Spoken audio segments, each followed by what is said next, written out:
Okay, we're calling the meeting to order. City Clerk, can you do the roll call, please? Mayor Olson, Here. Mayor Pro Tem Bishop, Here. Council Members Loa, Here. Bettencourt, Here. Alarcon, Here. Commissioners Fragasang, Here. and Betts. Here. We have a quorum. Thank you so much. We're going to do the Pledge of Allegiance right now, and then we're going to have a moment of silence to follow. I would like the moment of silence to be in honor of the 8 members of the 412th Test Wing that lost their lives recently. So we're going to do 1 full minute after the Pledge of Allegiance, and I'll ask the City Clerk to keep your eye on the clock, but we'll do 1 full minute of a moment of silence. If you're able, please rise for the Pledge of Allegiance. Place your right hand over your heart and begin.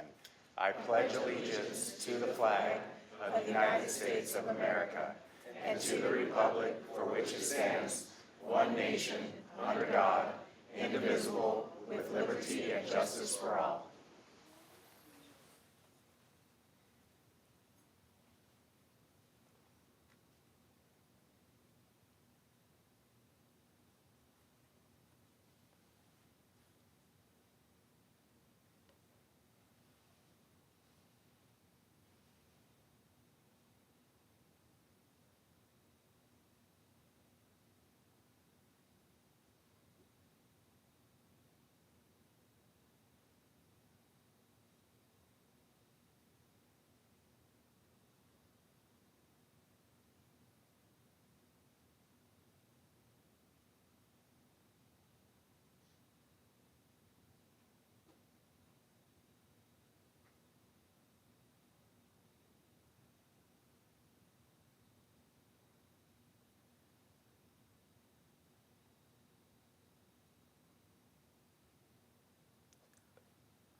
Time. Thank you. We will also close this meeting in honor of those 8 heroes.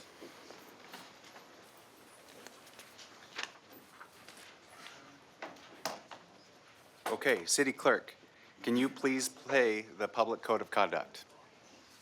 Ladies and gentlemen, may I please have your attention? The meeting of the Palmdale City Council is now in order. A code of conduct will now be read, and we request that you comply with it to ensure the efficient administration of the meeting. Members of the public, it is your right to participate in today's City Council meeting, and the Council encourages such participation.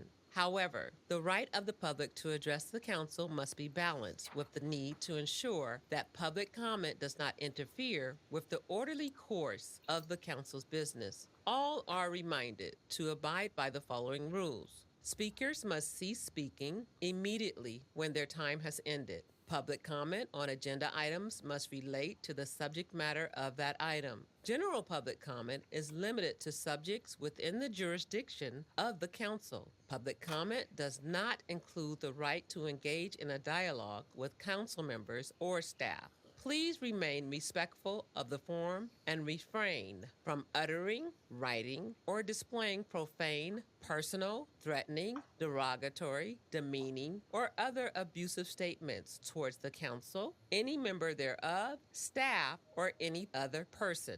Members of the audience should be respectful of the views expressed by speakers, staff, and council members, and may not excessively clap, cheer, whistle, or otherwise disrupt the orderly conduct of the meeting. Any person engaging in conduct that disrupts the meeting is subject to being removed from the council meeting. Finally, if you witness conduct or behavior by other members of the public that disrupts your ability to remain engaged or participate in this meeting, please notify city staff. Thank you for your cooperation.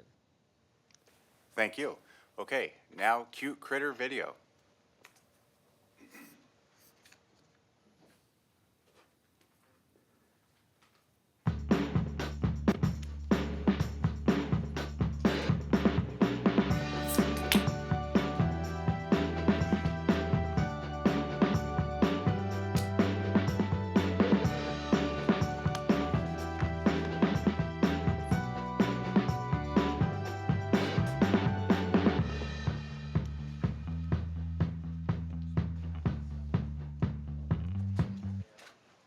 Okay, thank you.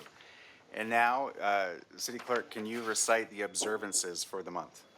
The City of Palmdale would like to recognize the following observances: Parks and Recreation Month and Social Wellness Month. Thank you. Thank you. Okay, moving on to Section 4, we have a recognition of Micah Kuplin. I got an email from Micah's mother, and I just want to read parts of it. Micah is a former staff sergeant with the California Cadet Corps and currently Los Angeles County Fire Department Explorer, and has a heart for helping the community. Recently, at Sky Zone in Palmdale, another child suffered an injury, and Micah took charge. Micah asked the mom to go to the car, get the first aid kit, instructed somebody to call 911, rendered aid to the hurt kid, and just dealt with the situation. They saw something that wasn't right, someone in need. They stepped up, took charge, and I think the city should always honor heroic actions from individuals like that. So Micah, if you'd like to come up to the podium.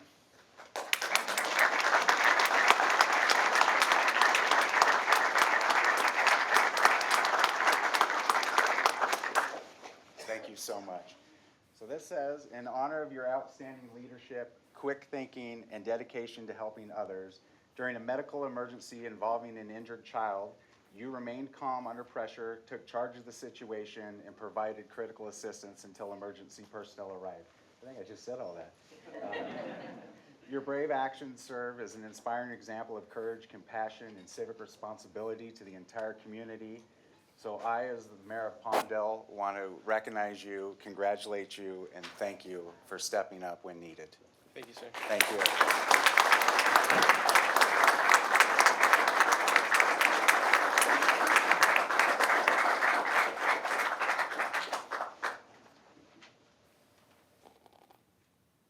Would you like to say anything? I mean, I was just right time, right moment. I mean, it's nothing. I mean, it's special. Thank you so much. But I mean, the real heroes are the people out there putting their life on the line every day. You know, it's not me. But thank you all for being here.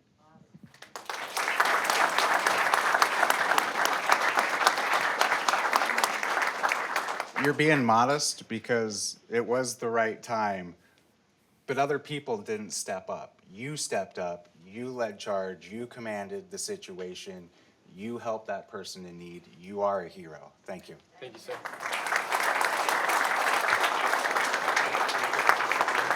Oh yeah, the entire family would like to join for a photo? Thank you, sir. And council?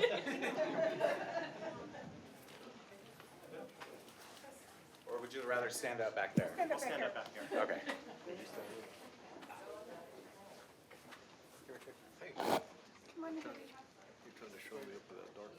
I'm trying. Well, with the whites, really. Now you're gonna make me. Oh wait, it's coming.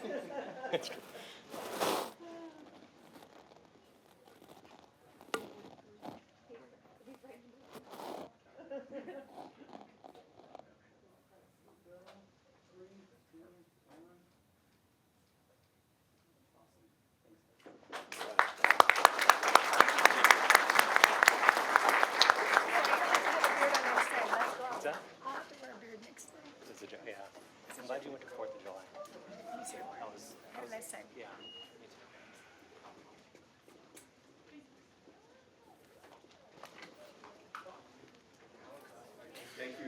You're welcome. We'll just give it 1 minute to clear here. Okay. Item 4.2, the I Serve Youth Leadership Academy 2026. Carrie? Good evening, Mayor and Council. My name is Carrie Smith, the Parks and Recreation Director, and tonight I have the pleasure to introduce Patricia Morales, who will be providing the I Serve Youth Academy Leadership presentation.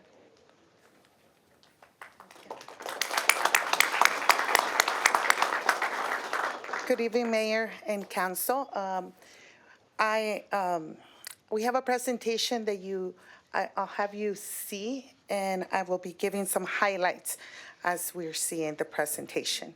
So we can start the presentation. I'm here tonight to provide an update of the I Serve Youth Leadership Academy and the impact it has had on the youth that have participated. This has been the third year of the academy, and to date, with the graduates that we had in May, we have 90 students that have gone through the program.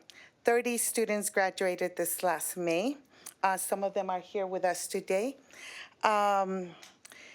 But the academy is not just the 5 months that the students are with us, but it's what comes after, right? So from the 90 students that we have graduated, I'm happy to report that we have 15 of those students currently as staff of the city of Palmdale. We have students in the Parks Division, the Dry Town, Water Parks, Special Events, and Saves.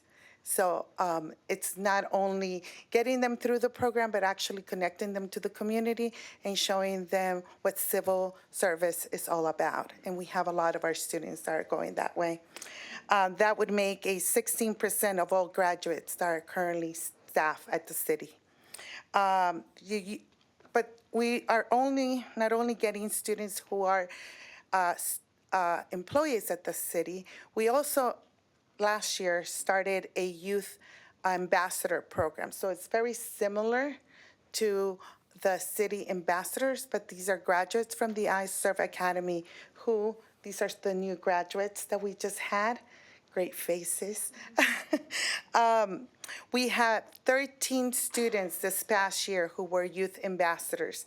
And as ambassadors, they did everything from mentoring the current class that just graduated. They facilitated activities at the I Serve classes, and they co-hosted the academy with us. So they were there to make sure that everything that needed to happen happened, and they were not only learning in the process, but more importantly, connecting to the youth that were in the class.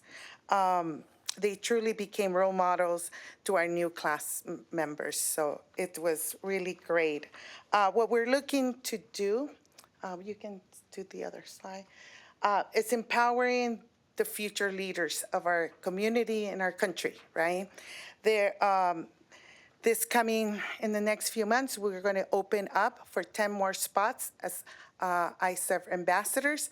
And we're also going to give those that served last year as ambassadors the opportunity. We're going to open 4 positions as senior youth ambassadors. All of these students are not only helping during the academy, but will be helping year-round. They're working with me currently to put together our I Lead Youth Conference that happens in November. And they're going to be helping me get the vendors and organize what the event is going to look like so that it's not coming from adults, but rather youth point, and they're giving us the feedback. Next slide, please. We're cultivating local impact. These youth from our last session, they did a day of service. Let me tell you, it was the coldest day in spring. And we were worried because it was windy. We were doing it at Pelona Vista. It was windy. It looked like it was going to rain. It was so cold. I was texting them early in the morning, please bring hats and gloves, and I was praying that they were going to show up. Not only did they show up, but they also brought their friends. We had one of our biggest turnouts, and they did some incredible work and helping the community. They put together care packages for our on-house community members. They did little thank you bags for the Stamp Out Hunger, the postal workers that were doing the Step Out Hunger, and they did it with a smile.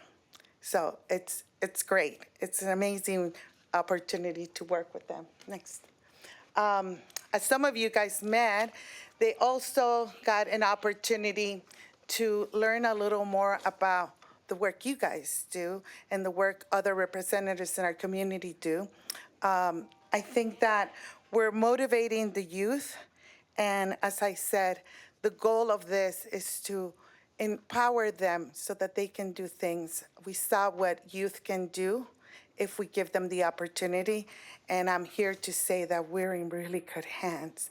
We have an incredible group of students that are here and ready to work for our community. And with that, I'd like to close. Well, actually, I think there's one more slide. Like I said, these students not only participated in the events that they put together, but they were working, really working on the You Are Love event and the Women's Symposium event. They were hard at work at both of those events, final. And after they graduate, they will be doing Youth Ambassador Program. They're a good pipeline for the Fentanyl Youth Advisory Committee, and they're helping us put together the iLead Youth Conference in November. With that, I'd like to close my presentation, and if you have any questions or would like to speak to some of the youth, they're ready for you. So, Questions? Good to go. No questions? okay. Okay, well. Thank Can you. can we have all the youth please stand and receive a well-due round of applause?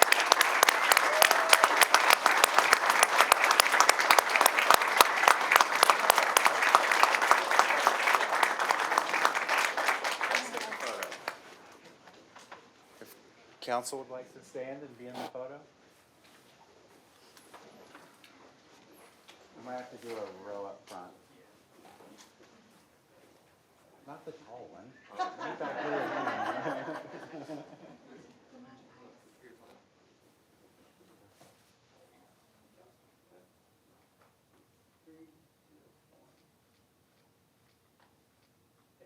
Awesome, thank you.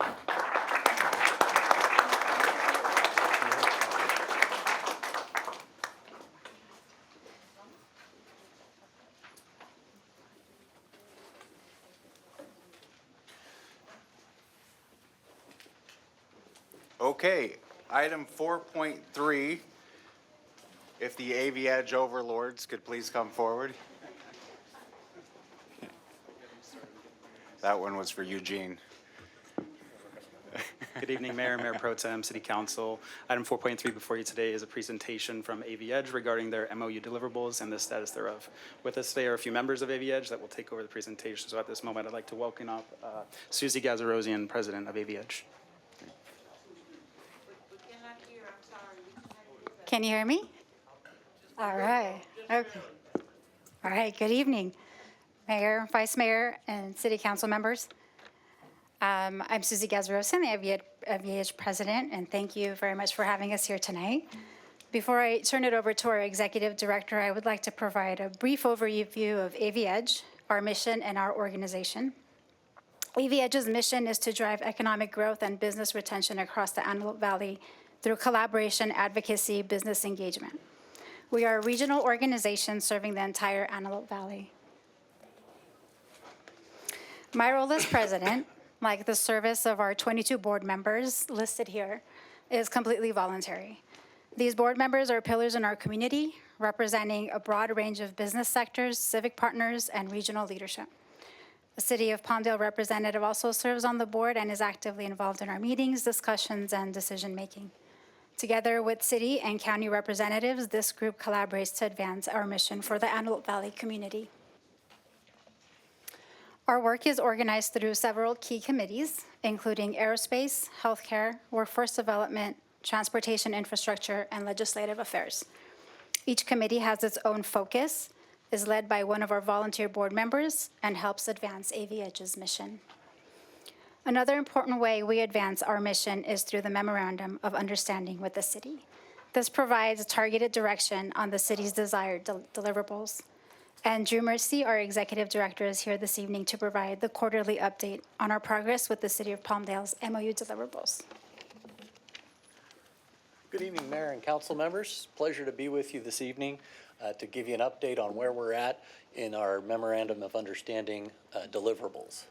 As you're aware, we established an MOU last year with 17 quantifiable deliverables for AV Edge to accomplish in partnership with the city. With that, we're making incredible progress and would like to go through. We've split these up into those that are completed, those that are on schedule, and those that are to be scheduled or are scheduled. And with that are completed, as self-explanatory that have been accomplished. Our ongoing deliverables are ones that are measurable each quarter, and we make progress ongoing towards them.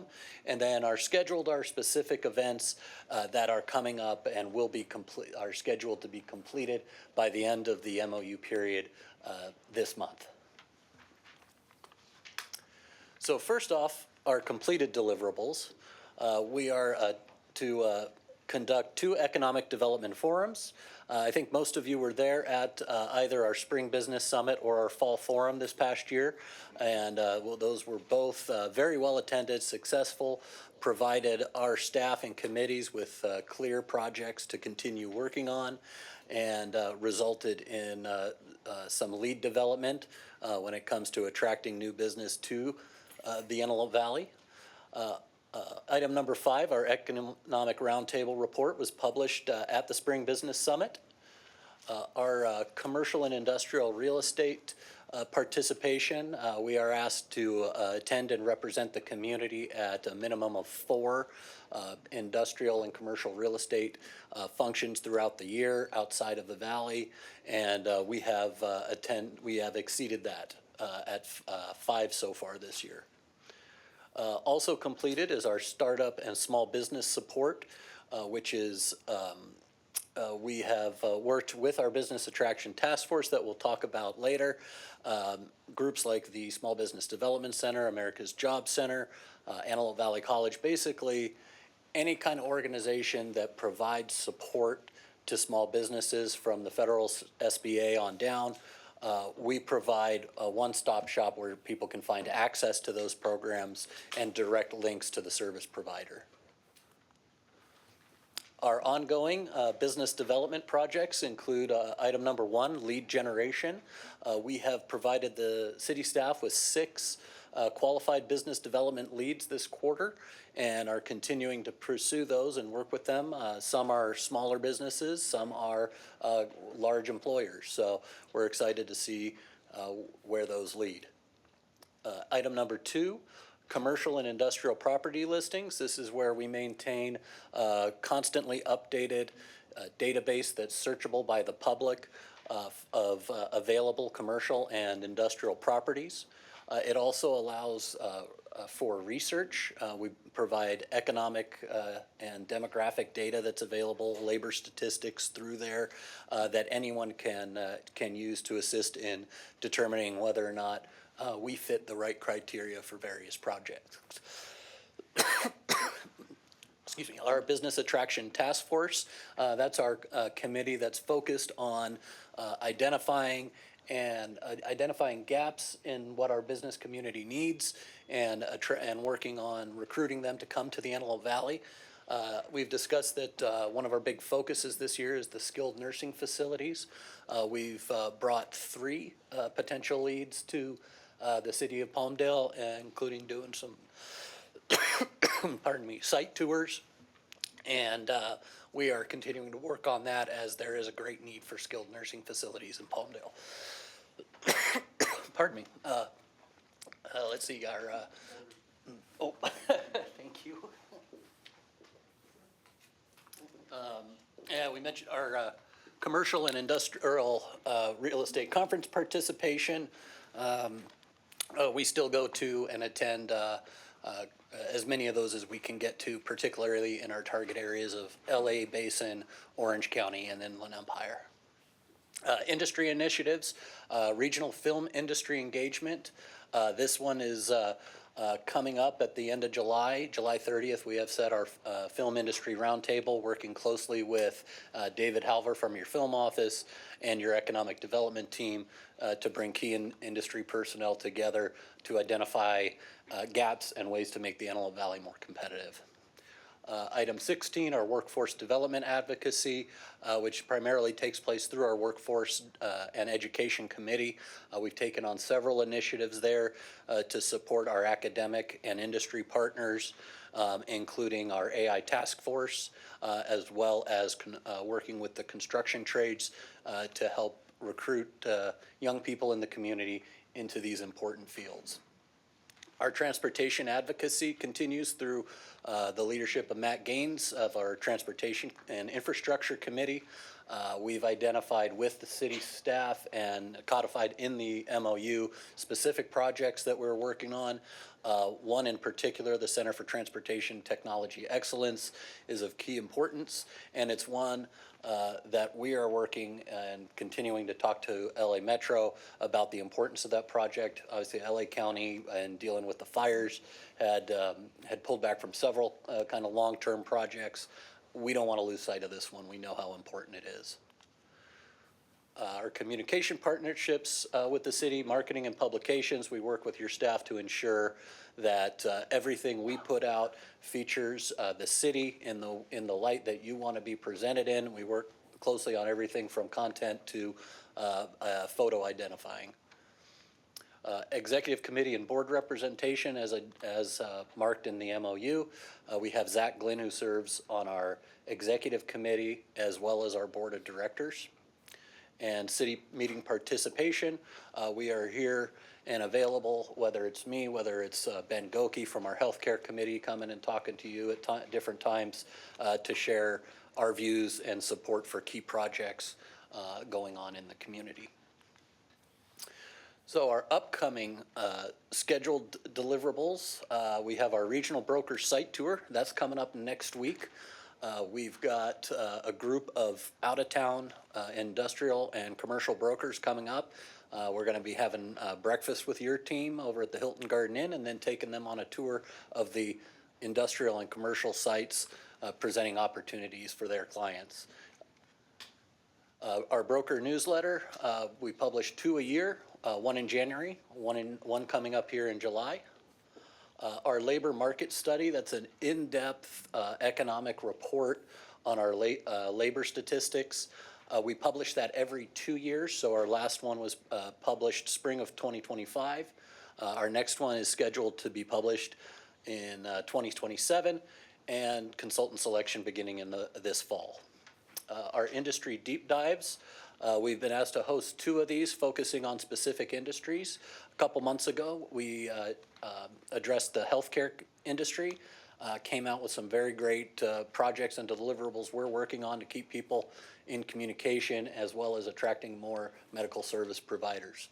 Tomorrow morning, we're going to be hosting our aerospace industry deep dive over at the AVTA offices and plan to follow the same procedure, have the roundtable and publish a report with specific actions that we're taking. And then the regional film industry we addressed.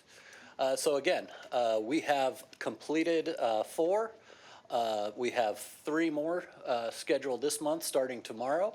And with everything else, we have continued to make ongoing progress at the rate requested by the city and our annual work plan. Some quarter highlights, as I mentioned, 6 business development leads, our healthcare industry deep dive, our expanded broker outreach, our regional film industry initiative, and continued advocacy in partnership with the city. With that, on behalf of the board of directors, our president, we just want to thank you for your continued partnership in making the Antelope Valley a successful place economically. And with that, happy to answer any questions. Any questions? Anyone down there? Well, yeah, I just have a comment. One of the things that I've proposed multiple times is we know that LA is losing population to other states, and that includes businesses. And I know that you're working on an outreach that instead of these businesses and companies and industries moving to Nevada and Texas and Tennessee and Florida and wherever, that they know the opportunities that exist here in Antelope Valley, here in Palmdale, including the availability of land, which is not available down below. There's an LA Times article today about how Antelope Valley is actually one of the areas that's actually growing in LA County, although it's lagging behind Santa Clarita. And I think that we need to do more to promote the opportunities that we have here so that we can catch some of these businesses and people that are moving out of state, that they come here instead. What's being done about that? So we, that is on our agenda. We are looking at, we've researched several different marketing strategies, advertising techniques to reach those businesses. We're looking at a couple involving, mobile wrapped vans, trucks, that follow specific routes into some of the most congested areas. And comparing that cost benefit to a few other options. But yes, we are focused particularly on businesses in the LA Basin, Orange County, and San Bernardino to target those folks because they're running out of room. The Inland Empire is moving away from a lot of different kinds of industry and projects because they're built out. Whereas through smart decisions made up here, we've got our industrial areas in places that aren't impacting local residents to the degree they are in other communities, and that's getting a lot of attention. We've seen a lot of progress on that in the past, just in the past 7 months. Since the start of this year, the amount of interest in the area has skyrocketed. And we're bringing them up here, we're showing them around and doing everything we can to recruit them. And that's new industries and businesses, but also there's businesses and industries that are just pulling up stakes and leaving. And because of dilapidated infrastructure down below, what have you, lots of issues down there. We need to capture that. Yeah. And I know that the summit did a great presentation. I think putting the Antelope Valley in a very good light. The opportunity for the city of Palmdale to make a presentation, which was very well done by staff. Congratulations.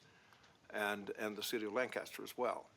So those are good things. Now, this next thing may be a little bit out of your bailiwick, but Palmdale Boulevard continues to have large swaths of land that are open. And many absentee landowners that have, through the generations, have people that don't even live in this area.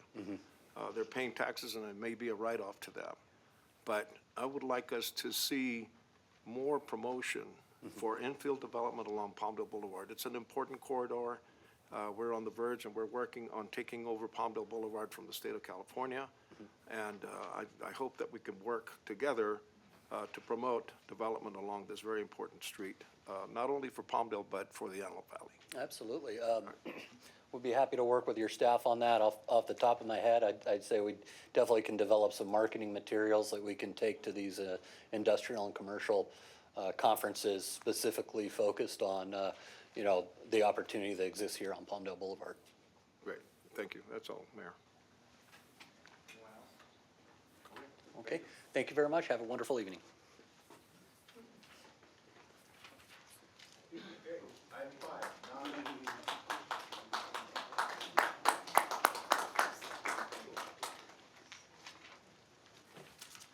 Item 5, non-agenda public comment. Now is the time for public participation for items not listed on the agenda. City Clerk, do we have any speaker cards? We have Mickey Martinez.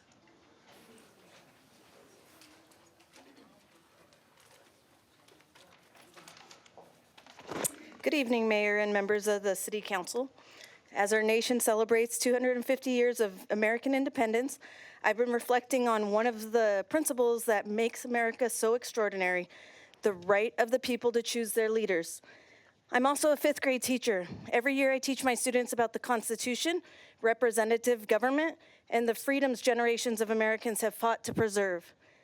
I teach them that in America, the people have a voice and that voting is, one of our most fundamental rights. It's difficult to teach those principles while knowing the citizens of Palmdale cannot directly vote for the person who serves as our mayor. Many California cities have a council-selected mayor, and that is their choice, but Palmdale's different. Our citizens once had the right to vote directly for our mayor, and today we do not. I believe that right should be restored. This isn't about politics or personalities, it's about accountability. The mayor is the face of our city and should answer directly to the people of Palmdale, not just to fellow council members. Tonight I respectfully ask for the council to begin the process of placing a charter amendment before the voters so the citizens of Palmdale can decide whether to restore the rights to directly elect our mayor. If you truly believe the current system is best, trust the people to make that decision. Let the voters decide. Mayor, while we know you represent your district, thank you for listening to community members of every district. We hope that the council will follow your lead and support the item sooner rather than later, being kicked down the road to the 2028 election. That's just way too far. Our founders believe that the government derives its power from the consent of the governed. As we celebrate America's 250th birthday, I ask you to honor that principle here in Palmdale. Please trust the people, let the people decide, give us the opportunity to vote for our mayor once again. Thank you. We have Cesar Miguel and Vega Magellan. I just want to let everybody know real quick, there is an item on the agenda. This section is for items not on the agenda. So if you have something to say that's not listed on the agenda, now's the time. If you want to talk about the directly elected mayor, I ask that you wait to the appropriate agenda item. Okay, with that, go ahead. Good afternoon, Council. My name is Cesar Miguel. I haven't had the honor of presenting before the Honorable Council in 8 years. In that time, I returned to Mexico. I worked with the deported veterans. I became a $1 million grant writer, and I got to live my dream as an internationally published author. That's just a byline with Mexico's president.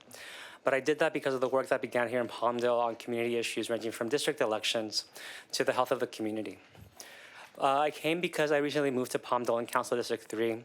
And for the last year and a half, I have had individuals calling themselves sovereign citizens threatening to shoot the LGBT Center in Lancaster, shouting obscenities outside a Sacred Heart Church as I attended, interrupting the sacraments for a grieving family as elementary school kids were playing inside.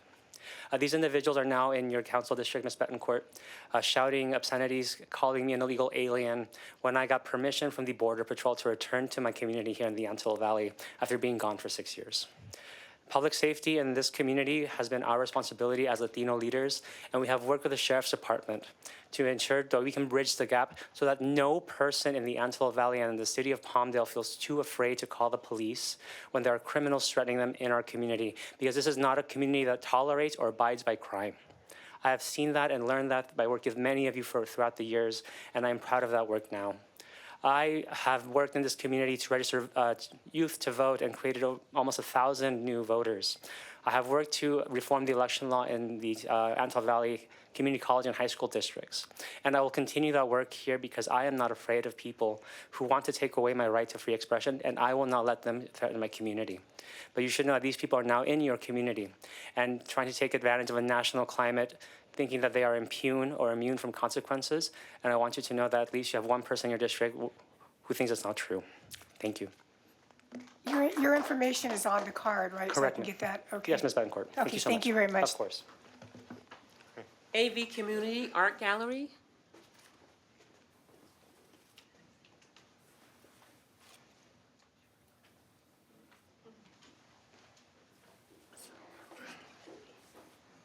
Hello. First, I want to say thank you for your time and everything you do. I see you guys in the community.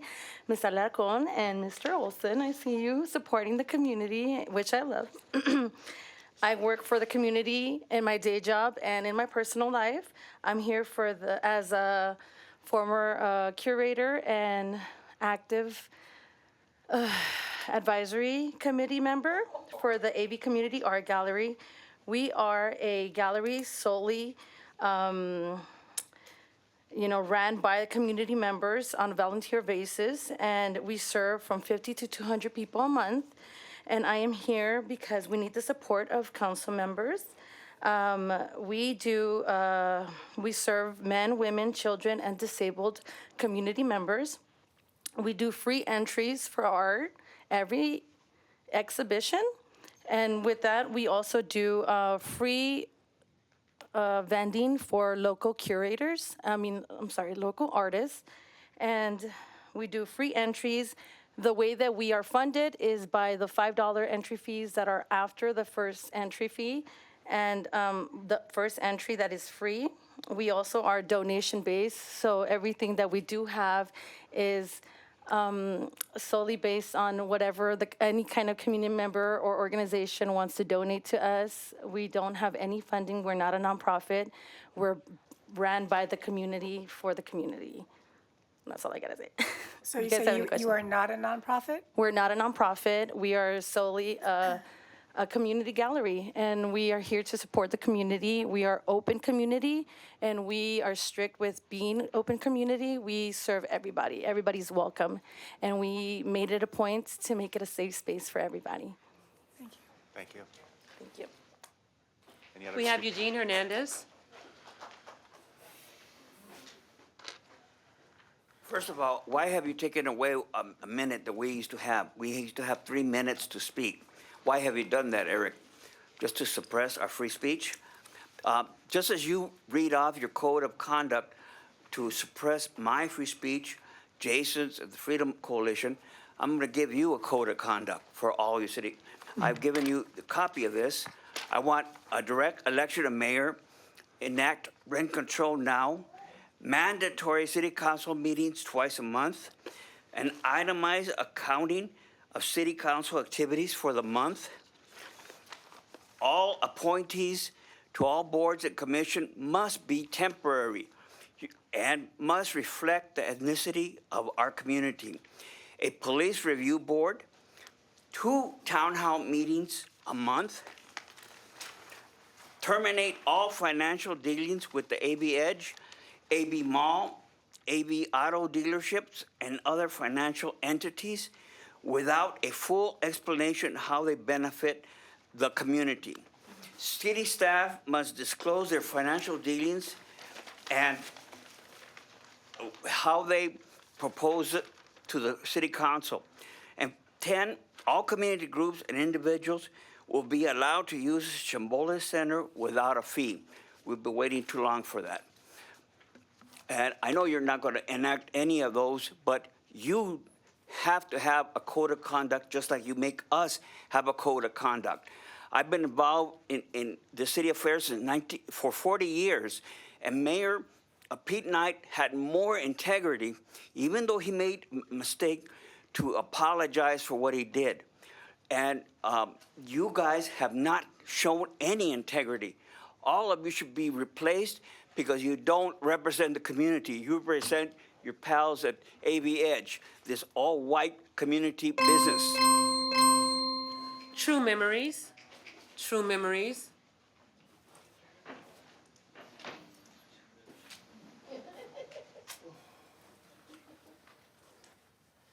Good evening, Mayor. Good evening, City Council. I'm the leader of a car club, Council Members Car Club, and we're also a nonprofit. We got a 501c3, and we work with our community. We're a big part of our Palmdale community, and we want to see if we could get some kind of help from you guys, because we're operating on these. We do stuff for the kids. We do trunk or treats. We do toy drives. We do. People pass away, we help them with car washes.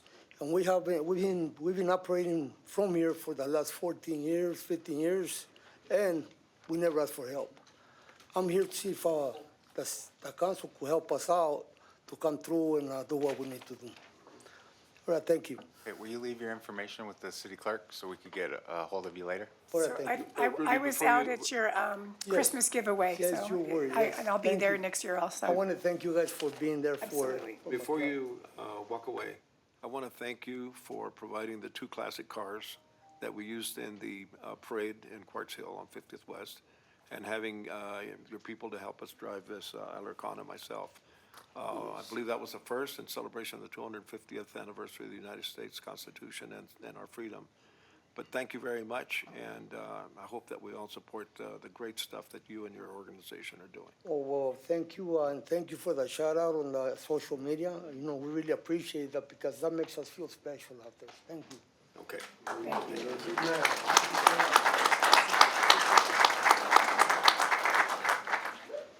Is this your information? Yes. Okay, thank you. Thank you. We have Stephen Lee. It's going to go with the agenda. Okay. Okay. Mark Maldonado. Can I go after Stephen Lee, please? Okay. Yul Vargas. Yes, same. Okay. The agenda. Okay. 10:05. Okay. No further speaker cards on this section.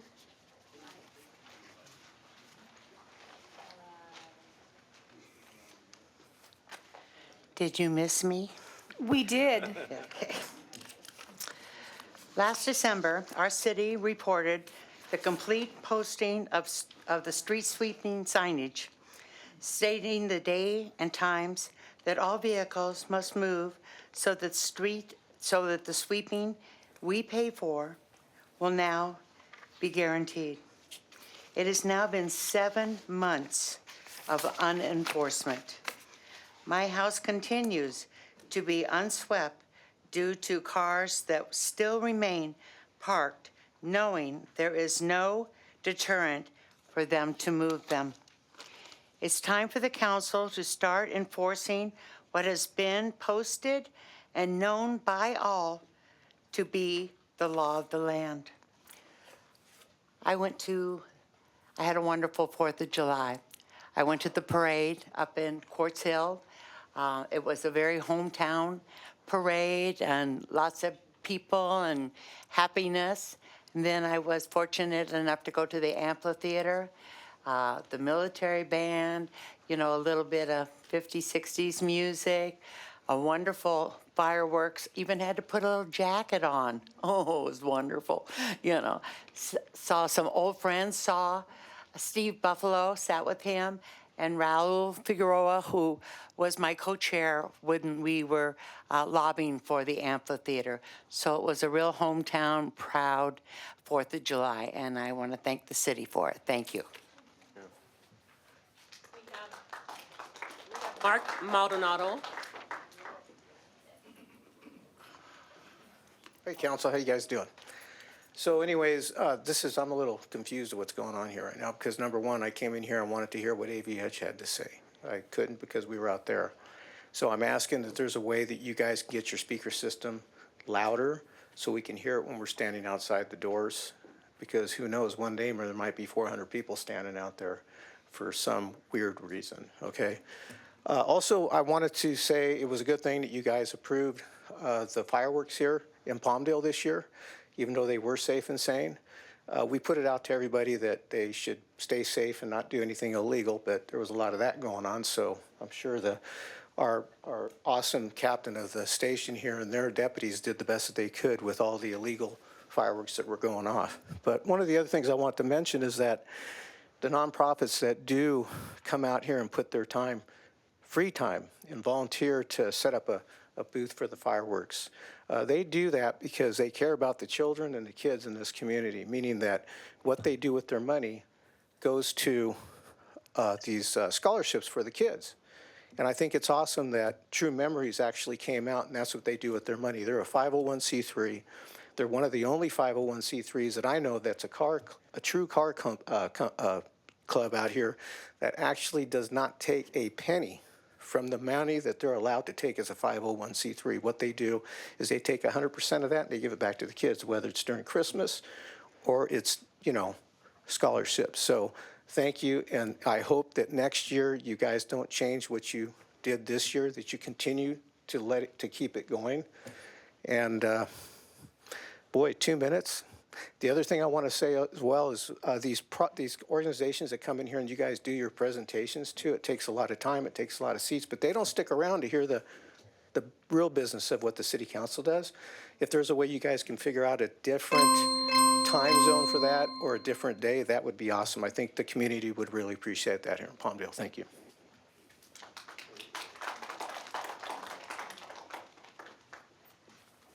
Good afternoon, Mayor. Good afternoon, council members. I'm here to say thank you. I took my family to the band. It was a Stars and the Stripes 5K race at the Yellen Park. Andrea, you invited me to that. Thank you. It was a very nice event. There was about 1,000 people there. I talked to a few families. They were very happy about the event. They wonder why it doesn't happen more often. and this is why I'm here. The city should put a little more attention and effort into bringing the community together. That was a really nice event. I can't wait for next year. I hope it happens again before next year. There were a lot of children, a lot of women with strollers doing the 5K race. It was a great event. Thank you for putting it together, the city of Palmdale. Thank you, Andrea, for inviting me, and thank you for giving me the time. Thank you. Hi, everyone. So, okay. I just realized that you put the mayor thing at the end, and for me, I've had 5 cancer operations, so it prevents me from staying here so long, okay? So I'll put my 2 cents in, I've done it before, and I thank you for that. 2028 is like way too long to wait for one thing, but when it comes to that part of it, I mean, there was private meetings that kicked out Mr. Loa, and when he was mayor, so I just don't understand why we just can't go back to what we were doing before, and yes, represent everybody, everybody, all the districts. So that was one thing. The other thing is the guy that was talking about his car club, there's going to be on September 20th, a nice, really big, gigantic Lake Elizabeth golf course event. So we'd like to get everybody involved in that too. And then maybe his proceeds, some of what we do can go to the kids for that. And I gotta tell you, I live in Elizabeth Lake, but I have to drive here, I have to work here, I have to go to the doctor here, I've got to shop here, I've got to, all that stuff, right? And the roads are getting better, but so preposterous. But the fireworks, I heard the fireworks in Elizabeth Lake, and that's almost 20 miles away. So, I know they're supposed to be illegal, and I'm hoping that maybe next year they do more to curb it, because I even have started a fire before when I was younger, so I know better now. And our winds have been so crazy, so anyway, just thank you for your time. Appreciate it. Anybody else to wish to speak? Vote for mayor for the people, we the people. Jason Zink. Again, you continue your disdain for the residents of Palmdale by reducing the 3-minute time limit to 2 without any public discussion on it. Terrible. AV Edge has been a loser for Antelope Valley. The state was given $600 million in economic aid to give to regions to recover from COVID. Antelope Valley received 0 because they never participated. That was part of Rhonda Perez and continued with Drew Mercer. The city canceled this last city council meeting and this coming planning commission. And you've done it almost 50% of the time. Does that sound like a booming city? Does that sound like an economic development city? No. We have dead landscaping at the sheriff's station. We give them $35 million. And Laura, you work there, Captain. They're disrespecting us. Does Supervisor Barger care? Do you guys care? Even the Lancaster Sheriff Station has dead trees all around it. What's going on here? Disrespect, disdain, recklessness, fraud, abuse. You gave $7 million to millionaires at the Auto Mall. Did you give anything to small businesses? Did they present you a business plan with what they were going to do with the $7 million? No, you just gave it to them. Wow. A bank would require a business plan. There's just so much wrong going on with this city. I can't wait for all 5 of you to be gone. I really can't. You guys have been the worst, most dysfunctional, making our city look like a joke in our city's history, and I can't wait. We have 2 illegal city council members too, Loa and Bishop. Anybody else wish to speak on items not listed on the agenda? Okay, I am closing public comment for non-agenda items. Oh, I'm sorry, yes. Sorry. Thank you. I just want to say a few words. So first, I want to commend and thank staff for the first time ever, posting our city council agenda in Spanish. Participation in our local governance is so important to our quality of life, and with over 53% of our city residents being primary Spanish speakers, access to city council agendas in Spanish is incredibly important, so thank you for doing that. Second, I'd like to say a few personal words before false rumors start to spread like wildfire, as they so often do here in the Antelope Valley. Yesterday, I had surgery, which required an incision in my back, stitches, a breathing tube, and more. It goes without saying that it was a painful procedure, but it was also a successful one, and I'm happy to report that I am recovering well. I share this not for pity, instead for understanding, and as a reminder that we too are human. Although I have a valid reason for missing tonight's meeting, I chose not to do so. I chose to be here for a couple reasons. Because I value the work that we do here on this council. It's such a privilege to serve, and it's no secret that I love delving into the details and doing the people's work. There's such important work to be done and progress to be made.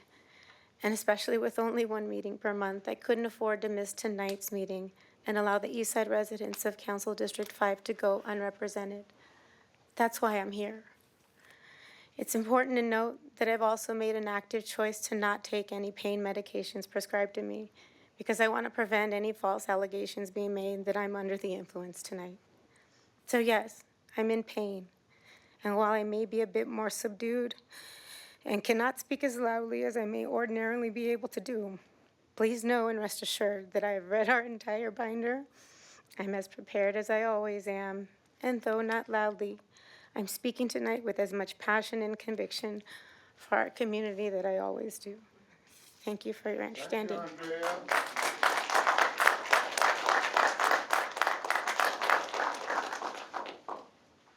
Okay.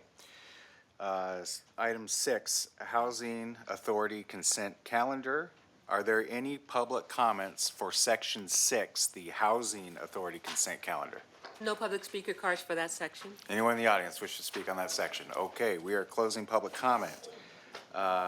Housing Authority, are there any items to pull, or would you Yeah. like to pull the item? So actually, I have issues with both of the items, so can we start with a staff report for 6-1, please? Yes, staff report, please.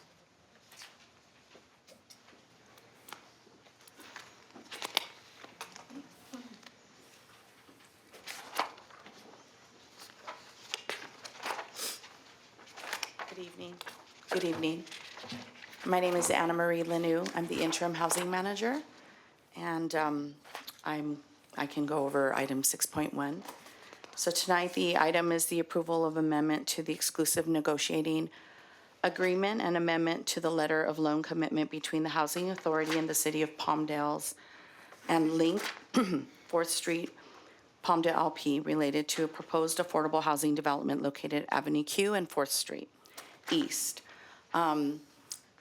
They had two, I'm sorry, get my brain wrapped around this. So Link Development has an ENA already established, and their timing they've extended 2 extensions of the ENA. And we need to come back to request, upon their request, 2 more extensions. If you recall, there were funds that were appropriated to them through the home under the action plan, and they are pulling their funds together. And the submission for additional funding for the remaining portion of their funding, they've submitted their applications to, I believe it's not La Casa, but a different organization, it might be in here. And that award will be known in September. So they're asking for 2 more additional options for extension on the ENA. That's so they can secure the funding. Upon hearing of that award, should they get the award, then the city will be able to further negotiate, because once they have their funding package together, then they would be able to negotiate terms and come back for approval of a development. So this is not approving a development, it's approving a period of time for negotiations to occur with Link for the property that's been looked at for future development. Thank you for that. So I just, so as I understand it correctly, we've already given them 2 90-day extensions. So we already gave them 180 days. They are now asking for an additional 2 90-day extensions, so an additional 180 days. And the purpose for that is to account for their funding gap. They're trying to make up a funding gap. What is that funding gap amount? I believe it's a large, and to me, it's a large amount, I'm not sure, but it's about $40 million that they're requesting. And there's also an inclusion of tax credits. So it's a combination of funds that are available specifically for this type of a project. So they had 2 avenues to apply for funding. The first one, I believe, was with La Casa, and that one did not go through, so now the second one is the one that they're going through. And that one, they won't know and learn of the outcome until September. And the 2 90 days it's an option for the city to execute the second extension. So right now, they're just getting 1 extension, should you approve it, with an option for the city to execute a second one if needed. And that would take them through the end of the year. Okay, so for the first 2 extensions that were already awarded, they were approved on December 31st. Those 2 90-day extensions would have expired June 29th. It's July 7th. So right now, they're actually operating without a contract, is that correct? Well, they don't have a contract. So they're not operating, they're putting their plans through the development process. Right. So there's that avenue that's taking place. But right now, they don't have an executed ENA, correct? Right, so right now, so the contract, so it has expired, is that right? It expired, yes. It's expired. So what assurances do we have that they're going to be able to come up with the funding gap within these next 180 days? The reason why I asked that is because it sort of begged the question, why do we need to keep giving them extension after extension after extension? This is much needed housing. This is important land in our community. Several units that have been awaiting to be developed, large funding amount that's already been granted that we potentially could lose if they don't come up with their end of the deal. So I went to the Secretary of State's business entity website. I looked up Link Corporation, both the limited partnership, the corporation, and the LLC. And in their history, what I found was that they were incorporated in 1993. 1994, they had a delinquency. 2012, they had a delinquency and a penalty certification and a pending suspension. In 2013, they were in fact suspended. In 2019, they had another delinquency. In 2021, they had another delinquency. In 2022, they had a penalty certification and a pending suspension. They're now in good standing, but clearly they have a track record of a failure to perform.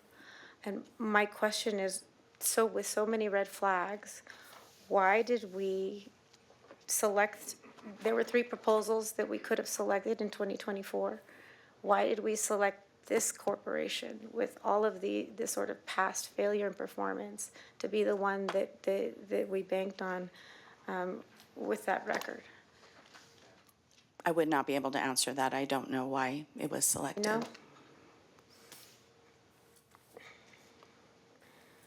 Mayor, members, City Council, we can go back and research it and send a memo to you on the selection process during that time.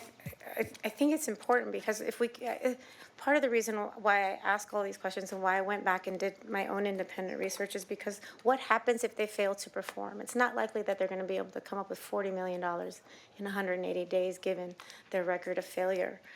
So what happens if they fail to perform? What recourse does the city have? Do we know? What happens to the funds from the grants that we are sort of the midway, the pass-through for? I mean, what are we doing in order to prevent that? So this seemed to be just an extension of just a grant of extension of time for 180 days. But when you dig a little deeper, it just raised concerns for me because what are we doing? Are we delaying the inevitable? And in the interim, before the 180 days expires, what are we doing to protect the city's interests and that grant funding and the property and the potential development of those 72 units? Do you want me to answer? Okay. So without the execution, there are no executed agreements for actual development, so the funds are still protected. This is just gives the right for them to be able to seek funds, make their application look more attractive to funders by showing that the city is still willing to talk to them about this development. So should this body decide to extend the extension, they will be given that time to do so. And if they do not get their funding package together, it would be up to the city to decide if they want to stop the negotiation and look for another development, I guess, another developer. So I have no problem affording them the additional time. In fact, it gives the city time to prepare for the inevitable, which my guess is they're not going to be able to perform. So in the next 180 days, can we get a report back from the city attorney in terms of recourse, where we stand with this funding, and recourse against Link Housing for their failure to perform? What provisions in our contract with them, in our agreement with them, do we have? Are there, punitive damages that we could seek? Or what recourse can we access to protect the city's interest in this project? So I'll support moving forward with the additional time, but there are a lot of questions to be answered here, and I think first and foremost is why we went with them to begin with. Thank you. Yeah. Anyone else? No, I agree with that. I want to know a little bit more about the other applicants, because if they don't have a funding gap, if they could come to the table and get a project going now, the same question, why didn't we award it to them? So I'd like to know the history of the RFP, who the other applicants were, and what our options are going forward after the next 180 days expire. Okay. Okay, is that a motion? Sure. As a motion, I'll second it. Okay, we got a motion and a second. All in favor, say aye. Aye. Anyone opposed? Passes unanimously. Thank you so much. Thank you. Okay, 6.2, approve the minutes. Oh, sorry. to approve. Did you need something? Motion to approve? Wait, Oh, okay, wait, hold she on had one second. So, the minutes, for June 2nd, as I was looking through them, there are two items that I just wanted a couple things to be added to the minutes. So for item 8.3 regarding the auto mall agreements, there's no mention of the concerns I raised about the process those agreements were negotiated by. So I'd like the minutes in the record to specifically note my concerns, including first, the 3 city council members participated in non-public meetings where these agreements were discussed and negotiated. 3 members of the city council constitutes a majority and a violation of the Brown Act. Second, these non-public ad hoc meetings were conducted on a regular basis and covered items of general jurisdiction, all things auto mall related. These characteristics indicate that although these meetings were labeled ad hoc, they were in fact standing committees under the law and thus subject to the Brown Act and public meeting notice requirements. My vote in opposition to the item was based on these procedural problems, and I'd like the minutes and record to specifically indicate those concerns. And then for item 10.1, regarding my motion to repeal Measure PD, the minutes reflect that, quote, Mayor Olson moved to defer the future implementation of Measure PD, but there's no specificity about what exactly that means, details about what the deferral will, when it will take effect, how long it will be deferred, what percentage will be deferred, et cetera. This is such an important issue that the minutes should clearly indicate exactly what action was taken. So I don't know if you want to clarify for the record or work with the clerk to ensure that there's specificity in the minutes. But with those 2 amendments, I'm happy to move approval of the June 2nd minutes. Well, I think as far as the second item's concerned about the deferral of Measure PD, we're still waiting on, as far as I understand, we're still waiting on clarification from the tax board on whether we can actually do that, if there's certain time amounts we can extend it to, if we can extend it or forget it indefinitely. Have we heard back on what our options are with those? No, we have not heard back yet, but they were working on it. But the issue was, do we need a specific time frame, or if we could say essentially indefinitely until council decides otherwise?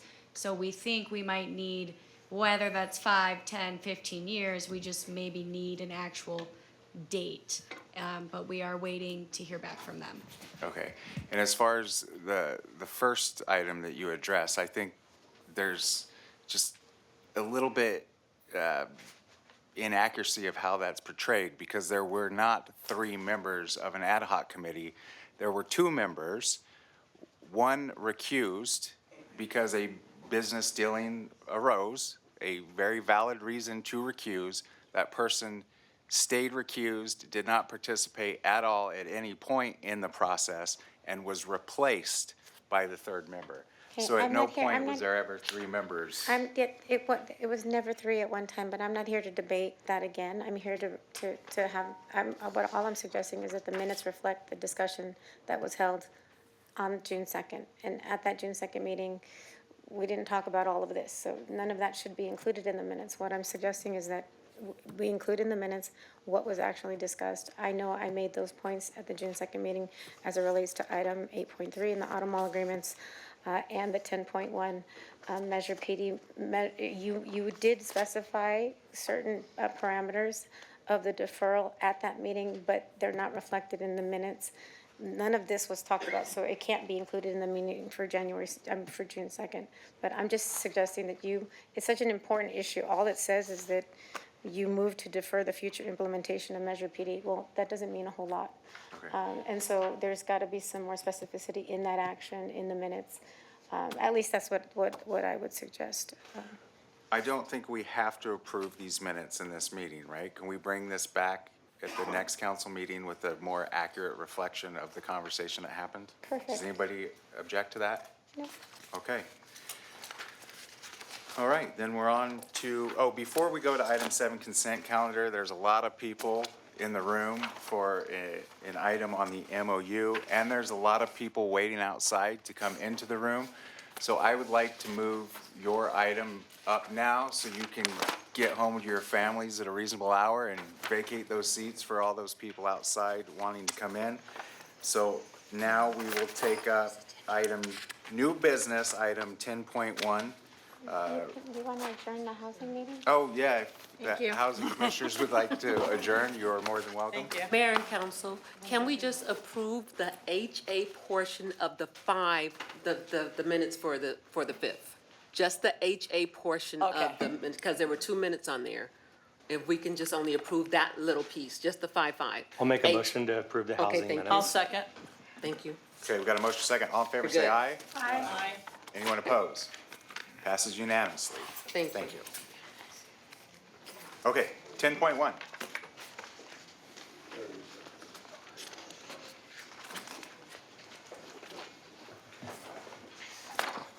So before the staff report, City Clerk, could you please read the title of the resolution?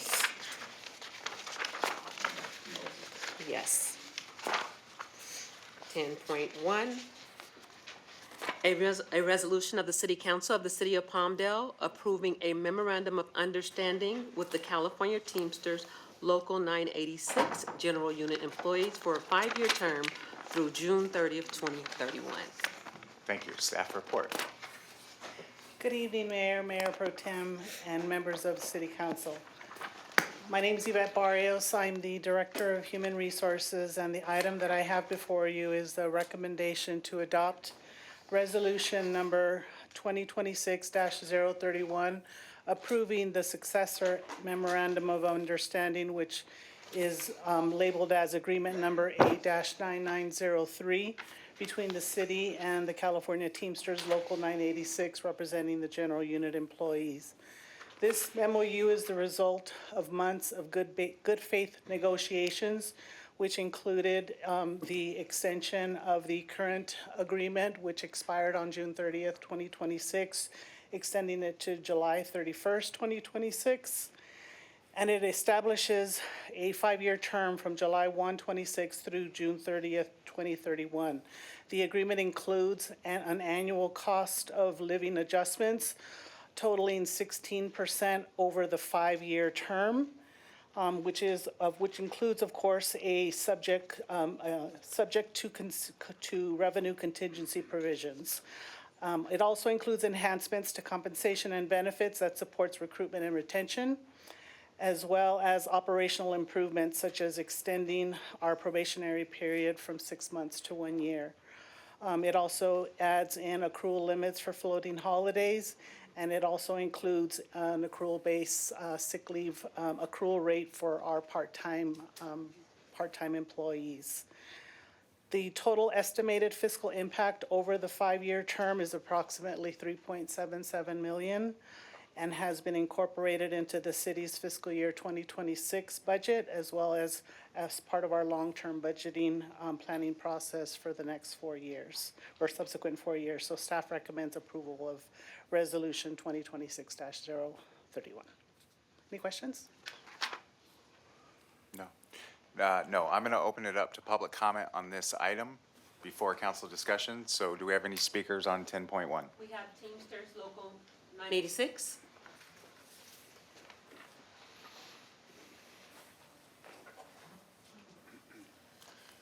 Good evening, Mayor, council members, executive team, members of the unit, members of the public. On behalf of Teamsters Local 986, I wanted to begin by expressing our sincere appreciation to both the council and the executive staff for their partnership throughout this contract negotiation process. These conversations are never simple, and reaching an agreement that is fair, responsible, and sustainable takes real commitment from everyone involved. We truly appreciate the engagement and collaboration from all parties to bring forth a contract that makes sense for all parties involved in the process. I also want to add a layer of clarity to these negotiations. Our bargaining team was chosen to represent the interests of the members of Teamsters Local 986. And that is exactly where our focus stayed during this negotiation process. Our responsibility at the table is to advocate for the hardworking Teamsters who keep this city running day in and day out. While we recognize many issues across the city go far beyond our bargaining unit, our role here was to negotiate on behalf of our union, not the entire city workforce. It is important to be clear about that. We believe the agreement we reached reflects a fair balance, one that supports the employees we represent while respecting the city's fiscal realities and long-term goals.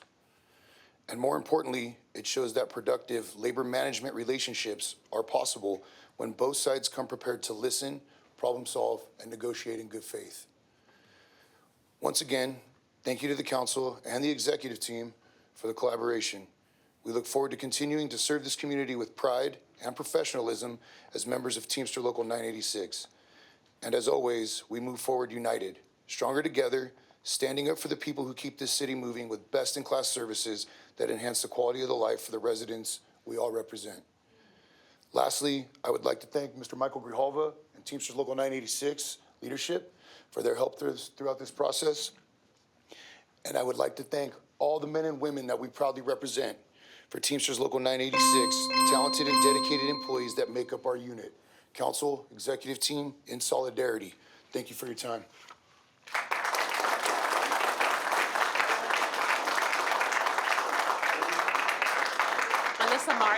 Melissa Martin.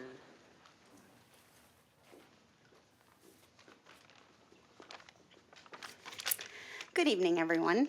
My name is Melissa Martin. I'm an office assistant for the maintenance division, and I'm actually the most recent title that you approved to join the Teamster 986. Very much appreciated. I wanted to speak just because I feel like as the most recent member, I wanted to show and give a face to that and again, express appreciation. Unions historically have not only benefited the members, but the community around them by creating positive ripple effects, raising local living standards, fostering higher civic participation, and driving broader economic equity. In our commuter city, it's important to note that it not only keeps qualified people here and brings qualified people here, it keeps them off that freeway. They create stability in a changing world and economy. I am a single disabled mom to 2 kids, one with special needs.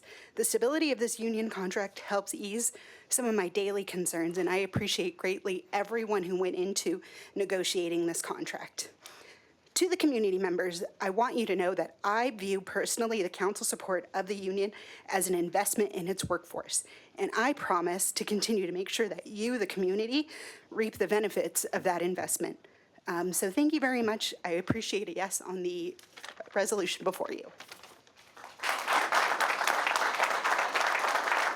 Have Mark Maldonado. Mark Maldonado.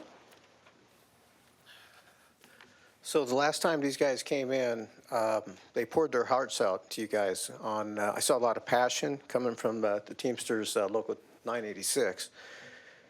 And, you know, when you got a group of men that work for a Teamsters and they're taught to do things right, that's when you get the best job done. So when you're in the private sector, sometimes it's get in, get it done, and let's get out. Well, I would imagine that a lot of these guys live here in our community, and they take passion and they love what they're doing. And because it's in their own backyard, they're going to do it right. So I think it would be a big, big, big mistake if this resolution did not get passed, regardless of what the fiscal impact is. I think it's not a bad amount that you're talking about over a 5-year period. But I would believe that they have the mindset of get in, do it right, and let's do it again. So, you know, I think you guys, I know you guys should pass this, because if you don't, you're making a huge mistake.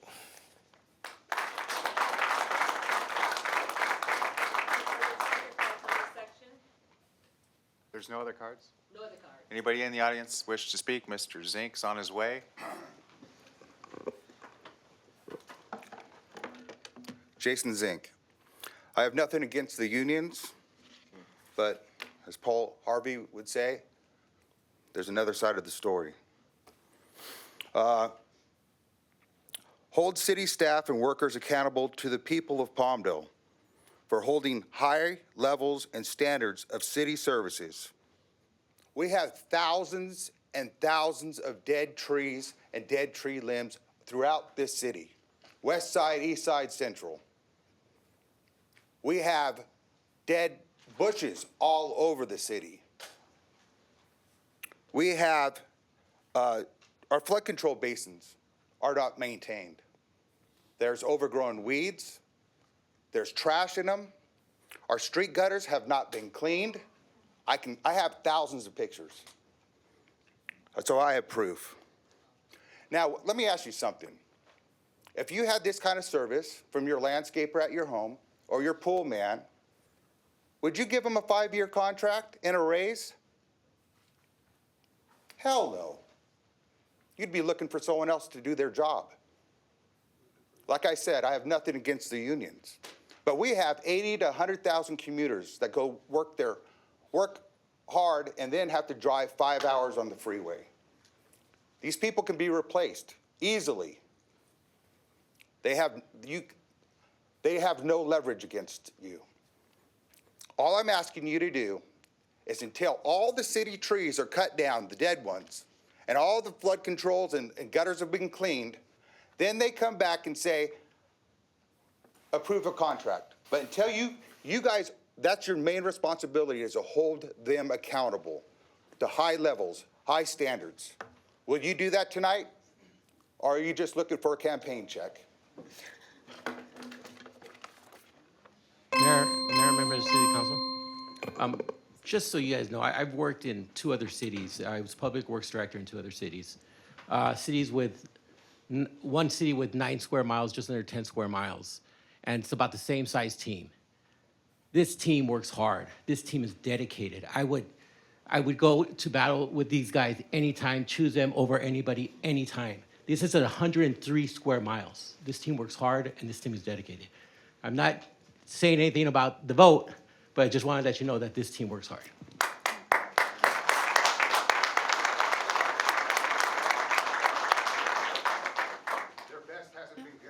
No, we don't do that from the audience. We do that when it's our time at the podium. Next. My name is Rafael Guerrero. I'm with Salvo Organization here in Palmdale. We are developing a youth program that it requires us to be the connection between the youth and organizations like Local 986 to train workers, to train the youth. We need people to learn new skills. So we are developing that program with Salva, and we would like to support Local 986. Thank you.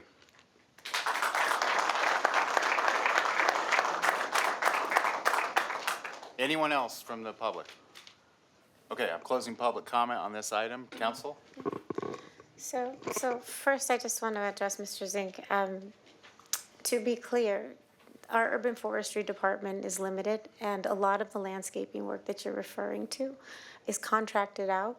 And we have, and our Teamsters and our stewards have negotiated very stringent agreements with those contractors and included liquidated damage provisions that we can utilize and tap into to hold those contractors accountable for if they are not meeting the standards that we set forth in those agreements.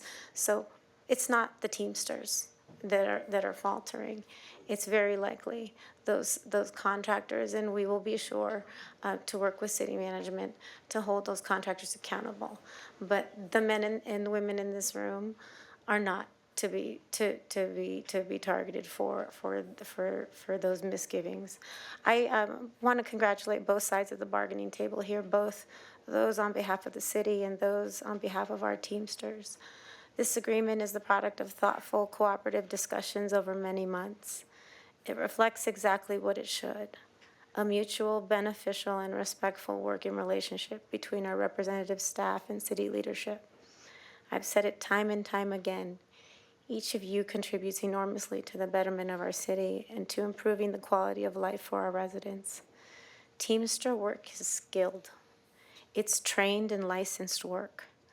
When Teamsters are on the job, we know we're getting quality. Quite frankly, we're blessed to have such a strong Teamsters presence here in Palmdale. I will never falter in my support for our hardworking families, and today is no exception, and I will proudly vote in support of your agreement. Thank you and congratulations.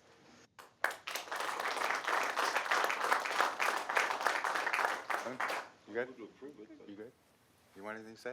I'm good. I don't think. Okay, yeah, I just want to echo that just because somebody says something with passion and authority doesn't mean what they're saying is correct or from fact base. I think the men and women of this unit are kicking ass, and I would go to battle with any one of you any day of the week. You're amazing. You're the best in the valley. Our parks are better than anyone else's. I would put this team to the test and their abilities to the test, and they will win that test every time. I support you wholeheartedly. That's your second warning. You will not outburst again. That's warning number 2. 3, you're gone. I do want to chime in and say I've been on this council. I've been serving the council for a while. I see a lot of familiar faces that are still working within this unit. So I want to thank everyone, the men and women of this unit who have stayed with Palmdale throughout many, many years. I know other cities have issues with higher turnover and people going to work for other municipalities, but I see a lot of familiar faces with people who have stuck with the city year after year, and that for that I'm appreciative, and it shows your dedication and your caring towards the city, so thank you.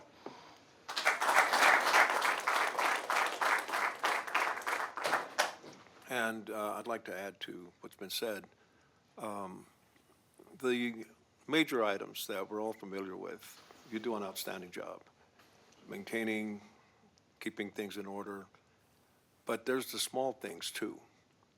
Responding rapidly to issues that some of us sometimes will ask staff to point out that require immediate attention, and you guys are there, all of you.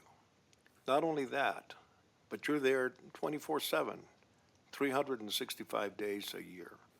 When everyone else is celebrating and off doing whatever, you guys are ready to stand and ready to perform. And I think this contract shows our appreciation. I know that it was hard fought on both sides, and you negotiated well on both sides. But it's not just the large things, which you do an outstanding job on, but it's the small things and your immediate response to get these things remedied. So on my part, I thank you all, and I hope the whole council And it looks like the whole council will approve this quickly. If there's no further,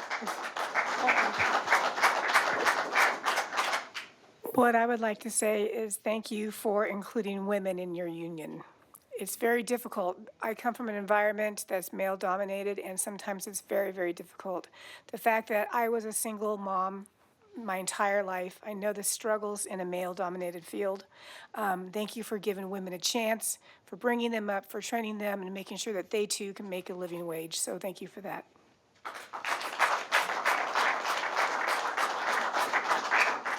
if there's no further discussion, I'd like to move to adopt the resolution and approve the memorandum of understanding with Teamsters Local 986. I'll second it. Okay, we have a motion. Do it. and Wait, there's a Several second. seconds. Yep. We have a second and a third. Okay, all in favor, say aye. Aye. Anyone oppose? Passes unanimously. Congratulations.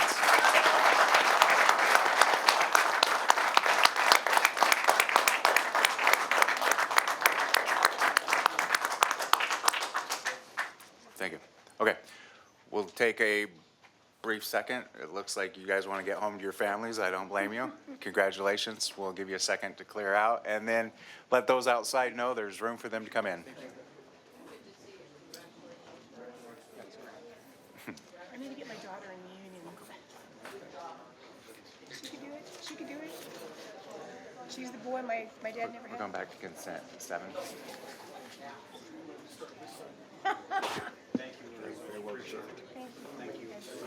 Absolutely. Thank you. Thank you. Well deserved, sir. Good to see you. Appreciate you guys. Thank you. I appreciate you, and thank you for including women. Seriously. 100%, and thank you for changing the I got 2 daughters and paying a chance. So Yes, they do. thank you all for changing Absolutely. lives. Thank you. Thank you guys. Appreciate you. Thank you. Just one more second. When they clear out, I think there's a group that wants to come in, so we'll just give it one more second here. Sorry for the delay.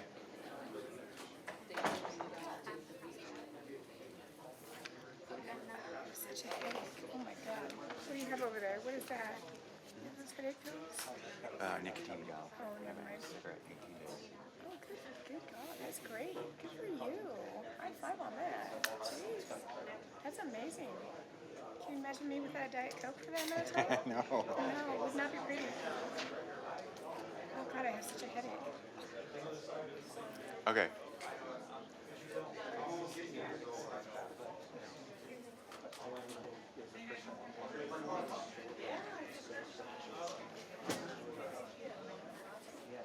Sorry, come on in, grab a seat. We're still going with our meeting. Just come on, find an empty seat, please. Okay, we're on Section 7 consent calendar. Now is the time for public comment on the consent calendar. Do you have any speaker cards? Mayor and council, we have no speaker cards on this section. Does anybody in here wish to speak on any item listed on the consent calendar? Okay, I am closing public comment for Section 7 consent calendar. Council, are there any items in which you would like to pull? 7.3, please. 7.3, any others? Yeah. 12, 13, 14. 7.12, 7.13, 7.14.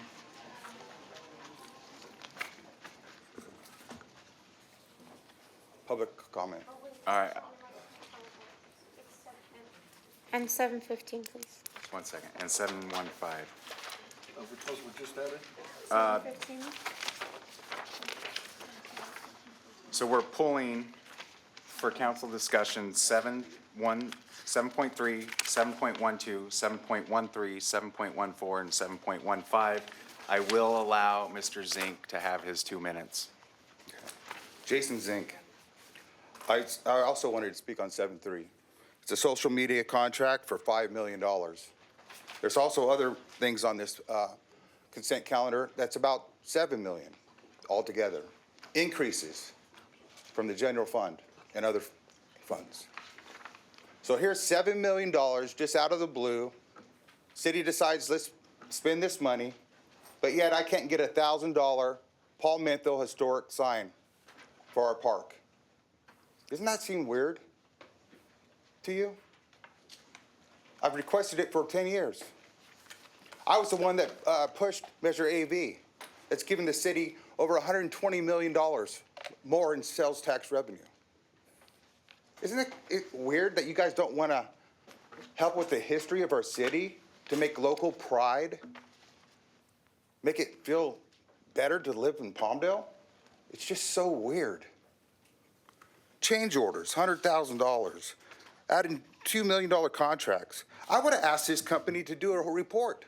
Let me see, $5 million, you're gonna do a report. I wanna see what you've done. I wanna see how many more Facebook followers we've increased since they've been hired. It's like $5 million means nothing. But yet you can't spend $1,000 on a park sign. Or you can't make sure all the dead street trees are cut down. That's something that could be done so easily. You wouldn't even need an education. Just take a chainsaw and cut the tree down. Make the city look nicer and more pretty. Why can't you do that? You're worried about fireworks burning down the city, but yet you allow dead trees up. I've seen the tree contractor cut green trees, leave dead ones right next to it, then go back, cut those dead trees, because I complained, and then you can cut the dead limbs off the other trees. So they're going back 3 times for the same job. Okay, we are already closed public comment. I made an exception there. We're moving on. Can I just jump in really fast? Okay, really fast. City manager, you know that I've been trying to get that sign. I just want Jason Zink to know that I have been advocating on his behalf for his request for that sign for quite some time. Can you, at the end of tonight's meeting, when we get to city manager section, would you please give us an update on that sign? That's all. Okay, Thank you. thank you. Okay, is there a motion second to approve the balance of the consent calendar? I'll make a motion. I'll second it. Okay, we got a motion second. All in favor, say aye. Aye. Anyone opposed? Passes unanimously, 7-3. Can we get a staff report?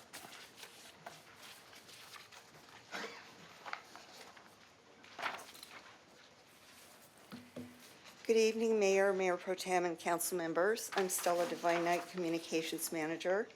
Tonight, I'm presenting the Second Amendment to the city's agreement with Tri-Pepe Smith and Associates for communication support, including public information, media relations, community outreach, social media, and creative content. Before I go on, I would like to let you guys know that we have the CEO, Ryder Smith, here, and Director Melanie James from Tri-Pepe Smith to answer any questions you may have. The original 3-year agreement included 2 one-year extension options. Staff is recommending council exercise those options, extending the agreement through December 2028. If approved, the amendment would add $2.6 million for the extensions, for a total not to exceed amount of $5.5 million for the entire 5-year. Any questions? No, but I'm just gonna read this. So, thank you for your staff report. What's being proposed here is a 2-year extension of this contract with Tri-Pepe at a rate of $1.3 million per year. By contrast, our neighboring city of Lancaster just approved in May, 2 months ago, its contract with the same company, Tri-Pepe, at a rate of $550,000 a year. That's over $750,000 less per year than we're being asked to pay. $750,000 less than Lancaster. That's not an inconsequential difference. That's monumental. It's unheard of. In fact, when the Palmdale contract was increased by millions in 2024, Tri-Pepe issued a press release headlined, "Tri-Pepe secures landmark contract with the city of Palmdale," saying that the Palmdale contract is, quote, "the largest contract in the firm's history." Why such a huge contract for Tri-Pepe here in Palmdale? That contract amount alone is a red flag and should be sufficient for us to take pause and consider going back out to bid for these services. But let's look a little deeper. Tri-Pepe's founder was formerly president and CEO of Wilden and worked for Wilden for over 20 years. If you recall, Wilden is the company that I've been raising concerns about. starting when the city manager asked us to award a contract for $150,000, when the bid was only for a fixed fee amount of about $40,000. This $110,000 differential was alarming, so we as a council moved to reduce the contract award appropriately. Pepe was the CEO of Wilden for nearly 10 years and again worked for them for over 20. Wilden and Pepe are interconnected.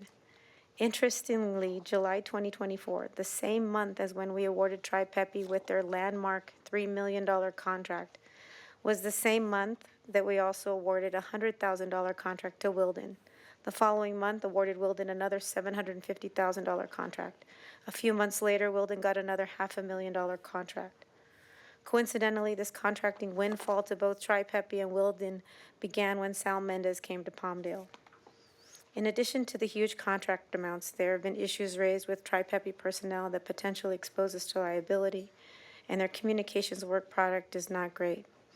All you really have to do is look at our social media posts, which don't get very many likes for a city this large.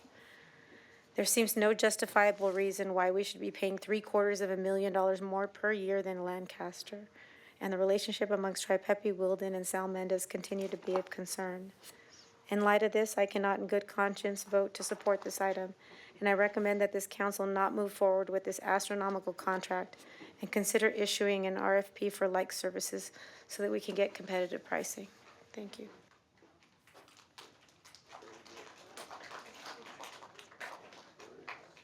Members of City Council, I think we're not comparing apples to apples here. When we say one contract with another, it's not the same contract. If we can get Mr. Ryder Smith to speak on this subject. I mean, it also is based on how many events each city has, how much posting each city, I mean, no offense to Lancaster, but I don't see much coming out of Lancaster. They also have sorry, their own but- internal communications team that offset some of the So work. I know that the city of Palmdale has a lot of events, so like you said, I don't want to compare apples to oranges. I would like a very fair comparison between cities. Sorry, sir, go ahead. No, thank you. I appreciate raising the questions, and obviously, on the surface, that could be an interesting concern. So first of all, I just want to clarify, in both cases, our contract work is entirely on a time and materials basis, so it's based upon the amount of work being asked of us. In the case of the city of Lancaster, they actually have an internal team with 5 or 6 people. That team recently shifted its organizational structure, but as a result of that change, they asked for some additional supplemental support. They called on Pepe Smith to come in and help them out with that support, and we use a separate team at the firm to help support that account. So we aren't doing nearly the amount of work that we're doing here in the city of Palmdale. So our Palmdale engagement is substantial, and 100%. It is our largest contract we've ever had the opportunity to work in and do this kind of in-depth work that we're doing with this city. You may recall that there was a substantial change in operation at the city when we initially came on board several years ago, and that effectively at that time was a cost-neutral transition, and that our total cost for engagement was similar to the cost you were currently experiencing with your in-house staff arrangement.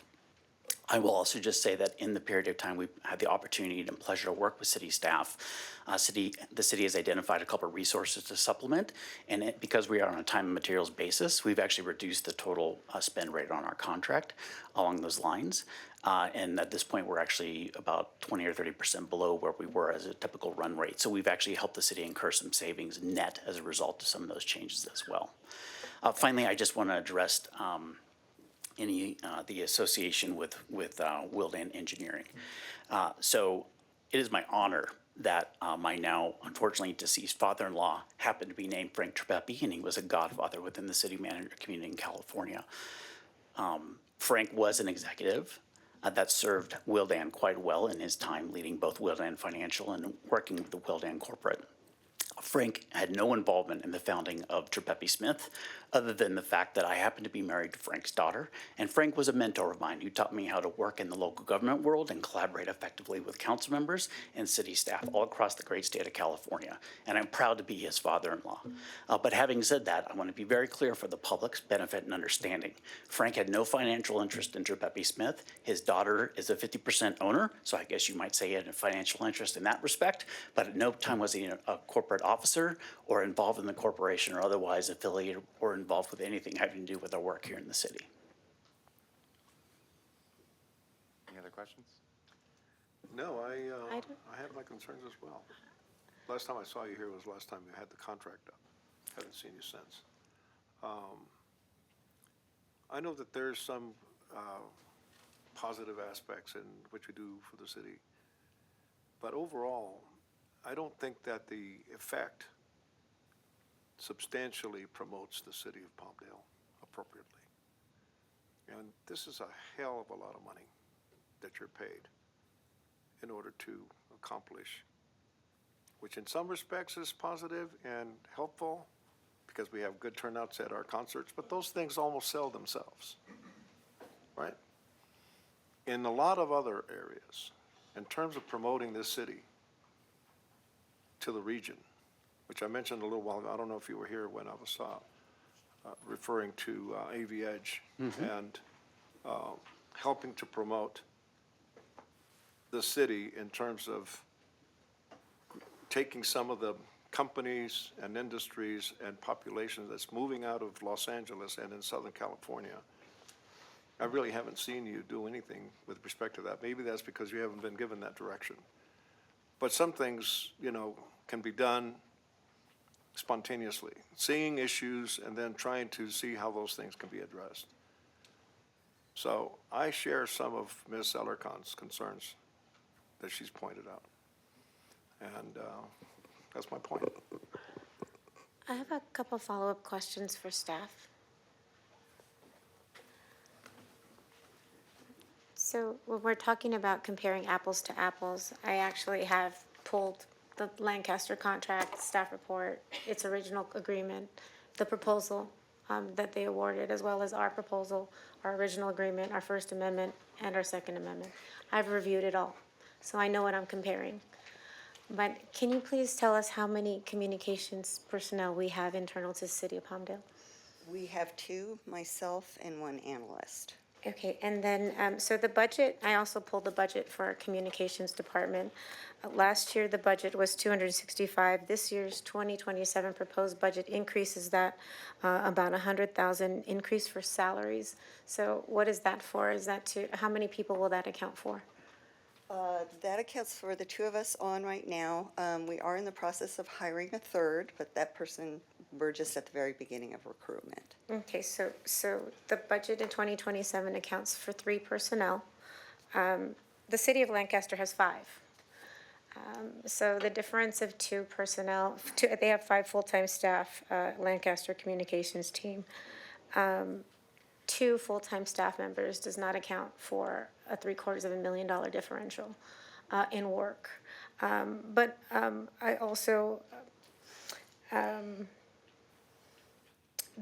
hold on. What was that? Sorry, I lost my train of thought.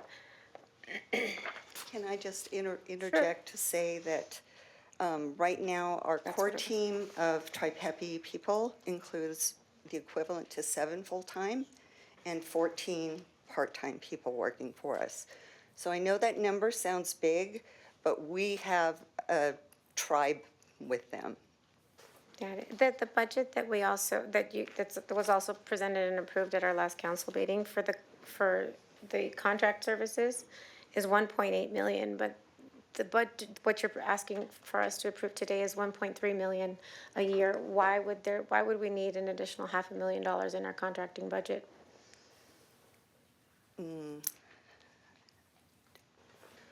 I have it here. Yeah. Contracting services, $1.786 million proposed 2027. It's a change of $90,000, so it's an increase. But why would we need to increase our budget, our contracting budget to 1.8 million when per year, the contract that you're asking us to approve today is 1.3? That's a $500,000 differential. Why do we need that? Why did we approve a $1.8 million contracting budget? Why did we build in a $500,000 buffer? My concern is that this contract keeps ballooning. Well, and it started out, the original agreement started out at 480,000. There was a Second Amendment, 2.3 million, or it was an increase of 2.6 million. But there continued to be huge increases. And then we build into the budget an increase for communications personnel, as well as $500,000 in contracting services for communications. Why do we need all of that when the city of Lancaster is and honestly, I don't know if you guys have ever watched a City of Lancaster meeting. They actually have video montages at every city council meeting for every event that the city attends, every council member, and they do interviews with the council members, and at every council meeting, they show them. They actually do a lot of work, and it's substantive work, and you can see the deliverable outcomes there. I don't understand why we have to pay $750,000 more than they do. And we have a $500,000 budget buffer built into our contracting budget. And we're increasing personnel internal to communications. Why do we need all of that? So part of what you're looking at in that budget is not all of that is allocated to TriPepi. The vast majority of it is. But we've also brought on we want a little team of design groups on staff for special projects in case we need them. So we may or we may not use that buffer. So TriPepi can't do the work? I mean, for $1.3 million a year, why can't they do it? Why do we need other contractors? There's other services, so TriPepi does the broadcasting for our council meetings. They do our artwork for billboards, they do our press releases, they video all the different events, they do our social media, they do our website, they correct all the website content, everything that's on our multiple websites for the amphitheater, for the playhouse, they manage all of those also. But there are special assignments like the magazine or the budget book that we do contract out with other services that we feel are a better suit at times when we need them. So I think you're looking at the entire budget, not just TriPepi's budget. TriPepi's budget has actually stayed the same over the course of 5 years. And in fact, on this agreement, they were getting a 5% or CPI rate increase each year. This year, we negotiated that down to 2%. So it's actually gone down, and I just want you to know it's a up to amount. We don't spend that amount each year. That's an average of what could occur based on the events that the city has. What were the actual expenditures for last year? I don't have those. We can get them, we can pull them. Just for $109,000 a month, it doesn't seem like it just seems like an astronomical contract. And I didn't vote to support it last time because the First Amendment, the original agreement was $480,000. Then 8 months later. Yeah, that was just a short period of time. 8 months later, yes. we did a First Amendment for $2.9 million. 8 months later. And today, now, there's another $2.6 million increase to this contract. For 2 years. Right. Yeah. Again, it's ballooning, and it makes no sense to me. And I don't see the work product and the relationships, and also the risk exposure that I think this council is privy to with regard to personnel matters and TriPepi are concerning. So I just can't support it. I think it justifies, the cost differential justifies us going out to an RFP to see what competitive pricing is available out there for like services. I have another question. Go ahead. What would we expect to see improve or expanded with this $2.6 million over the next 2 years? Where would we see the benefit of that money for the city of Palmdale? Mayor, members of the City Council, I think the benefits of product we receive right now, we get, despite what others may think, we get excellent service by TriPepi Smith and their group. We've won several awards with TriPepi Smith. Our State of the City is won the last year's award we won. They do several events throughout the community. They are here on weekends. They are here on weekdays. They are here early mornings and late at night. They are here almost just as much as our city staff 24/7. So it's a continued service that we will get from them. As Sarah and staff stated, it's not anything different. It's the same continued service we've been receiving after year. We're just asking to continue the service another 2 years.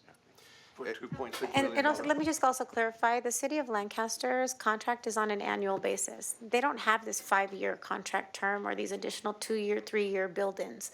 They do it on an annual basis. Why would we not structure ours to do the same so that we can build in the opportunity to seek alternative contractors for like services? It just seems like we've built this balloon of a contract, an astronomical contract, like they said, a landmark milestone contract, the largest in its history, and they've provided services for over 200 cities. How is ours the largest ever, and why? And Ryder can speak on this if he'd like, but from my knowledge, we are the only city that uses them for everything, and there's not, when we went But we to- don't use them for everything Wait. because we've got staff, right?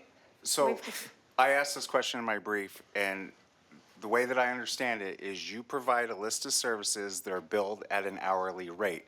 The number that we agree upon with you is based upon the services we're asking of you based on those hourly rates. So it's not about how many people are on our staff compared to Lancaster's staff. It's about specifically which services we are asking of you compared to what they may be asking of you, which could be completely different.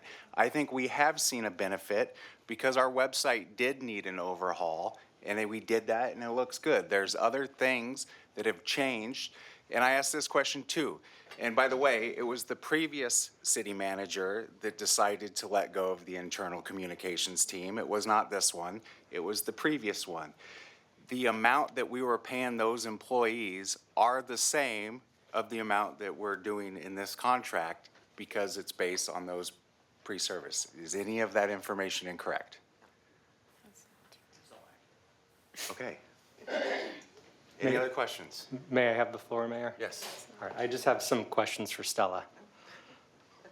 Sorry, Stella, yeah. I'm gonna run off to the side, all right. You've been with the city in the communication department for over 20 years, I believe, right? I've been with the city, it'll be 26 years in September, and I started in Parks and Recreation, but came over to Communications in 2013. Okay, so you've been with the city a long time. You live in Palmdale. Yes. We've known each other a long time. I know you want what's right for Palmdale. Yes. I know your heart's in Palmdale. It's where you call home. It's where you've had the majority of your career. I think there's some good points. It is an expensive contract, but we are using them for practically everything. You've been with the communications department since the transition where we started to fully contract all of our services. Have you seen more value in it with contracting out? Have we been getting more services, and has there been a faster turnaround time and things like that, like quality? Like, what have you seen increase? So from my perspective, yes to all those things, but more important, we're doing things more strategically. The things that the communications department has more impact, it's reaching more people in the community. We've grown our social media exponentially.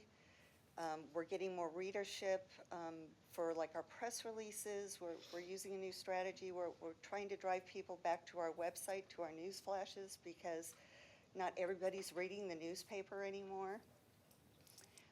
We're being strategic about what kinds of things we're actually working on. Like, does it make sense to do this, or can we do this instead and have more impact? So for me, the biggest thing is it's given us the breathing room to be much more strategic about what we're doing. And I think that we're seeing very positive results by doing that. Okay, are you happy with the way things have been going, and have you heard any complaints with any of their staff, or have you seen any issues arise No. with anything? No. I mean, once in a while we have the occasional thing, but the Tri-Peppy team is really great. We can talk it out. We can work it out. They are always, always very happy to adjust, to be flexible and do what needs to be done so that everybody's happy. So, I mean, it's been a really good relationship. Okay, you think there's any areas where we could sharpen our pencil on any of this stuff, or, because I know it's built on an ongoing basis, but.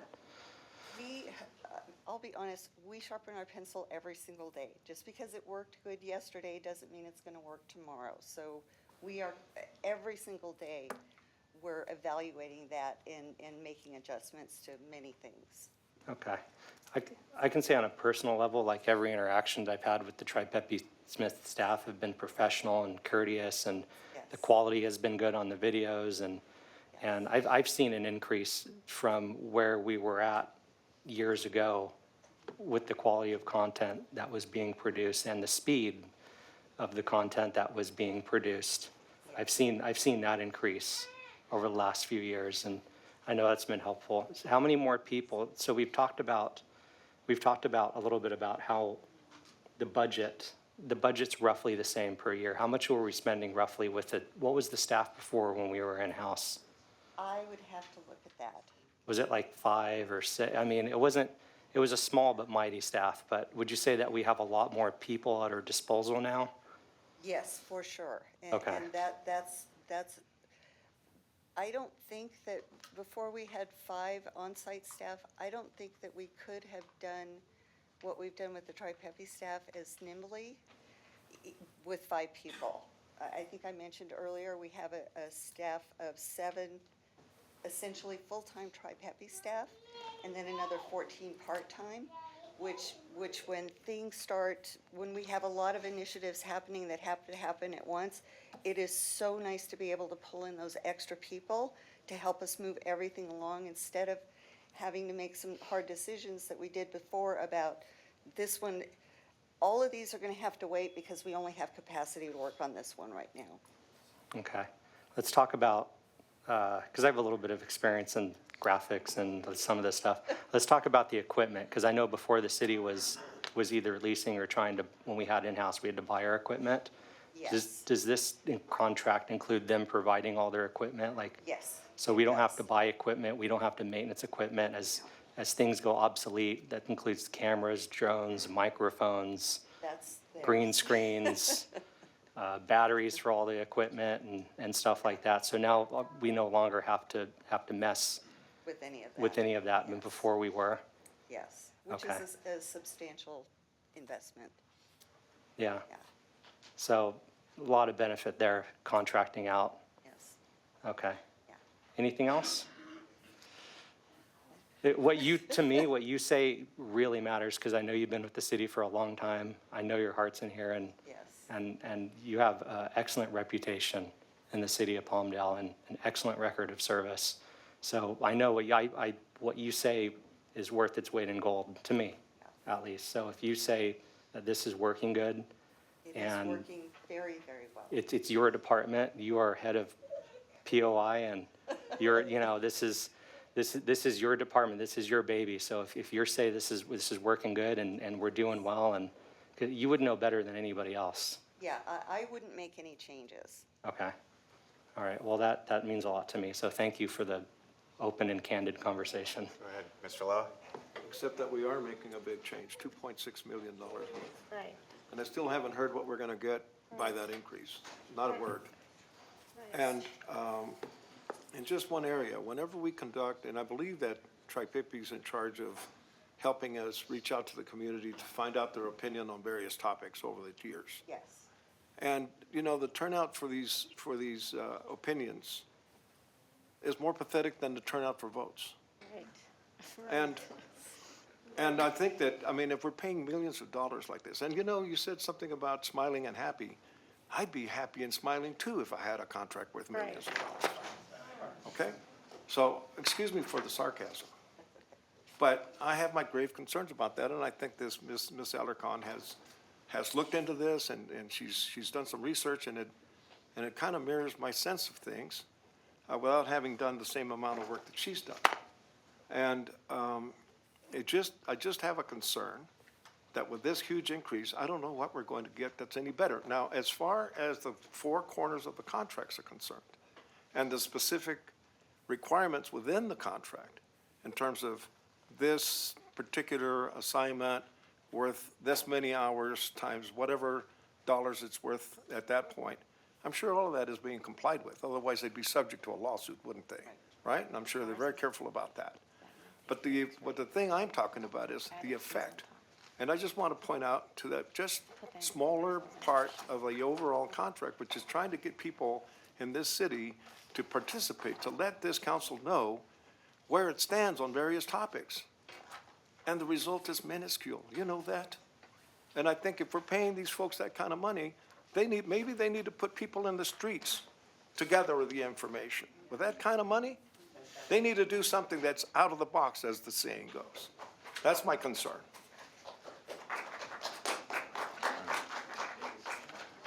And I appreciate you just as much as Austin does. Do you have anything? Anything else? Okay. Again, just to clarify, it's not an increase. It's actually a decrease. It's an increase if you compare a short-term contract to a full-year contract, but that's not what we're doing here. I do think that the quality of service is good. I do think that the product that we are getting is better than it used to be compared to the in-house staff. And I do believe, based when we looked it up in my briefing when I asked these questions, the salaries for that previous staff were about equivalent to this contract. It's based on preset hourly rates based on what we asked for. With that, I'll entertain a motion. I just want to be clear, Eric, that's not accurate. The previous agreement was 1.2 a year. What they're asking for us now is 1.3 a year. There's no decrease. They had a guaranteed 5% increase year after year. They renegotiated it to 2, so it's less compared to what the standard increase would have been. Mayor, the finance director just texted me.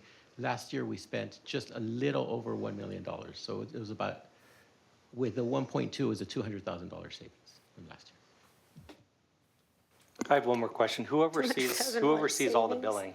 Because we're talking about the big number, but I want to make sure that the billing is overseen accurately and done correctly. Because that's ultimately what we want to make sure, is that we're not paying more for the services that are being rendered, and we're not being overbilled, and that there's actually multiple people that are overseeing the billing and what it is we're paying for. Yes, so that's being overseen by me and Blanca right now.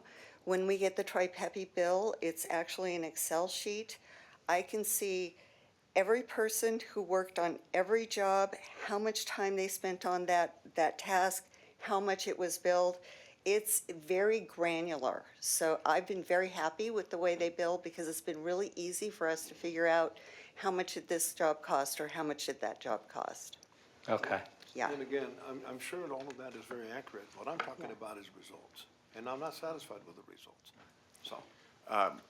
So there were also suggestions of things that you would like to see different or that could be better. Can you meet with individual council members to get input on things? I would be very happy to do that. And can we ask the public what they would like to see and get their opinion on things? And this will test the chops on how well we outreach to the public. Yes. But I think public participation is very important to what we do in the city.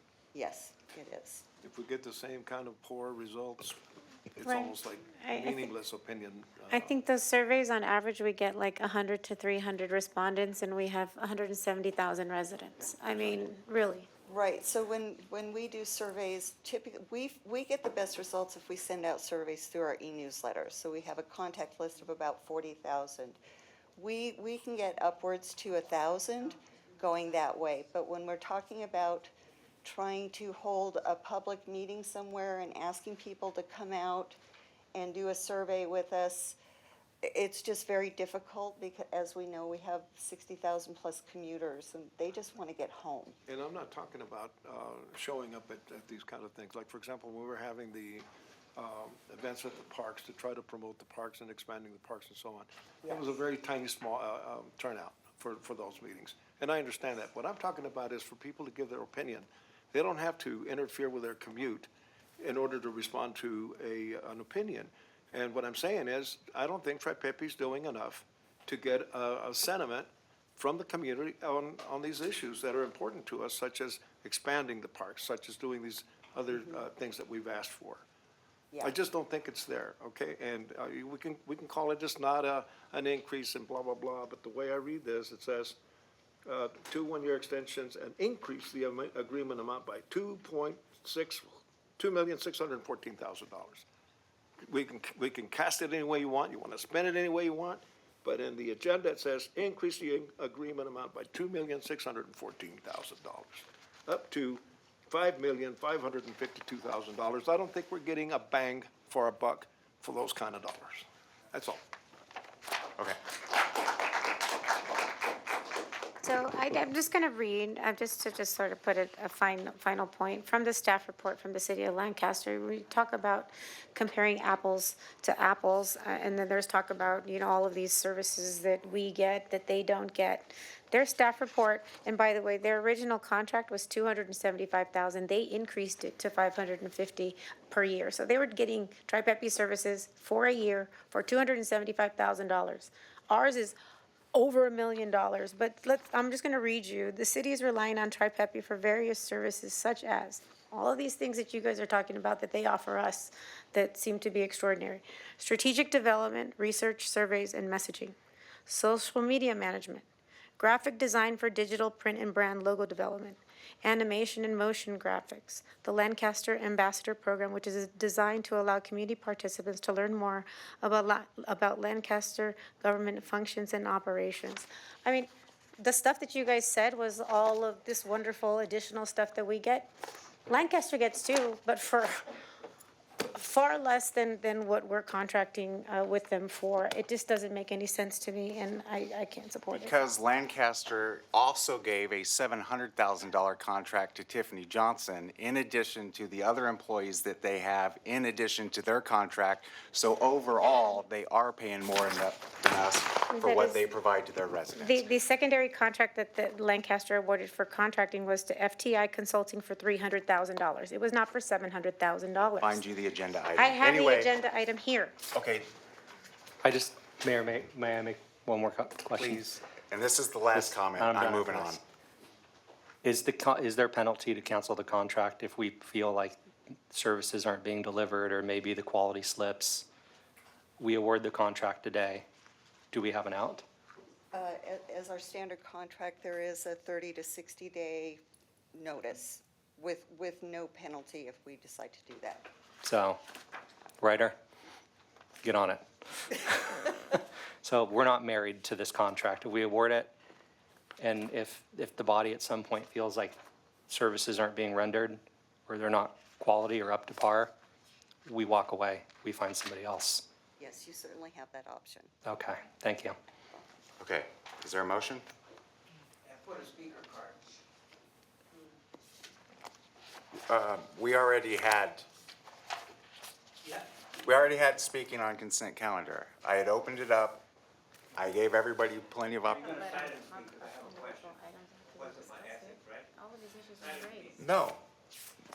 No, I opened it up to public comment. I closed public comment. I asked the council if they had any items they wanted to pull for discussion, and we did. I understand that, Eric, but these issues that I've raised, that Councilmember Loa have raised, were not presented before the public had the opportunity to speak on the item, and they should be afforded the opportunity to respond.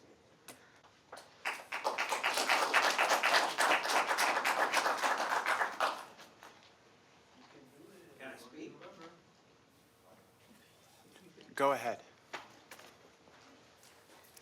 1 minute. I have opened up consent calendar. Are you gonna take my minute? No, I'm explaining the rules of what I'm going to the allow Eric right now. rules, cutting us Yes, off. because I am the chair of this Oh, meeting. yeah. I can conduct this I'm how not- I see I'm not fit. I questioning can your control the masculinity. meetings and I just wanted length to of time talk that about you get that. to speak. I'm saying because I'm doing this, I'm allowing you 1 minute. Oh, thank you, God. Appreciate it. But I'd like to thank Richard Loa and Andrea for bringing up this issue. As usual, Austin always brings up the corrupt stuff. Isn't Printing Boss being investigated by the FBI in Lancaster as part of the crackdown on the Lancaster corruption? Isn't your business being investigated? And you have the balls to question this project? This project is wrong. As usual, you're going to vote for it because you have no morals. You know, there used to be a time when city council had morals, when Pete Knight, his son, and other people. But now the Eric Olson City Council is without morals and without any kind of decency. It's sad.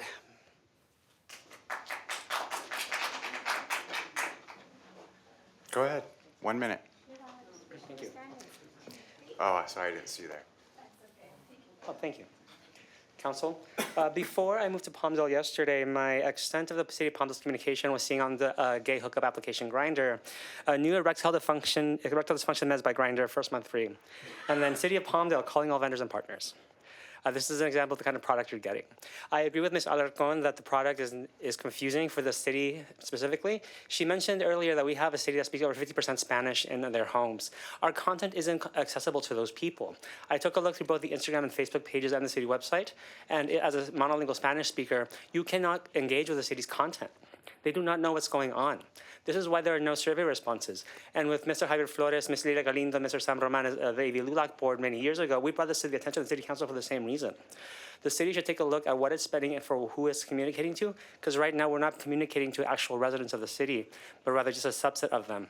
And I hope that this can be either fixed before you award the contract, or in the future, yank it. Thank you.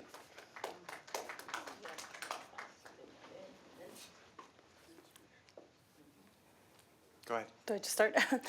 First, I want to say thank you, Ms. Andrea and Mr. Richard, because I didn't know any of this. And as I am here as a voice to the voiceless, I am here as a local artist, and there's many local artists here in Palmdale.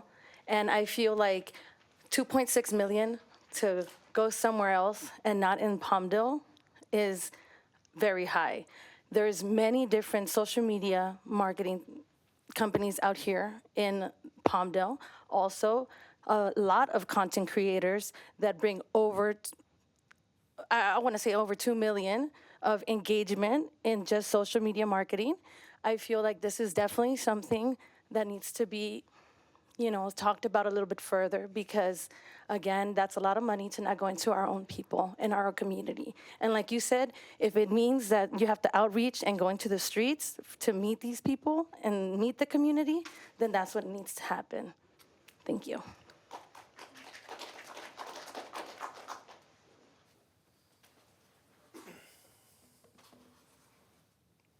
Go ahead. It'll reset. All right. Thank you once again, Ms. Alarcon. And yes, you, sir, Mr. Loa, for enlightening us on the in-depth numbers on how this money is being spent and what it's for.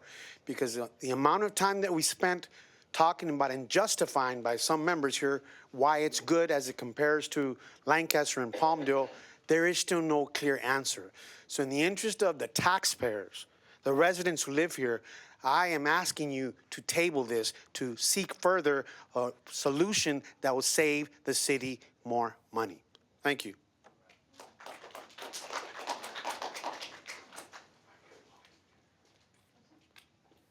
Well, good evening, Mayor. Good evening to the esteemed board and to the city of Palmdale. This is not why I came, but I'm interested in the entertainment of this city. Mr. Richard and Andrea, I do appreciate you holding responsible, the people that are in this position. I want to step up. My name is Tammy Davis. I'm disabled, but I was the liaison for Lake Charles, Louisiana City. Brought that city out of crime because of the overseeing of entertainment for the whole community of Lake Charles, Louisiana. I received several national awards, making the whole city one. I really wasn't coming here to speak on that, but when you talked about results, that's who I am. And I can do it. I'll come out of retirement to do that, because I've been in this city for 21 years. I like Palmdale. Some of the things I don't. Thank you for allowing me to speak, Mr. Mayor.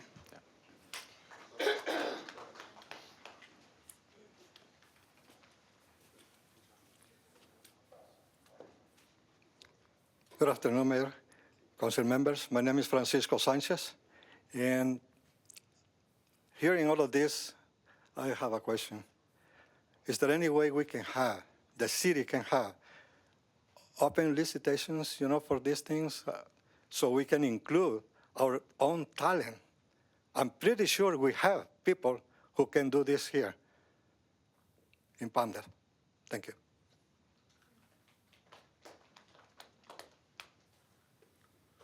This should have been on a new item on the agenda, not a consent item.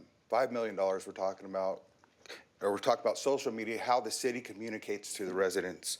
This should have been a new item. I have many times emailed city staff about me helping to fix the city website to make it better, because I know I can make it better. Also, to engagement. Many things I have ideas to make better engagement. But the website, I know I can make it better. We also have AI is doing a lot of this now, and so you don't need people, really. Social influencers, we could always hire just local people and that have followers and get them engaged, and then we have more feedback from the community, right? Also, $500,000, maybe we could have spent that money on Paul Minthel Historic Park and created more community pride, and done those wall murals that I wanted to do to promote aerospace and the 4th of July, our 250th anniversary, or bought some American flags and put them on some flagpoles. Thank you. We could have done a lot more, but the staff has blocked the public. Okay, anybody else? Closing public comment on this item. Is there a motion to approve? I'll make the motion to approve. Is there a second? No second? What? So I just want to be clear, we don't have to do this right now. I mean, if we can let it fail now, I mean, I would hope that we let it fail now, but there's no urgency. The contract extension, I mean, doesn't it initiate in December 18th, 2026? Yeah, but But we don't need to do it now. Okay, we don't have to, but also we can. And we already talked to Stella. She agreed to hear the input. We have outs on the contract. We do this every meeting. We just keep kicking cans down the road every meeting. You're right, we do this every meeting. We spend money that Yep, we should not I be made a spending. motion. Is there a second? I'll second based on staff recommendation. Okay, there's a motion and a second. All in favor, say aye. Aye. Aye. Anyone oppose? No. Okay, it passes 3-2. Thank you. Moving on to item 7.12.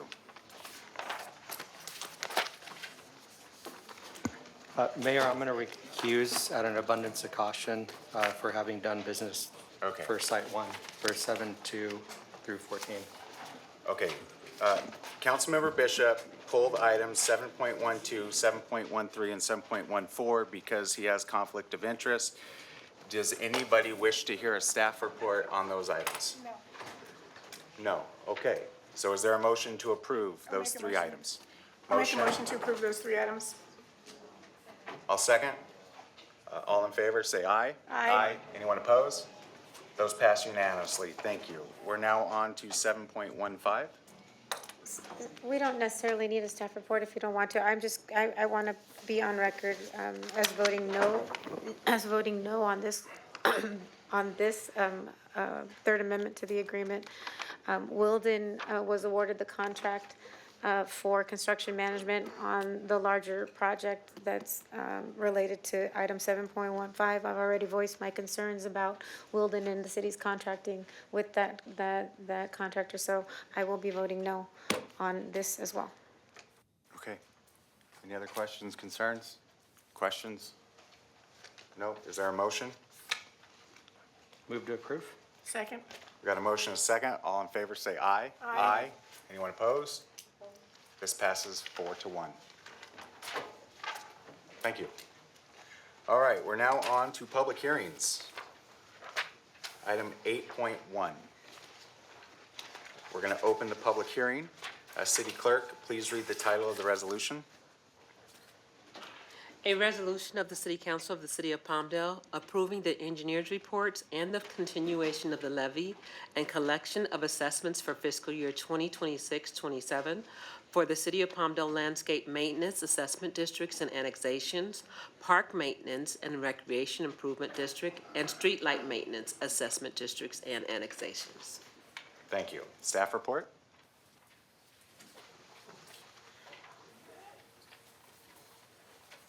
Good evening, Mayor and the Council.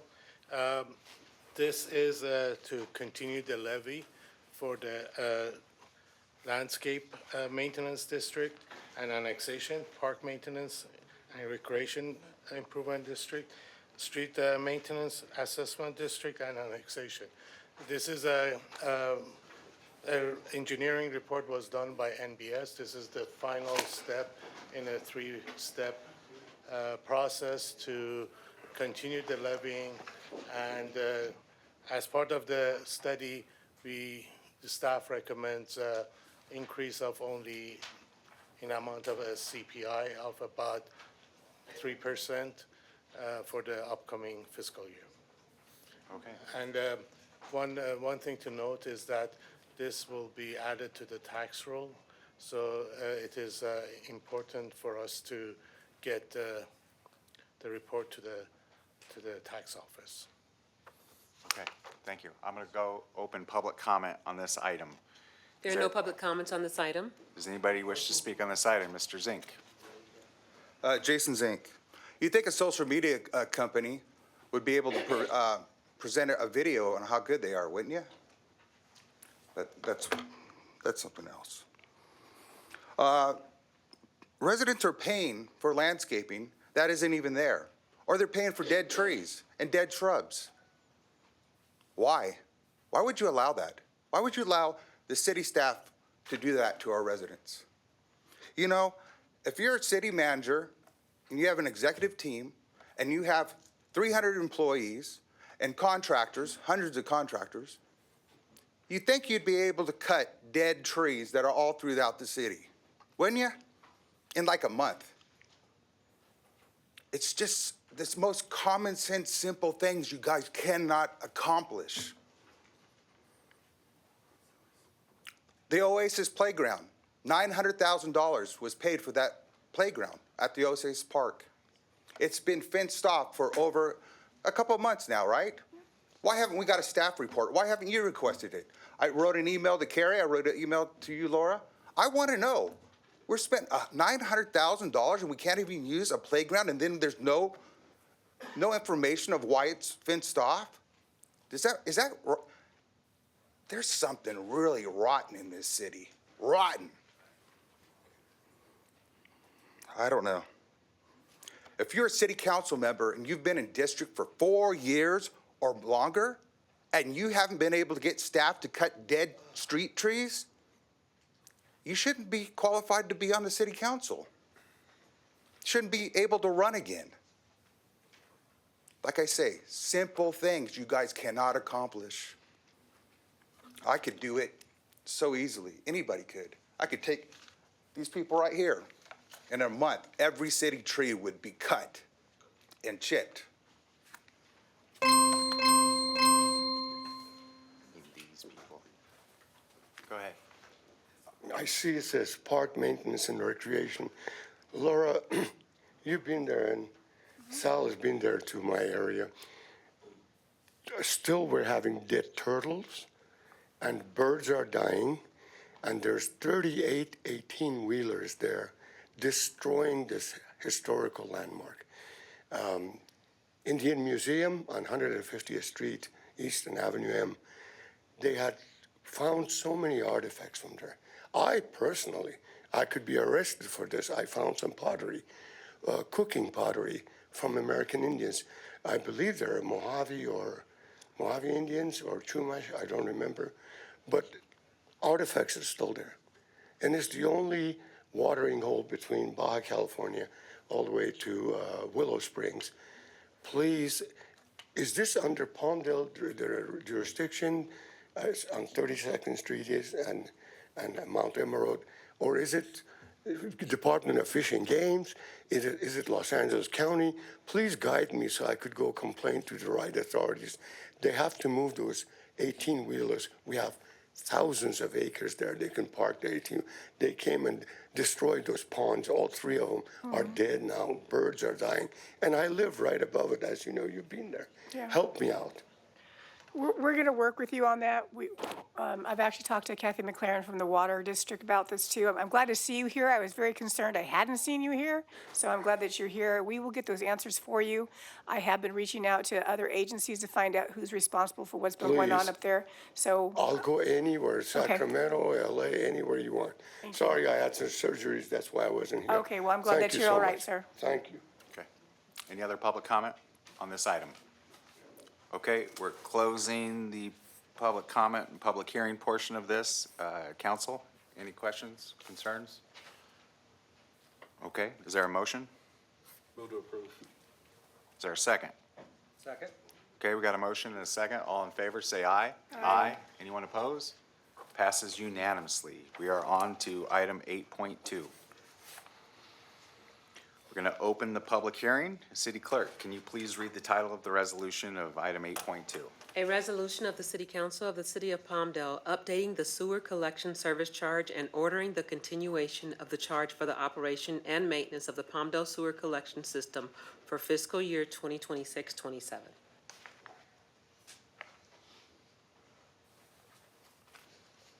Mayor and the council, this public hearing is very similar to the last one, but it pertains to sewer fees and continuing levy and accepting the engineer's report. And it was done in, again, 3 council actions. I'm happy to report that with this year's sewer fee, we are not increasing any rates. Good. Okay. Thank you. With that, I'll make a motion to approve. I'm going to open, I'm going to open the public comments Aye. first. Anybody wish to speak? Okay, we're closing public comment on that. And we close the public hearing. Council discussion? I'm glad to see there's no rate increase. Well, yeah, that's tremendous, but it's already pretty high rate. So it's good to see that it's not being increased and it's going to go on for another 5 years, so. Is there any chance that we can lower them, sir? We have not looked into it, but we are also. Come on up. Wouldn't that be a nice gift to lower those prices? Right now, we are conducting a sewer master plan, and as part of that, we are identifying the deficiencies of the system and the capital improvement list. And we do not know exactly where that's going to land, but I suspect that there would be some projects with good dollar amounts associated with the list. So we would rather get the list, which hopefully would be by the end of this calendar year, and maybe we can bring, when we come back for next year, we can share some of that news or see how Well, things are. if the sewer gods are looking favorably upon us and there are no giant capital improvement projects, there is a chance it could come down, right? That's always a something. chance. Yes, there is a chance. So let's just be open-minded about it when the time comes. Of course. Thank you. I wonder how it would play on Kalshi. Any other council discussion? Okay, is there a motion? I'll make a motion to adopt. Is there a second? Second. Okay, we got a motion and a second. All in favor, say aye. Aye. Anyone opposed? Passes unanimously. Item 8.3, we're going to open the public hearing. City Clerk, can you please read the title of the resolution? A resolution of the City Council of the City of Palmdale approving the engineer's report and the continuation of the levy and collection of assessments for fiscal year 2026-27 for the City of Palmdale Drainage Benefit Assessment Districts Number 1 and Number 2006-02-02. Thank you. Staff report, please. Mayor and Council, this is the third resolution or motion for public hearing, very similar to the earlier 2. It's for drainage facilities and the drainage districts that were established using the state law. And this is for District Number 1 and District 2006-02. And we are proposing a CPI increase for these levies. Thank you. Is there public comment on this item? Comments? Mr. Zink? Jason Zink. I just like to know, why are these flood control basins that I walk by have trash in them? Why are there weeds overgrowing in them? Another thing, why are some of the city grates full of dirt? Do you see what I'm saying? There's something wrong here. The Annie wash, when it came down the last storm, there's a flood control basin next to Sarah Polona Park. The water rushed around it because it hasn't been maintained and flooded Avenue R with mud. There's still dirt in the ditch along Avenue R of mud. We are not getting our money's worth. That street probably flooded because the city neglected to maintain those facilities. I know I could do a better job. I don't understand, where is the planning? The planning department didn't meet this month. Why can't they work on this stuff to prevent this stuff and look into fixing the general plan mistakes and everything? I really don't understand how this city's run, because I could do a better job. I think anybody with common sense could do a better job. And I think it takes somebody that cares, somebody that lives here, and somebody that just has common sense. Anyone else wish to speak on item 8.3? I'm closing the public hearing. Council discussion? Seeing none, is there a motion? I'll move. Is there a second? Second. Okay, we got a motion and a second. All in favor, say aye. Aye. Anyone opposed? That passes unanimously. We're on to section 9, appointments. 9.1, nominate and appoint 2 members to the Board of Library. I'd like to make a nomination. Before we do that, I want to ask if there's anybody that is an applicant for this here today. Should we let all the applicants speak before we discuss and make motions? If you just want to line up, I saw several hands.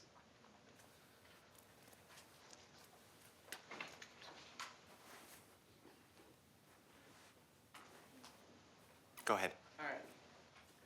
Good evening, Mayor, City Council members. My name is Monica Dobson. I'm a high school teacher here in Palmdale. I want to thank you for your consideration of an appointment to the Palmdale City Library Board of Trustees. As a member of the community, I have found myself attending more and more meetings over the years, some even going late into the hours of the night. Although I have not been able to make every meeting, I make all that I am able to and have often spoken about concerns in our community. As a child, I grew up in the Palmdale City Library, and it fostered my love for books and reading. This love for books and reading is what led me to apply for this position on the Library Board of Trustees and become a teacher. As a member of the Board of Trustees, I would hope to revitalize the impact that the library can have on my community. I want to ensure that the library remains a valuable, accessible, and sustainable resource that serves the current and future needs of this community. Thank you again for your time and consideration. I hope to have the opportunity to work with all of you in the near future. Thank you. Next. Hello. Good evening. I didn't prepare a speech. That's okay. What's your name? My name is Suli Leon. I've been in Palmdale for 20 years, and I'm first and foremost a mother of 3 children. One's already 18, and then I have 2 special needs children who are school age. I also am a pediatric registered nurse, and the reason why I applied for this position is because I feel the library is very important, and I don't see enough engagement with our library. I think we have a lot of competing things like media, for example, or iPads or tablets, and I would love to see more engagement with our children, with our library, not just with books, with other activities as well. For example, the Roseman Library has a sewing club. That would be great to get something going on like that for the library, and other stuff, other ideas. Try to engage the children and the youth to come to our library. That's the reason why I applied. Thank you very Thank you. much. Thank you. Hello, thank you. My name is Joyce Williams. I am a resident of Palmdale for about 25 years. I am a commuter, was the VP and CFO at Cal State LA, where I did oversee the library and higher education. I now work for nonprofit. I applied for the position because I want to do more for the city. I love the city. I applaud everyone here listening to what's going on today. So I applaud, but I also want to make sure our library stays a community resource and it serves all populations, that it makes sure that we're able to have accessible technology, look at digital transformation, and make sure the library stays sustainable and accessible, and that we use resources responsibly to make sure that we're engaging all voices, and then make sure that we are listening to how our library can be that focus of our community to bring everybody together. Thank you. Thank you. Hello. My name is Jose Rios. I've been in Palmdale my entire life, all 30 years. I think I had a Palmdale library card when I was like 8. I am a high school English teacher. I love the community I'm a part of. I love the community I serve. My entire purpose in life now is to turn these students into literary citizens. Mayor Olson, you met one earlier. She's the winner of the Walk on Words poetry contest. I've had other kids submit to poetry competitions. They won $1,000 before, and like that's amazing. I can't think of how I can come up with $1,000 just for my writing. But I've been a part of the library for the past 2 years now. I host an open mic there. It is the most well-attended, not to brag, event in the library's programming, at least for like the regular programming. And I want to be a part of the library's growth. I know that they're looking to expand. I know that they're looking at ways to expand services, and I want to be there. So as we, maybe move into the Chimboli Cultural Center, I would love to think of ways to use those spaces and, forgive me, but we got to pimp this library out, and I want to be a part of that. Thank you. Thank you. You were Mr. Rios? Yes. Okay, got it. Thank you. All right, can I Okay. make my nomination now? Yes, except for, I do think I have to call for public comment. Oh, sure. There are no public comments on this item? Does anybody wish to speak on this? Okay. I close public comment. Mr. Loa. All right, and I think that, well, if my nomination succeeds, then that would result in continuity with one member continuing, and then somebody else would be a new one. So I think that continuity is significant, important intellectual knowledge, and Mr. David Chelin is also in the educational system and has been on that library for several years, and has applied for renewal. And I would request that Mr. Challen be continued on the board. Except for, it's a female named Callan David. Well, I'm sorry that I mispronounced it. That's okay. But the same nomination continues. Okay, got it. Just want to make sure. Is there a second to that, or is there any alternative nominations? I'd like to submit an alternative nomination there are two. Jose Rios would be my first alternative nomination. I think he's got the experience. I mean, his resume is pretty exhaustive in terms of the academic arena. He's also got library experience in New York and in other areas. He clearly articulates a passion for literacy and working with the kids, and so I think he would be a welcome addition to our library board. So Are we doing one at a time, or are we going to go with the two positions? There's two open. Well, let's do one at a time. Okay. Well, you made two? I only made one. Okay. So he made one. Okay, is there I would any like to make a second one also. So Ms. Joyce Williams, who is here, she's got, who spoke, she's got an incredible resume. I think it's easier to do one. And so, I mean, she's public administration experience at the collegiate level. She was vice president of administration at Cal State LA, at Emerson College. She was the chief operating officer, assistant vice president administration. I think she's got, I mean, her resume is exhaustive, and I think she'd be an added valuable voice to the board. So I'd like to make those two. We can take independent votes, but I'd like to nominate Ms. Joyce Williams and Mr. Jose Rios to the board. Okay. Mr. Bishop, do you have any recommendations? I would like to nominate Monica Dobson. She's been very engaged in our city for many years, and she attends the meetings. I see her active in the community, and I know she wants what's best for our community. So that's my nomination. Okay. Do you have any nominations? I like Monica and Mr. Rios, so that give the teachers the power to get our kids to read, so. Okay, let's do one at a time. Is there a second to Mr. Loa's motion of Ms. Callan David? Nope, that will fail without a second. I will second Councilmember Alarcon's motion for Jose Rios. So with a motion and a second, we'll take the vote. All in favor, say aye. Aye. Anyone opposed? No. Congratulations, Mr. Rios. You are on the library board. Is there a second to Councilmember Alarcon's motion for I'm sorry, I didn't write it. Joyce Williams? I'll second that one as well. So with a motion and a second, all in favor, say aye. Aye. Anyone opposed? Yes. Yes. Yes. Okay, that fails in a vote 3-2. So there was a motion for Ms. Monica Dobson, and I believe a second. Yes. So all in favor, say aye. Aye. Anyone opposed? Nope. Congratulations, Ms. Dobson. You're on the library board.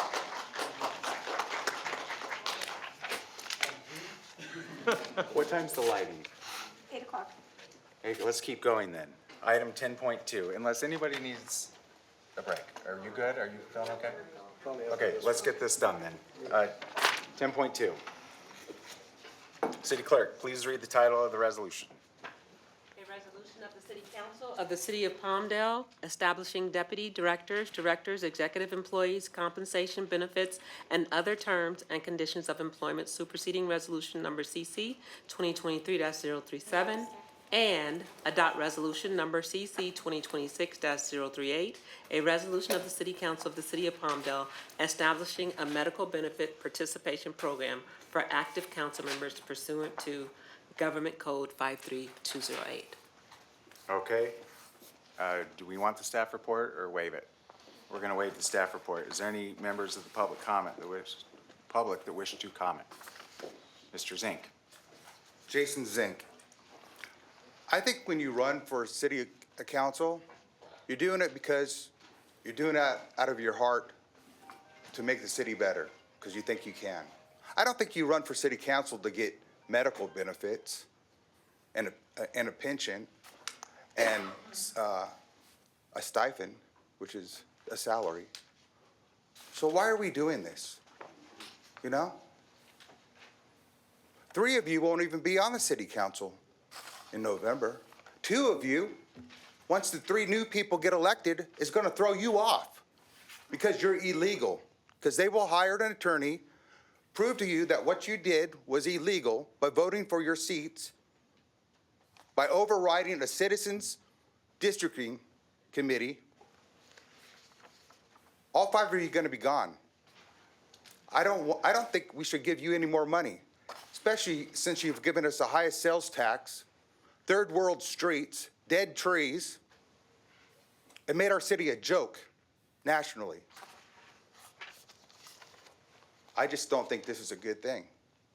Go ahead, try to run on that. Anyone else wish to speak?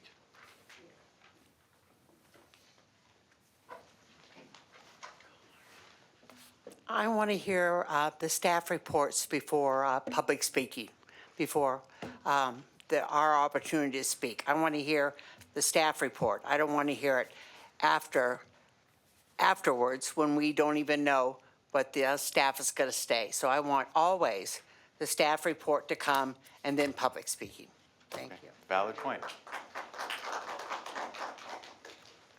Since we're going, does anybody else wish to speak? Would we like to hear the staff report or still waive it? Okay, Mr. Maldonado, let's go. Staff report. Okay, go ahead. Thank you.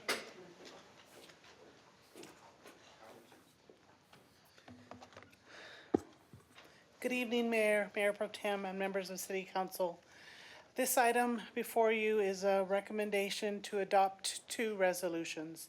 First, Resolution 2026-037, which adds the Deputy Director classification to the Executive Employment Framework, which is recognizing the significant leadership and management responsibilities these positions now carry within the organization, and it will ultimately supersede Resolution 2023-037. The second resolution, 2026-038, authorizes active city council members to participate in the city's executive physical examination program, consistent with California Government Code Section 53208. Both of these resolutions align the city's current organizational structure, promotes consistency in executive employment practices, and formally authorizes the existing wellness benefit for elected officials. There is a minimal financial impact with these resolutions, and staff recommends approval of both resolutions. Any questions? Before we do that, is there anybody else in the public that would wish to speak, having heard the staff report? No? Okay, we're closing public comment. Is there council discussion? Is there a motion for this item? I'll make a motion to approve. Is there a second? We got a motion and a second. All in favor, say aye. Aye. All opposed, say no. No. That passes 4-1. Now, can we take a break? Yes, Mr. Lowe is requesting a break. We've got several things on here, so 5 minutes? Let's get it on March, make it 10, and then you can do the tree. What time is it? 8 o'clock is the tree lighting? The lighting ceremony is at 8 o'clock, correct? Let's take a 15-minute break. Okay.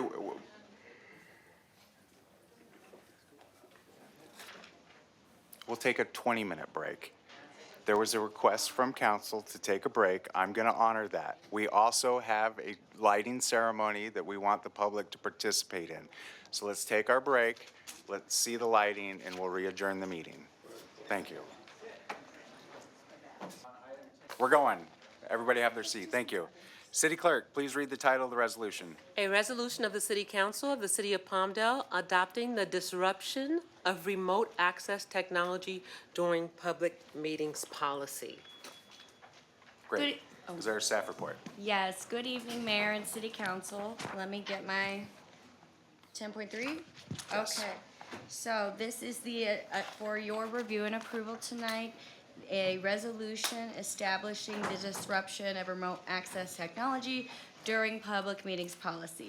So pursuant to SB 707, the city is required to formally adopt a policy that accounts for what will occur in the event of service disruption. So as everyone is aware, the new requirements of SB 707 impose on the city the obligation to provide remote participation for the members of the public during the meetings. So this policy sets forth what will occur in the event the internet goes out. And under the new SB 707, if the city does not have this policy, we have to end the meeting in the event of a service disruption. But if the city adopts this policy that provides for 1 hour of an attempt to restore service, then after that 1 hour, if the city follows the policy, which if you check it out, it talks about procedures during a service disruption, how we're going to attempt to restore service, and what needs to occur to reconvene the meeting. If after that hour service cannot be restored, the public body may conduct a vote to confirm that good faith efforts were made and that the public interest in continuing the meeting outweighs the need for remote access, and the meeting can continue. But if we don't have this policy and the internet goes out, we have to cancel the meeting, and that can be an impediment to getting business done. Okay, thank you. Is there any public comment for this item? Anybody in the public wish to speak on this item? No public speaker cards on this item. Okay, I'm closing public comment. Council, do you have any questions? Is there a motion? Move to approve. Is there a second? Second. We got a motion and a second. All in favor, say aye. Aye. Anyone opposed? That passes unanimously. Okay, 10.4, City Clerk, can you please read the title of the resolution? A resolution of the successor agency to the Community Redevelopment Agency of the City of Palmdale approving the form of the preliminary official statement and the continuing disclosure certificate relating to tax allocation refunding bonds and authorizing certain other actions in connection therewith. Okay. Anybody in the public wish to speak on this item? Nope, seeing none, we're closing public comment. Does I anybody? thought they wanted to do the staff reports first before you do public comments. Oh, you're right. I'm trying to get this. You're correct. Is there a staff report on that?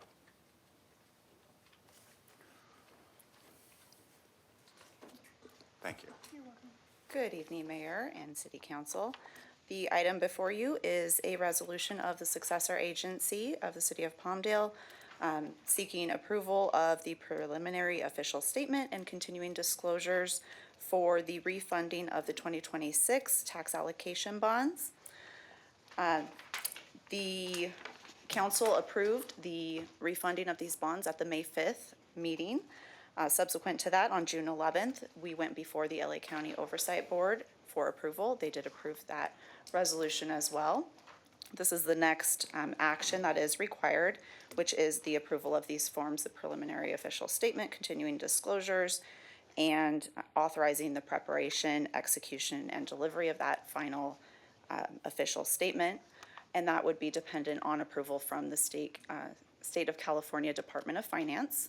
Upon approval from the LA County Oversight Board, staff did go ahead and submit those documents to the State Department of Finance, and they have 60 days from that date to reply with their approval. Upon council action this evening, staff can then proceed with the refunding of these bonds. Any questions? Before we do that, now, does anybody in the public wish to speak on this item? Okay, seeing none, we're closing public comment. Council, do you have any questions, comments, concerns? Move to approve. Second? Okay, we got a motion and a second. All in favor, say aye. Aye. Anyone opposed? Passes unanimously. Thank you very much. We're on 10.5. City Clerk, can you please read the title of the resolution? A resolution of the City Council of the City of Palmdale calling an election and placing a council-proposed ordinance measure on the November 3rd, 2026 election regarding the establishment of a directly elected mayor beginning with the November 2028 general municipal election. Great. Is there a staff report? Good evening again, Mayor and City Council.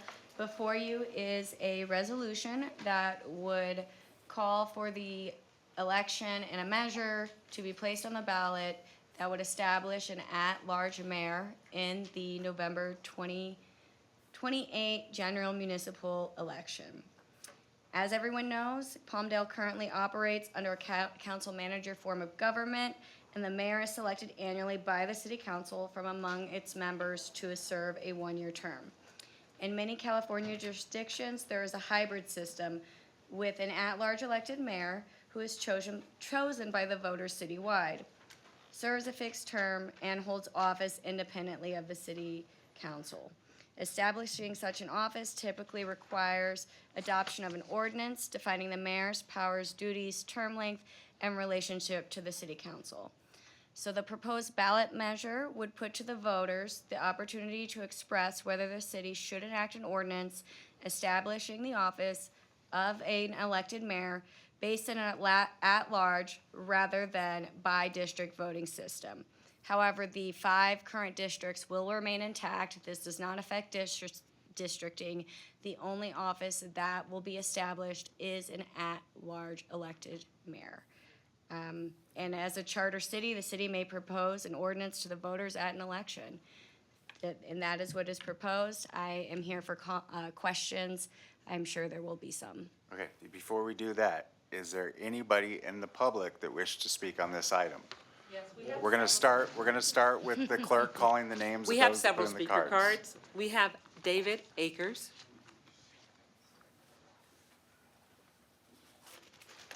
Good evening, Mayor and council members. I'm David Akers, Palmdale Freedom Coalition. I'm just here to encourage you to give the role of mayor back to the people. This rotating one-year mayor experiment is a failure. It was born out of fear and not foresight. And since its inception, this city has lacked leadership, or the level of leadership has decreased. That's because the role is weak and ill-defined, and instead of any constant vision, all we have is constant squabbling and competing factions. The current structure looks something like a blend between an oligarchy and Mean Girls the musical. Except the only song and dance we get are when the board tries to push something down the road or when Ms. Alicorn tries to get a straight answer from the city manager. The reason there is no vision or leadership isn't entirely personal. It's because there is no mandate. A mandate is defined as authority granted by voters to an elected official. In other words, the consent of the governed. Let me illustrate this in most recent elections. Councilmember Bishop, in the most recent election, had 4,100 people vote for him. Laura Betancourt had 2,200 people elect her to her position. Eric Olson had 2,100 people elect him.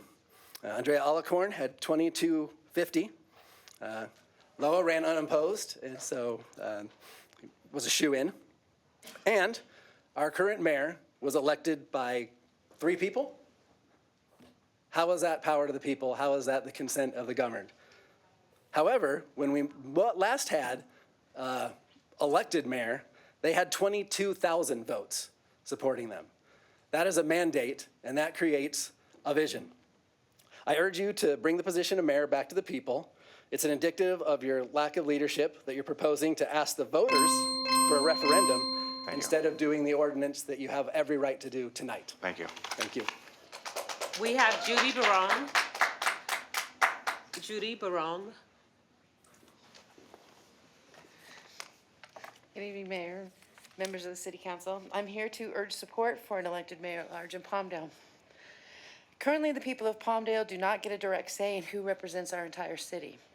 We need a mayor elected by all voters citywide for one clear reason: accountability. An elected mayor earns a mandate from the whole community, not just one district or council majority. That makes the position truly responsive to citywide issues like housing, jobs and public safety, infrastructure, and growth in the Antelope Valley. Second, strong leadership and visibility. A directly elected mayor becomes Palmdale's consistent, high-profile champion. This gives our city a stronger voice in regional negotiations with Los Angeles County, the state, and neighboring cities on transportation, water, and economic development. Annual internal selections create turnover and limit long-term vision. Voters expect the mayor to be the elected leader, not selected behind closed doors. Third is better voter engagement. Direct election of the mayor raises stakes in local elections and can boost turnout. Palmdale is a large, diverse, and growing city. Our residents, the families, working people, and communities across all districts deserve the power to choose who leads us. This empowers every voter instead of concentrating that choice among 5 people. Finally, this change brings clear checks and balance. The professional city manager continues running day-to-day operations. The elected mayor focuses on policy leadership and representing all of us, while the council provides legislative oversight. It's a proven model used successfully in many California cities. An elected mayor at large isn't about more politics.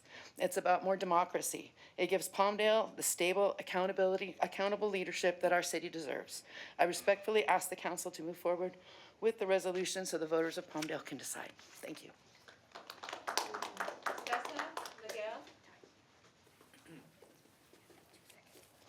Council members Laura Betancourt and Mr. Richard Loa, you'll remember when Jauregui versus Palmdale filled this room with advocates and attorneys from across the state of California who looked at the city's council elections and mayoral elections and found racially polarized voting.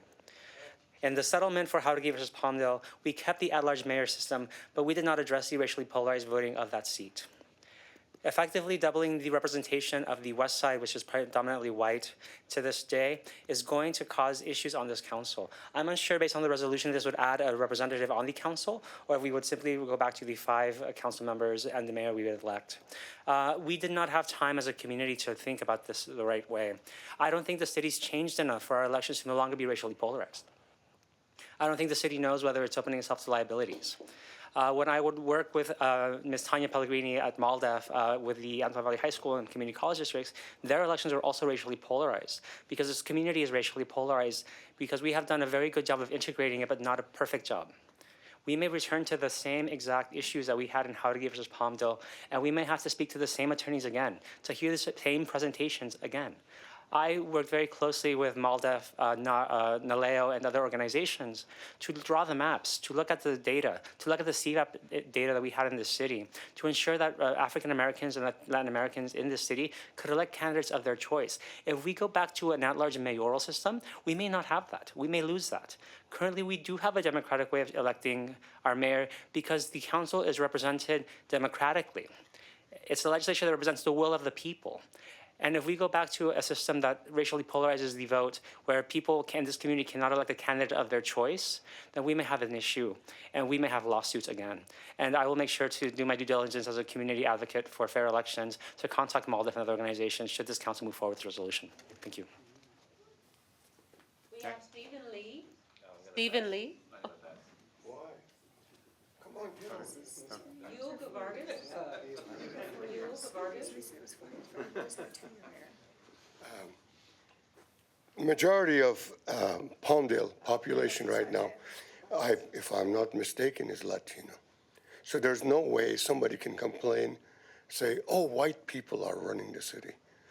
No way.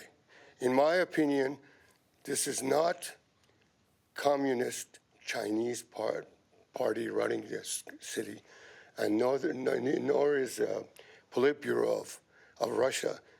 This is a free city. Let the people of Palmdale decide who their mayor is, who's going to represent them.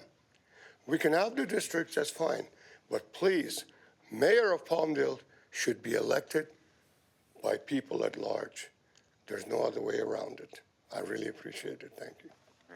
Before the next speaker comes up, please no outbursts when other people are at the podium. I would ask them to give the same courtesy to anybody that has 2 minutes to speak, to allow them to speak freely. Thank you. Next. Roger Sardestak. The esteemed leaders of our fair city. It's been a long time. For those who don't remember me, I'm Roger Soderstedt. You know, we should do this more often. We could even do it twice a month. What a concept, huh? Anyway, no, this is a terrible idea to elect a mayor directly. The rotating system worked perfectly. All of you did a good job, and Miss Eller-Cohn would probably have done even better. This is not a problem we have to solve. Also, there's this campaigning and making promises that you know will never happen. You know, that's not a good way to run a meeting. You pick somebody to run it, let them run it for a year, and pick the next person, let them run it for a year. The system worked out great. Let's not mess it up. This is a solution in search of a problem. There is no problem. Also, the fireworks were great, and the bands were really good too. So I really enjoyed that. Thank you. Thank you. Michelle Lee. She left. Thank you. Thank you. No further speaker cards? Ma'am? After her? Oh, Mark wants to talk to him. Yeah. He'll go next. It's okay, we'll get you. Good evening, Mayor, again, and to the highly esteemed board and trustees and all of the residents of this community. I am a resident of Palmdale. I love Palmdale. I came here 26 years ago for a visit, and what I saw was a beautiful community. Now, I know you know that America came by and was born because they didn't want to be under the enslavement of the British. I know you know that. No. I don't mean no harm, no disrespect. I don't mean it like that, but I'm just trying to make a point. I'm in agreement with people voting for the mayor. Why? Because it's unity. It shows that, and you want to maintain unity in the community. And I'm telling you, I see resolutions. I see solutions when I come here. I haven't been active as I should be or should, and I do produce results. So I'm suggesting strongly as a resident and a family of Palmdale that you keep the people, the citizens and residents to elect the mayor because you get more activity than dictatorship. Thank you for allowing me to speak. Thank you. Mr. Maldonado? Council. So I don't have anything written down, but I do have a lot of things that I want to say. One, we've been talking about getting this elected mayor brought back to Palmdale. A lot of the citizens in Palmdale, I'm in the community a lot, and a lot of the citizens have asked me what's going on with it. Why can't we vote for our mayor? Well, I believe the mayor's position is the mayor is the face of the Palmdale. He's the face of the mayor. He or she is the face, and the city council members all have a district, and the mayor should hold those council people accountable for town hall meetings. And I think that that would also have an electric mayor, a seated mayor in the city would keep the circus away from what happens up here. And you got to know that there's been a lot of bickering that's gone on between all the city council people, you know, and then after that, all we hear is, it was a circus, it was a circus, it was a circus. But again, giving the elected mayor seat back to the city of Palmdale, they would feel much more comfortable that they could have somebody that they could reach out to that would basically watch over the team. And of course, you have to bring the city council members together to work with that mayor. So it's really important who you elect as a city mayor, because that city mayor has to do the business of the people, not the business of his own, and to always put the voice of the people first in what they want to hear. And also bring them to the table here at the city council meetings. So I hope that you got, and I don't know why it took so long all of a sudden now to say that we want to bring the ordinance in now. Is it because we got an election coming up in November? This is something we've been asking for a long time. So thank you for bringing that to the table. Thank you. Thank you. Anyone else wish to speak? Yes, sir. How y'all doing? My name is Jeremiah Farrell. I've lived in Palmdale for about 21 years. And I guess the main issue I have with this is I don't know you and I don't know what you stand for. You are my mayor, but I have no idea what your policies are other than my getting into local politics here recently. I have no idea what your morals are, what you stand for, what you're pushing for, because you were elected by everybody else here. I didn't vote for you. You weren't in my district. I don't think that's fair. I don't think that's right. And as Mr. Akers brought up, this isn't something that makes sense for you to send back to the people to see if the people want it or not. Just give it back to the people. You have the power tonight to do that, and I expect you to do so. Because I want to know what my mayor stands for. Thank you. Mr. Zink? Jason Zink, I agree with everything that man just said. And let's remember what you guys did. You went against a judge's decision to take the mayor away. Judge Mooney said there would be an elected mayor and 4 districts, period. And you guys, along with Juan Carrillo, Assemblyman Juan Carrillo, voted to do away with it. So you guys could play politics. Juan Carrillo, Assemblyman Juan Carrillo, supported the white candidates. He used the white candidates to split the Latino vote and got you guys elected. That's exactly what happened. This has been this has been politics, local politics from the beginning to get rid of Mayor Steve Hoffbauer. You guys are playing politics now. You guys could have put this question and had people working on this a year ago.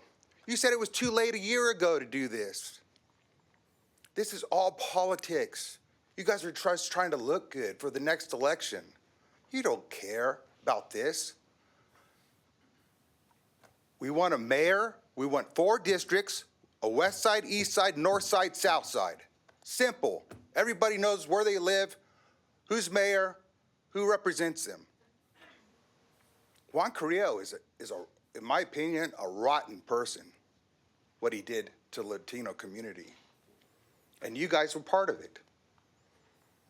This is a sin. This is the biggest sin. And now you guys are trying to fix it, but then you're saying there's still going to be 5 districts. I can't wait for the 5 of you to go. I really can't. Bring back our mayor. Because you know why? Because he should have never left. Anyone else wish to speak on this item? Mr. Alvarez? polarization is the word of the night. It happened. And past practices and past mayors expressed that, rooted that, practiced that. That's why there was lawsuits brought on to cities after cities. By the way, our sister city in Santa Clarita is practicing the same thing. And guess what? It's working out perfectly, right? Because the word mayor is just that. It's just a title. Because it takes an entire city council to do right for their people. So whatever happens here tonight, when you introduce this, you also have to take in consideration, if you're going to vote to put it on the ballot, how much is that going to cost the city, right? How much am I, the taxpayer, going to pay for that to be on the ballot on November 3rd? We know what has happened here when we have that situation, when you have at-large mayors. It's cost the city thousands upon thousands. It's cost a city reflection on a past mayor who was corrupt. It divided cities because most of them lived allegedly on the west side. Hence again, polarization. So the facts don't lie. That's why there's lawsuits to put them accountable. It's working now, and if we go back, we're going to go back the same way as other people have said tonight and subject ourselves to lawsuits. Don't break what's already fixed. Thank you. Anyone else wish to speak on this item? Seeing none, I'm closing the public comment for 10.5. Council? I would like to make a substitute motion instead of the motion to support this, and that would be the exact ordinance that you have here, but have the council adopt it. We had a conversation about that, and I thought that's what we were gonna have here, and then it got changed, and this is what got put on. In response to Mr. Alvarez, it's gonna cost $436,000. Right now, by the time November comes around, I'm sure it's gonna balloon, to use Ms. Alarcon's phrase, it will balloon higher than that. So we can do that tonight. We can adopt this ordinance and put it so that the people will have the opportunity to select their mayor this November. And so that's my motion, to use this ordinance that's been proposed, but instead of putting it to the voters in November, that we as a council adopt it to modify the ordinance and the selection of the mayor. And that's my motion. Yes. Amen. I want to make a statement. I don't, Go ahead. I'm not going to second that motion. So So do I have a second on that, so can we at least have a conversation about it? to have a conversation about it, No, sure. not at this time. I want to So, continue to let me have the just- council discussion. I just going to make a statement and sort of put my thoughts out for the record. So while I understand the impetus for this and the desire of some to revert to an at-large mayor, I have concerns about what is being proposed and how it's being proposed. My first concern is the legal implication of what's on the table. On several occasions, including at our May meeting 2 months ago, the council requested a legal analysis on having an at-large mayor and on the implications of the U.S. Supreme Court decision in Calais upon the city of Palmdale given its prior litigation under the California Voting Rights Act in Haragi versus the city of Palmdale. To my knowledge, that analysis was never done. And I think it's dangerous to move forward with this without that thorough legal analysis. As a voting rights attorney, I'm particularly knowledgeable on the California Voting Rights Act. And there have been some recent events that I think this council should consider. On June 25th, less than 2 weeks ago, a California Superior Court held that the city of Huntington Beach election system violates the CVRA. And in response to briefing on the impact of the U.S. Supreme Court opinion in Calais, the court also held that the CVRA, quote, operates independently under state authority, and actions under the CVRA are unaffected by Calais. The point is that the California Voting Rights Act was upheld despite the U.S. Supreme Court's decision in Calais. So yes, of course, we can put this before the voters and ask them the question as to whether or not they want to have an at-large mayor. But even if they vote to say they do, I don't see how we then adopt an ordinance to do so without exposing us to very costly legal challenge under the California Voting Rights Act. If it's the will of this council to do this and test the waters, we don't need to spend $500,000 to put it on the ballot. The council can draft an ordinance and vote to adopt it, even though it will then very likely face legal challenge. Same outcome, quicker process that doesn't spend $500,000 in taxpayer dollars. I also think the draft ordinance is flawed in that it appears to create a council of 6 members, which would be a recipe for deadlock and disaster at this dais. See Section 2E of the proposed ordinance. To do this all is a waste of taxpayer dollars, first the $500,000 to put it on the ballot, then in the legal cost to defend it. For that reason alone, not to mention the flaws in the draft ordinance, I just can't support it tonight. Mayor, just very briefly to respond to that. First of all, I think that there was a Superior Court in Orange County. I'm sure that's going to be appealed, and that issue is going to be eventually decided. I think that the Supreme Court of the United States in Calais talked about districts that were created along ethnic lines as being violative of the Constitution. And that's an open question for the entire nation. Yes, it applies to congressional seats at the moment, but I think that question has not yet been answered ultimately, and I believe it will be.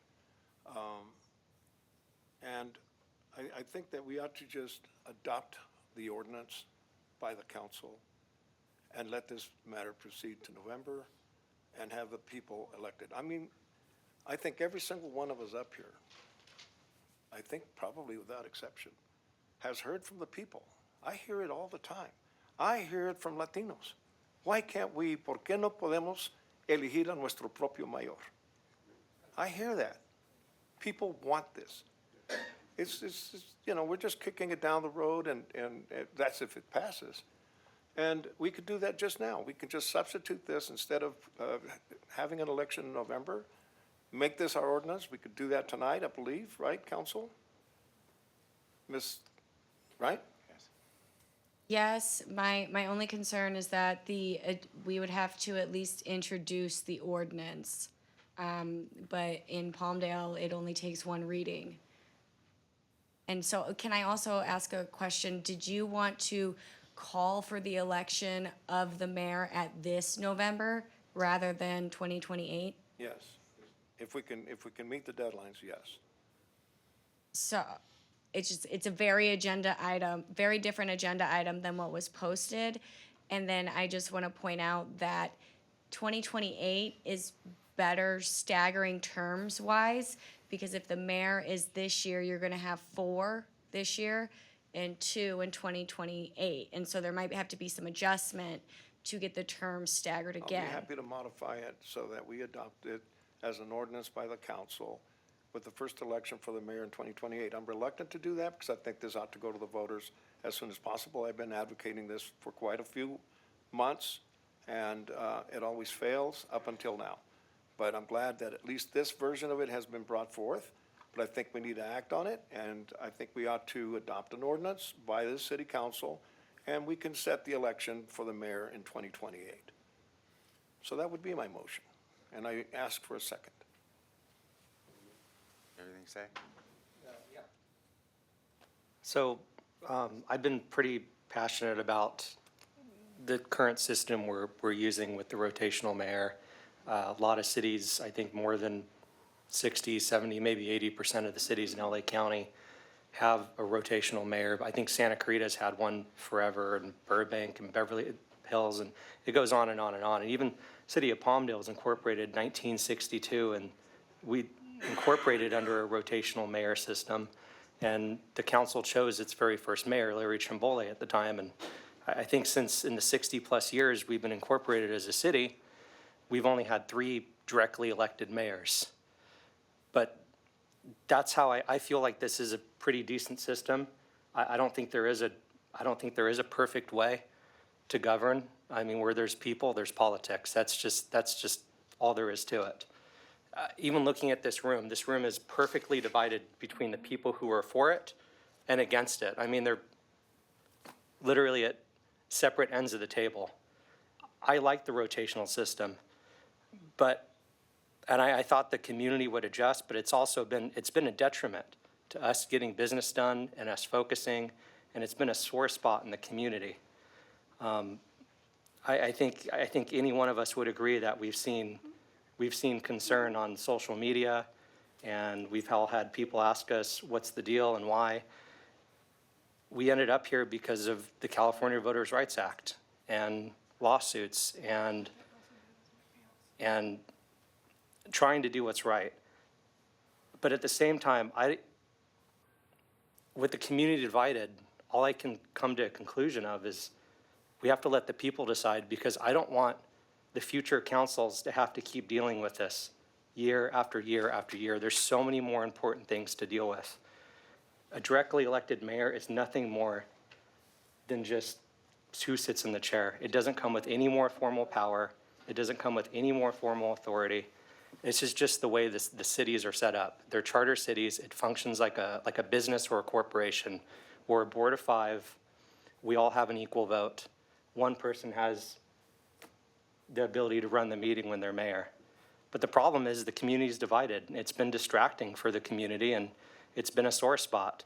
And the only thing I can think of, as long as the attorney says that as long as we do this, it insulates the city and protects us from legal lawsuits in the future, because that's ultimately how we ended up here is lawsuits. And I don't want to see the city get sued. I don't want to see it cost any more millions of dollars.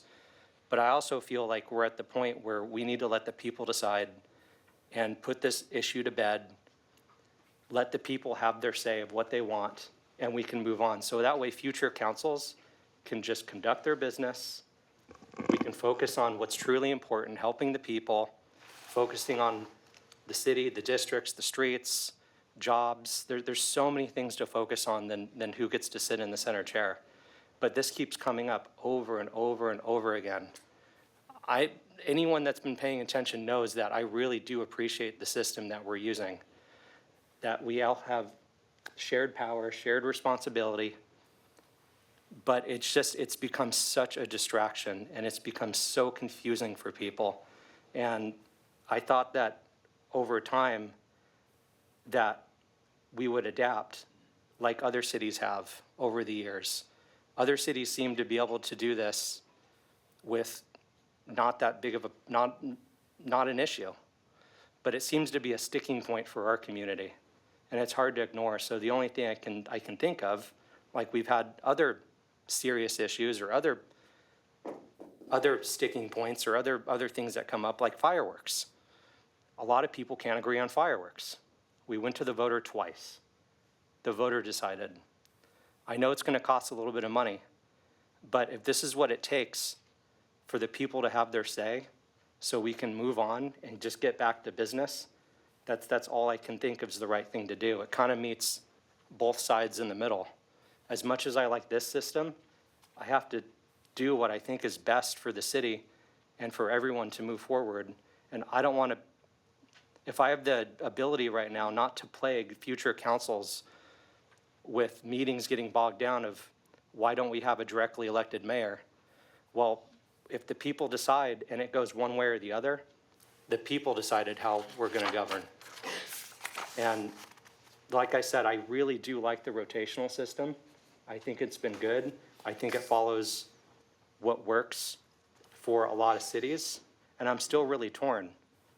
But at the end of the day, I think we have to focus on what the community wants. And this has been a very hot button issue that hasn't gone away for at least a few years since we changed to it, and threats of lawsuits. And my main thing is, if we do let the people decide, does it expose us to any legal liability? There is nothing inherent about an at-large mayor that violates the CVRA. So as long as we keep the districts and don't touch the districts, is it a spell that completely protects the city from anyone that wants to challenge? No, but the chances of likelihood of success are high based on just this ordinance, that all it does is add the at-large position of the mayor. No, please, from the audience, please. Ms. Beckengort?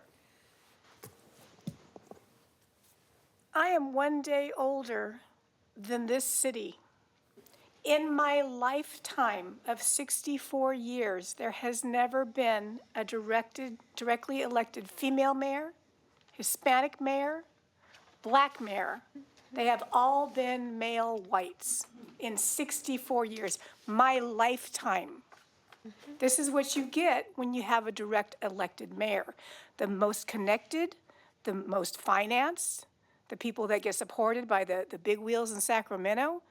Who can afford the advertising, the mailers? You think some single mom can do that? Some poor Hispanic person that wants to run for mayor? Think about what you're doing when you vote for direct elected. It's the most well-connected, the people that are part of the big parties that have the support. I don't know if you go back to a direct elected mayor, if I'll be alive before I see a Hispanic mayor or a black mayor or a female mayor. So if we put this to the public needs to be aware of how mayors are actually elected and who puts them in office. I know the public thinks that they're actually voting for them, or are they just being manipulated into voting for certain people? I mean, 64 years, really? And not a female mayor? Not a black mayor? We've had a female mayor. Not a direct elected? No, you haven't. Hispanic? We didn't turn Hispanic overnight. It's been decades that we've been majority Hispanic. But yet they've had no chance of running for mayor. Hey, right? Please. Because please. they don't have the financial backing. They don't have the political backing. So rotation, at least in your districts, you've got people from Hispanic, white, females. Do you know how long it took to get a female on this council? Guess who was the first one in a very long time? And it was a struggle for me to get here. So think about the direct elected. Are you going to get what you've always gotten? Is it going to be the same old as it's always been? Is that what you want? Leave it up to the public. Let them decide. But don't have regrets like they do in Lancaster. Don't be sorry for what you voted for. Don't whine about it. You got to be careful what you vote for. And you got to think about, how do people get there? Do you think if I hate to pick on Lancaster, but do you think if Rex was a poor man, he'd be mayor? What do you think? Think he could finance a campaign on the wages that I make? It takes a lot of money and a lot of power and a lot of backing to be a direct elected mayor. People are well connected. I just want the public to think about this. It's a reality. 64 years, my entire life. No Hispanic mayor, no black mayor, no Asian mayor. No. Was there one? There was, but not direct please, elected. Please, let's She not, was rotational. Let's not allow that, please. She was No, rotational. She wasn't direct elected. There was a female mayor at one time. She was rotational. But anyways, that's just what I wanted to throw out there, because we talk about it like it's such an easy fix, that this is going to solve all the problems that we have in the city of Palmdale, when in fact it may create problems that we've already had, we've already experienced, and we're going to relive. That's all I wanted to say. I think that, can I go? Because I want everybody to have one round to speak. I would like to speak, and then we'll go another round for everybody that's already spoken. But I haven't spoke yet. I just want to clarify why it came on the agenda this way that it did. Someone said, is that because there's an election coming up? Yes, of course. That's when you put a measure on the ballot, is when the election comes up. So this is the last opportunity for us to discuss this before the 2026 election to do that. As far as the previously directly elected mayor got 22,000 votes, therefore it was a mandate, that was also 44% of the overall vote. That was less than a majority, so I don't see that mandate. We did have a CVRA case in which the judge did find racially polarizing elections, and he created 4 districts, but also said removing the directly elected mayor was not the appropriate remedy to address the concerns of the CVRA. So nobody's arguing to go against the judge's orders. In fact, we've added a Latino majority district since then. As far as 6 votes leading to gridlock, yes, in a 3-3 situation, an item doesn't pass, but that's the same as a 2-2 situation. Those are things to consider. As Councilmember Bishop or Mayor Pro Tem Bishop said about the fireworks, I heard from many people in the community at every, what are our quarterly neighborhood watches that we do? People would line up to tell me no more fireworks. It felt like a majority of the residents were telling me they don't want any more fireworks. But we put out a poll and we did get a substantial response, and that said the opposite. So even though I go online and we talk about, Palmdale did a drug bust and the people write in the comments, great, bring us back our mayor, it does seem like there's an overwhelming majority of people who do want it. But again, you don't know unless you ask the voter. It's $436,000, I think, to put it on the ballot to ask the voter. I know that's a lot of money, but I also think that we are elected by the people and we should represent the people, and the best way to know what the people want is to ask them. I just think there's lots of things to consider here. When the judge ordered that 4 districts and the mayor, he said, after this, you can do whatever you want, as long as it complies with the CVRA, election code, and our charter. There's also, it's not even that easy. There's the Fair Maps Act, and you gotta go through a whole process so the reason it came this way is because if you start calculating all those things and what you have to do to get to creating that position, it's a lot. I do think that if we put this on the ballot and the voters say, yes, they want to bring their mayor back, it will bring legal challenges. But maybe that's the price you pay for democracy. I don't know. It is very complicated, and you'll have people argue one side and you'll have the counter argument. I just think we don't know unless we ask the voter, and then we'll cross the bridges when we get there. But I also think passing the ordinance now to create the position for this election is not the right thing to do because it opens up in 3 days. We didn't notify the public enough in advance, I think, to justify cramming it down on this election. As far as us being able to pass a resolution tonight to just enact it and skip that process, I do think we can do that. But I don't think it's the right thing to do because we don't 100% know what the voter wants unless we ask them. So, I don't know. This is very complicated, but I think we're trying to represent those who voted for us, and I think the best way to do that is ask them their opinion on what they want to do. I just wanted to comment very quickly that, for the most part, the lawsuit that ended up with district elections hasn't really yielded minority council members, except with Ms. Alarcon. And I was elected without benefit of the California Voting Rights Act when I got elected twice. Well, I got elected once when I was on the council the first time, that was at large. And it's important to have this, if we don't have it any other way, to have it put before the voters is I guess, half a cake or whatever the word for that is. But I just wanted to comment that the results haven't really yielded, not only in Palmdale, but across many cities in California that have gone to the districts, that have actually resulted in either African Americans or Hispanics or Asians being elected to councils. Instead, oftentimes the prevailing party happens to be white. Now, the people have been given a choice in those districts, and they absolutely have the right to select, for example, you in your district, right? They get the ballot, they get the campaign materials, and in your case, you had a Latino running against you, and it was put before them. And of course, yeah, you had a ringer in there that split the Latino vote. But I don't even know if that would have resulted in a different outcome. But my point is that you have this attempt to try to change things to improve them.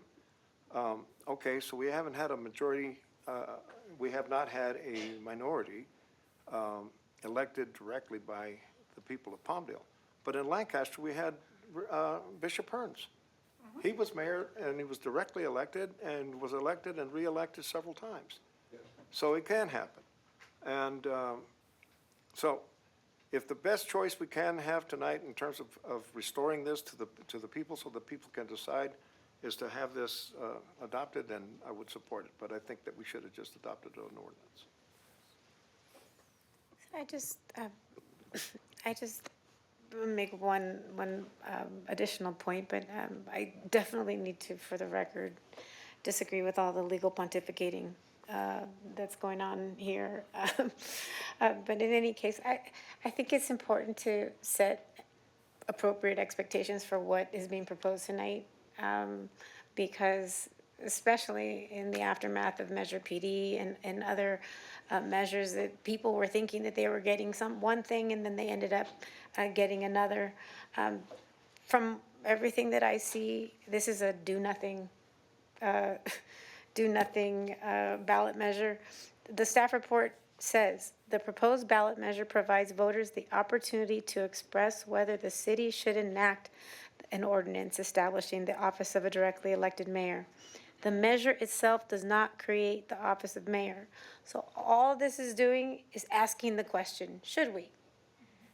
And then, at some point, maybe we as a council can then listen, heed to what the voters say or not. But all it is like a big, a $500,000 survey. Because it really does nothing to create the office of mayor, to enact the ordinance itself. It's just asking one question: shall the ordinance establishing be adopted? Yes or no? Should it? It doesn't actually adopt the ordinance, though. So we're spending $500,000 to put it on the ballot, getting people's expectations up, thinking that they're going to then, be able to immediately thereafter elect their mayor at large. But that's not the case. That's not functionally how this is going to work. And I just want everybody to be clear on what's being proposed. Could we ask you if that interpretation is correct, that So if the measure passes, then council would adopt the ordinance. So this attached ordinance is what is being proposed. The It council should- could, but does not mandate it to. If the voters vote, that's how a voter initiative works. If the voters vote it in, then the council has to. so we're obliged to Yes, to do that? yes. If they Whoever vote the yes, council members then are. yes, then we have to enact the ordinance. We Would have it to be, enact the ordinance. would it be problematic to amend that language saying, shall the voter approve this ordinance? It shall be mandated that the council enact? We can finesse it, but we have 75 words, so whatever we can. That's it? Yeah, that's it, Oh that's my all we God. get. But it's hold on, let me find it. We can change it to shall the city council, shall the ordinance be adopted, it has to end with be adopted, so shall the ordinance, Mandate that the city council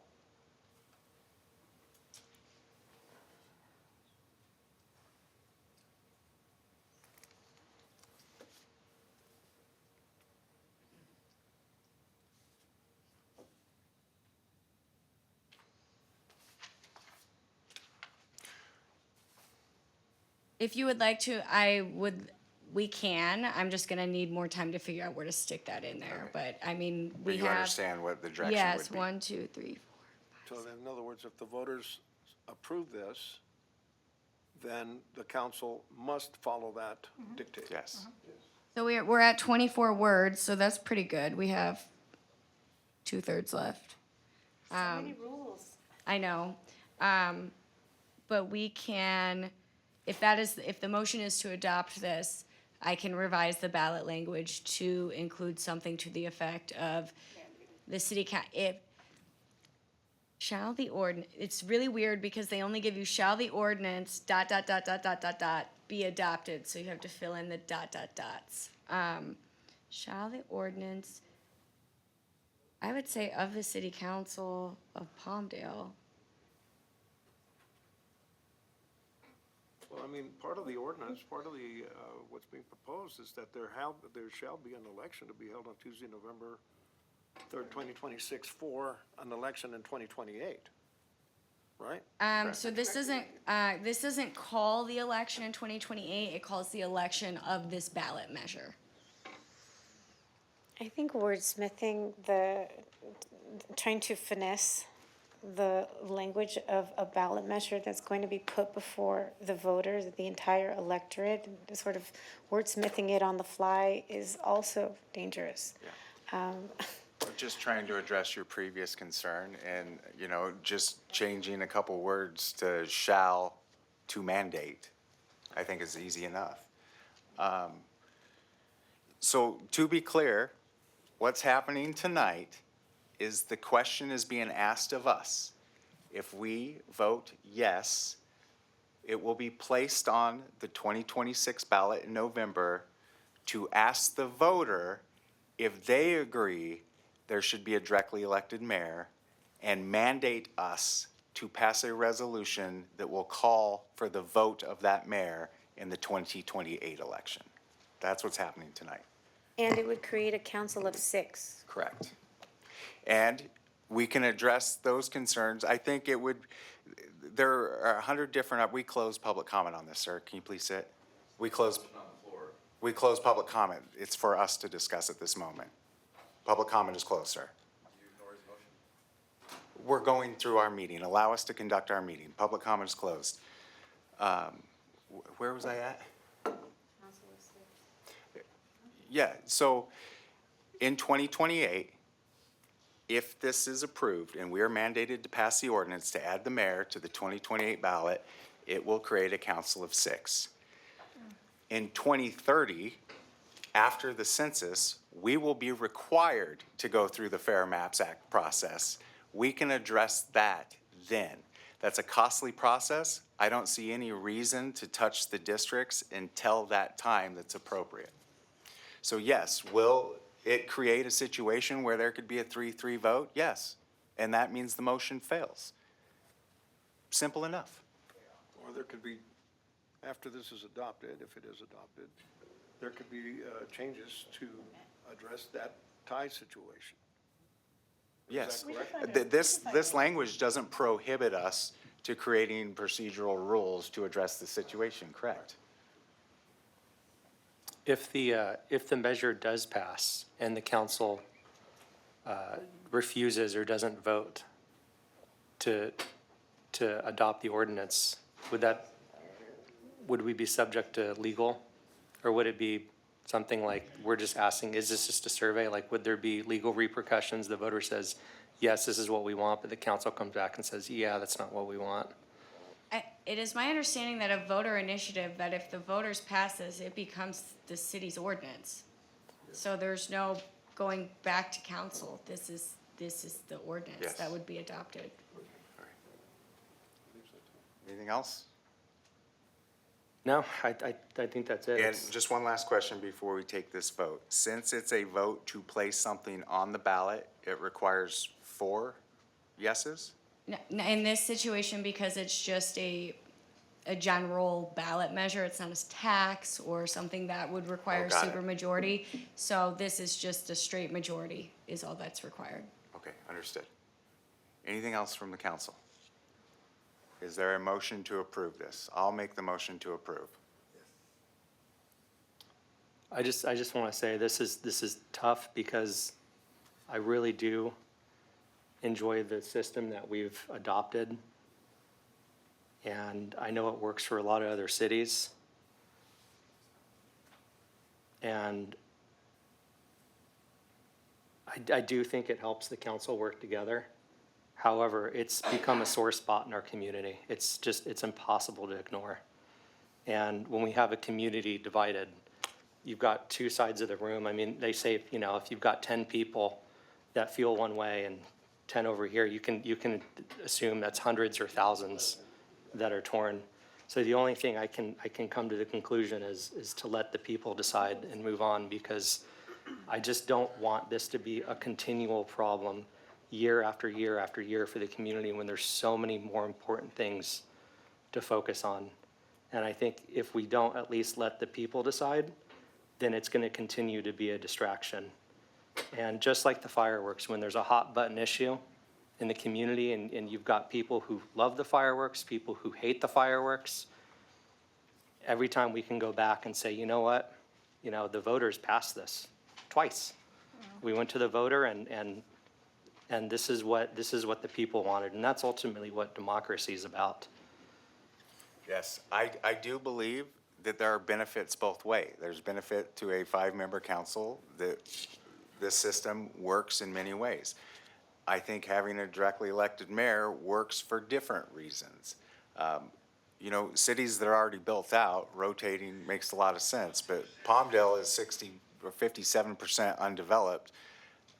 I don't know if it's working correct, but what I do know is we're elected by the people. We should represent the people. And yes, this is an expensive process to go through, but it's the only way to truly know what the people want. And I believe that that's what we're here for, to represent the voting public. So is there a second? Did Mr. Bishop second the motion? No. I'll second it. Reluctantly, but I'll second it. We have a motion and a reluctant second.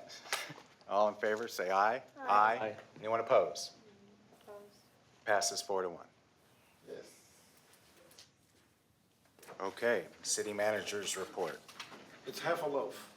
What can I say? Mayor, members of the City Council. Mayor, members of the City Council. Star, Stripes, and Sparkle kicked off tonight at Ponce Square. Oh, That's the next item. that's the next item, sorry. The Dazzling America 250 installation will run until Sunday, August 9th here at Ponce Square. It'll take effect, until August 9th. Family movie night featuring SpongeBob SquarePants at the amphitheater, July 10th. The movie begins at dusk. Gates open at 6 p.m. on July 10th. Summer concert series featuring Babyface at the amphitheater on July 18th. Concert begins at 8 p.m. Get your tickets while there's still some left.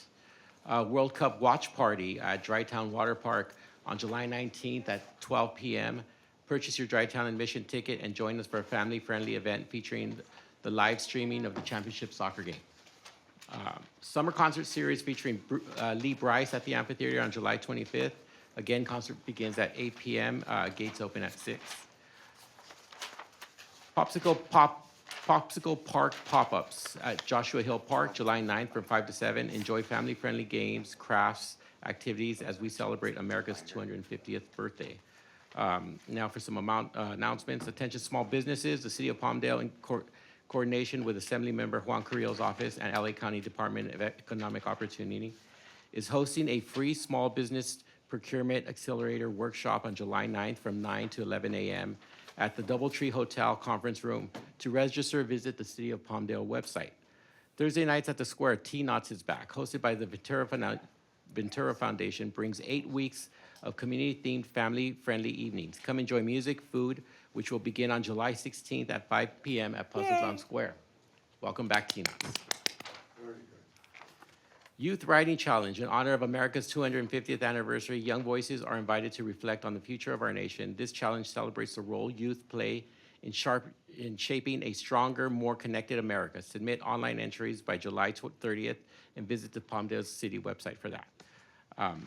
Yellen Night Bites on Wednesdays. Your favorite night of the week. Join this family-friendly event featuring delicious food trucks, great music through September 16th. And also on Wednesday nights, Wednesdays, we'll have Wild West Wednesdays at Drytown Water Park. You won't want to miss this. It's the live stunt shows that run every Wednesday in July. And for more items, visit our website. And we will get back to you on the park sign. Thank you. Okay, thank you. Item 12, council reports, announcements, and requests for future agenda items. There is an item on here to discuss a proposed town hall ordinance, but before we get to that, is there any other announcements, reports, or requests for future agenda items? I have several, but I'd rather do this first. Rather do that first? Okay, item 12.1. Is there a staff report on this? It was not in the agenda. Yeah, so that was, my first concern was, so I have brought it because you guys gave it to us last meeting and I kept it. And I've reviewed it, but it's troubling that it was not included in the agenda so that the people of the public could consider it as well. And the council members are asking me for my copy of it, which is also troubling because they can now not review it. I'm happy to share it with you because I've already looked at it, but, so please, while I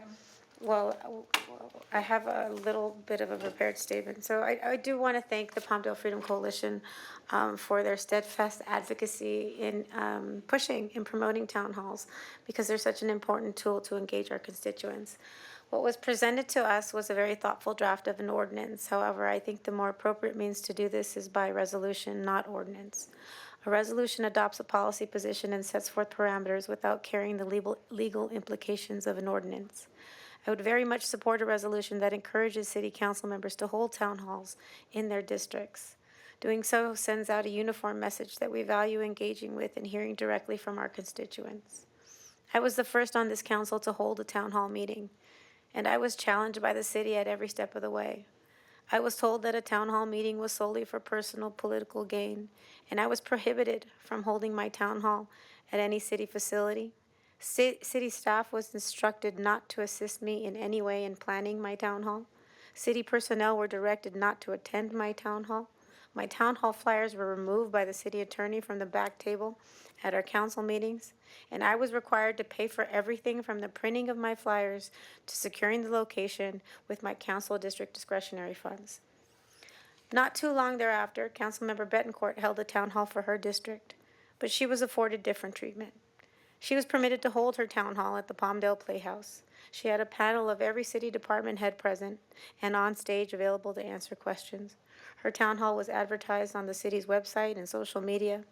She didn't have to print her own flyers or handle any of the event planning logistics, and she didn't have to spend any of her discretionary fund money like I did. The detriment wasn't to me. It was to the residents of my district who were denied the benefit of a couple of $1,000s out of my city council district discretionary account that I had to use to put on my town hall. That money could have otherwise been used to support a local community organization, for example. In fact, to correct this inequity, I think a credit to my discretionary account should be made. That said, a resolution of this council in support of council member town halls that sets forth clear parameters for their logistics, like whether city facilities can in fact be used, will ensure that this type of inequity and disparate treatment will not occur again, at least as it relates to town halls. Finally, the proposed ordinance includes pretty severe penalties, which I cannot support. I think when it comes to engaging one's constituents, that comes from the heart of the elected official. If they want to engage, they will. Ultimately, the voters hold us elected officials accountable. Those who do little to engage the residents of their districts are less likely to garner support at the ballot box. I prefer to let the power to hold elected officials accountable rest with the voters at that ballot box.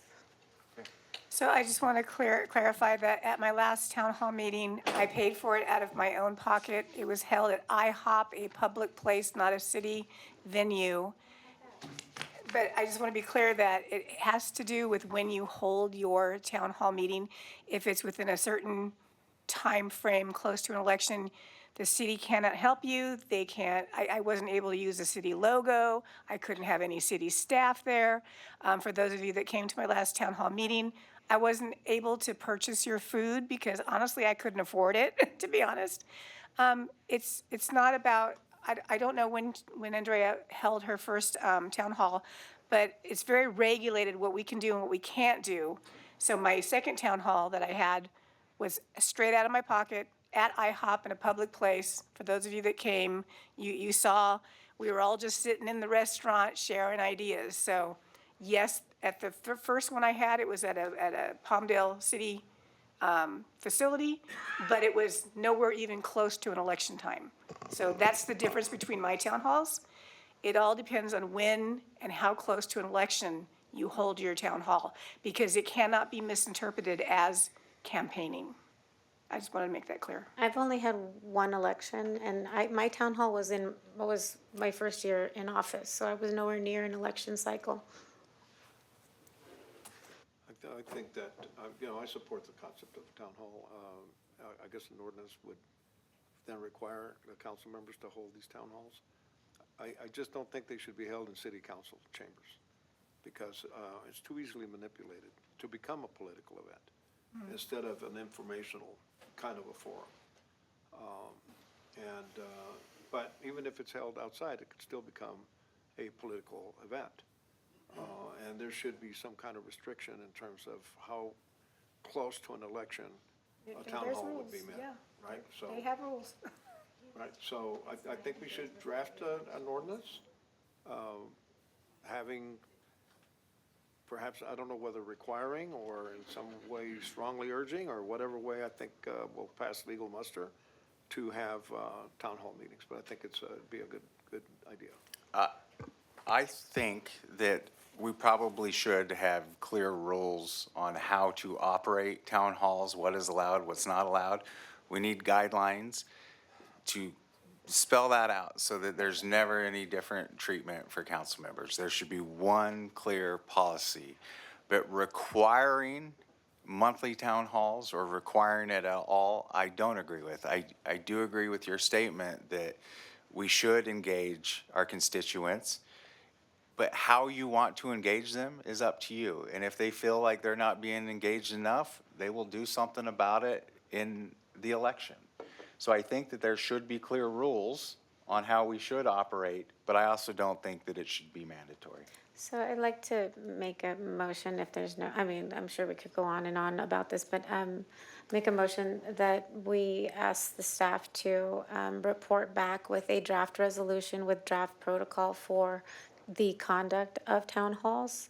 And we can add that to a future agenda so that we can consider the resolution. An ordinance, I think, is I think, too exhaustive legal implications, but a resolution that sort of sets the policy and framework and supports and encourages council members to conduct town halls, but outlines what can and cannot be done during those town halls, I think is That's a motion, I'll second it. great.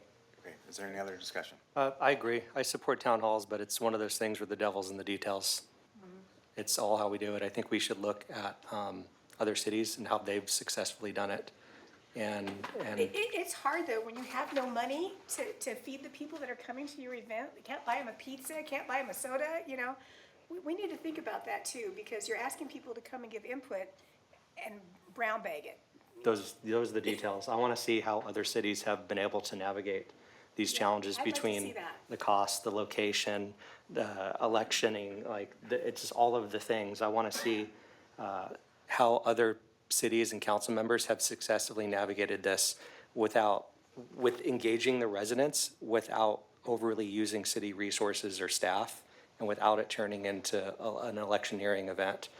But I think town halls are a good thing. I think, engaging with the residents and having that ability to have a neutral space to meet with council members is important, but the devil's in the details on this, and I think we need to look at what other municipalities are doing, so that way we can learn from other people's mistakes and other people's successes. But I think the motion is calling for a draft resolution, and we should not engage in analysis paralysis. I mean, we can just, beat this thing to death, analyzing it and how all these other jurisdictions do it. I mean, we have almost 500 cities in California. It doesn't need to be as exhaustive. I mean, it could just say, city facilities can be used with the exception of council chambers, and, city staff are permitted to attend town halls, or whatever, Just because I'm safety-minded, having it in the chambers is probably the safest place you can have it. You're sitting ducks anywhere else you go, and the political violence that's becoming more and more real in society. If I announce that I'm at IHOP at 47th Street, if I have somebody who hates my guts, what's going to stop them from showing up there? We have no security. I can't expect the waitress at IHOP to save me, whereas in a council chambers, they can screen them. People can still come and speak, but at least there's a safety element to it. Yeah. I don't think people realize how much heat we take from the public and how strongly the public either loves us or hates us. There's like no in between. And do I, as a single mom, want to put my life on the line with no security in a public place, open at all angles? I don't know. It doesn't sound wise. It just seems to me that a city facility should be able to be used. I just think that the council chambers is not necessarily the best place. I mean, maybe it's got some safety features, but the same could be accomplished at a park. And then that way you can have in each of the districts, select a park where the town hall can be held. so that instead of having people coming from the Far East You side. mean indoors at the park? What's that? Indoors? Of course Oh, indoors. Okay, just checking. Yeah, in a gym or, in whatever the community center is. But, so that people in the Far East side, like in your district, Eric, people can go to Masari and you hold the town council there. In my district, it would be like at Marie Kerr. And give access to people instead of having people travel downtown to City Hall, so. Understood. And I'm just saying that there's a certain image that's projected by holding it here. In terms of, it's like a stamp of approval. But if we hold it at a park, I think it would be better. We're doing these other meetings in the different parks, so I think we could do that town hall. I think we're all in agreement, it's just I how think we we're get all in there. agreement. I think, Laura, I just want to say, I've been assaulted, physically assaulted sure. twice Yeah, since being it's no elected. And I had to pay for security at my town hall. So I feel your concerns. I've actually lived it. And I paid Sorry. for it out I'm of my sorry that happened discretionary to you. account in order to have security. And I worked with Felix Menendez. He helped me get security for my town hall. Amen. And so these are real concerns, which is why it was so disappointing that I, wasn't able to get any support from the council, because I was just trying to engage my, my constituents and hear feedback. But 9:34, I call for the question, and can we vote on this, please? We good? Good. All right. There's a motion and a second. All in favor, say aye. Aye. Anyone opposed? Passes unanimously. Clear direction, right, Ms. Severino? Okay, Put some security into that also, please. 13, closed session. oh, wait, my other items? Oh, I'm sorry, I go have- ahead. Yeah, I have a couple. So they're all equally important, but I've got a couple, so please bear with me. So the first one is, relates to Mark. It's no secret that the city contributed $10 million to the multi-agency regional resilience center, the Mark Center. And I previously voiced concerns as to whether the transfers of those funds were lawful, particularly as they involve Marvin Christ and others. Still, the money was sent. And years later, we still know nothing of what has transpired with the Mark Center since those wire transfers. I think they're keeping Palmdale in the dark intentionally, to Lancaster's benefit and our city's detriment.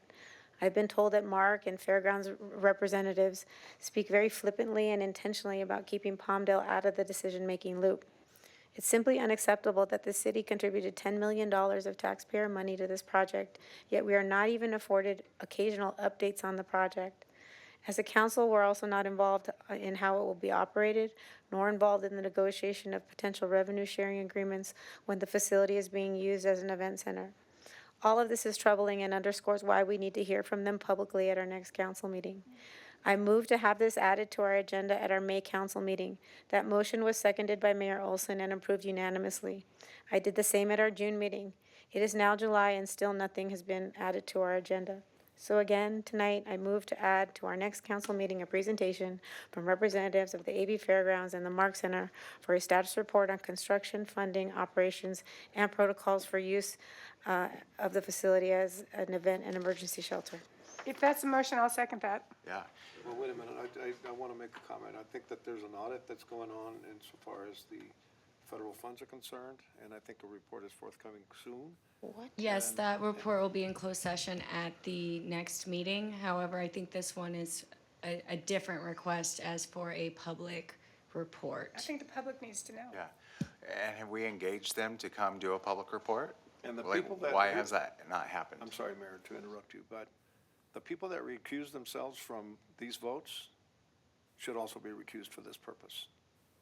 So they can't pretend to recuse themselves because they had a conflict or whatever, and then postulate as to whether it was appropriate to pass those funds. That's something that already happened. It's been years ago. That money has already been taken in by the state of California state fairs, not by the city of Lancaster. That's a misnomer that keeps constantly being mentioned. That money went to a state fair, which is the Antelope Valley Fair, which has great support in the state of California and is admired around the state for being a model fair. So I'm just saying, the people that recuse themselves ought to recuse themselves from this one if we're actually going to do this. And Answer your a- question. A report back doesn't require an action. It's just a status report, so nobody needs to recuse himself from a presentation. We have reached out to the fairgrounds. They wanted us to work through our director, our board member from the fairgrounds, Councilmember Loa, which I will circle back with him on that. Okay, and you will encourage them to come? Absolutely. Okay. All right, so did we vote? I don't even remember. I'm sort of losing track of everything. Okay, so second, Richie's, Excuse me, I don't think this is an agendized matter. This She's is, just this asking is, for this things is put on future count, calendar. future Oh, for agenda a future, items. okay, I thought she was actually calling for a vote on. No, no, no, she's moving on to her That's next fine. request. Okay, it's getting now 9:38. Okay, okay. we'll get through it. I hope at least some of you have seen my Facebook post about the loss of my little brother Richie and the lasting positive impact of Richie's bill. Still today at hospitals statewide, including the AV Medical Center, will be receiving funds from Richie's bill for much-needed life-saving trauma care services. In that post, I also noted the recent loss of another local child, a 7-year-old who went into fatal cardiac arrest on a school playground in my district.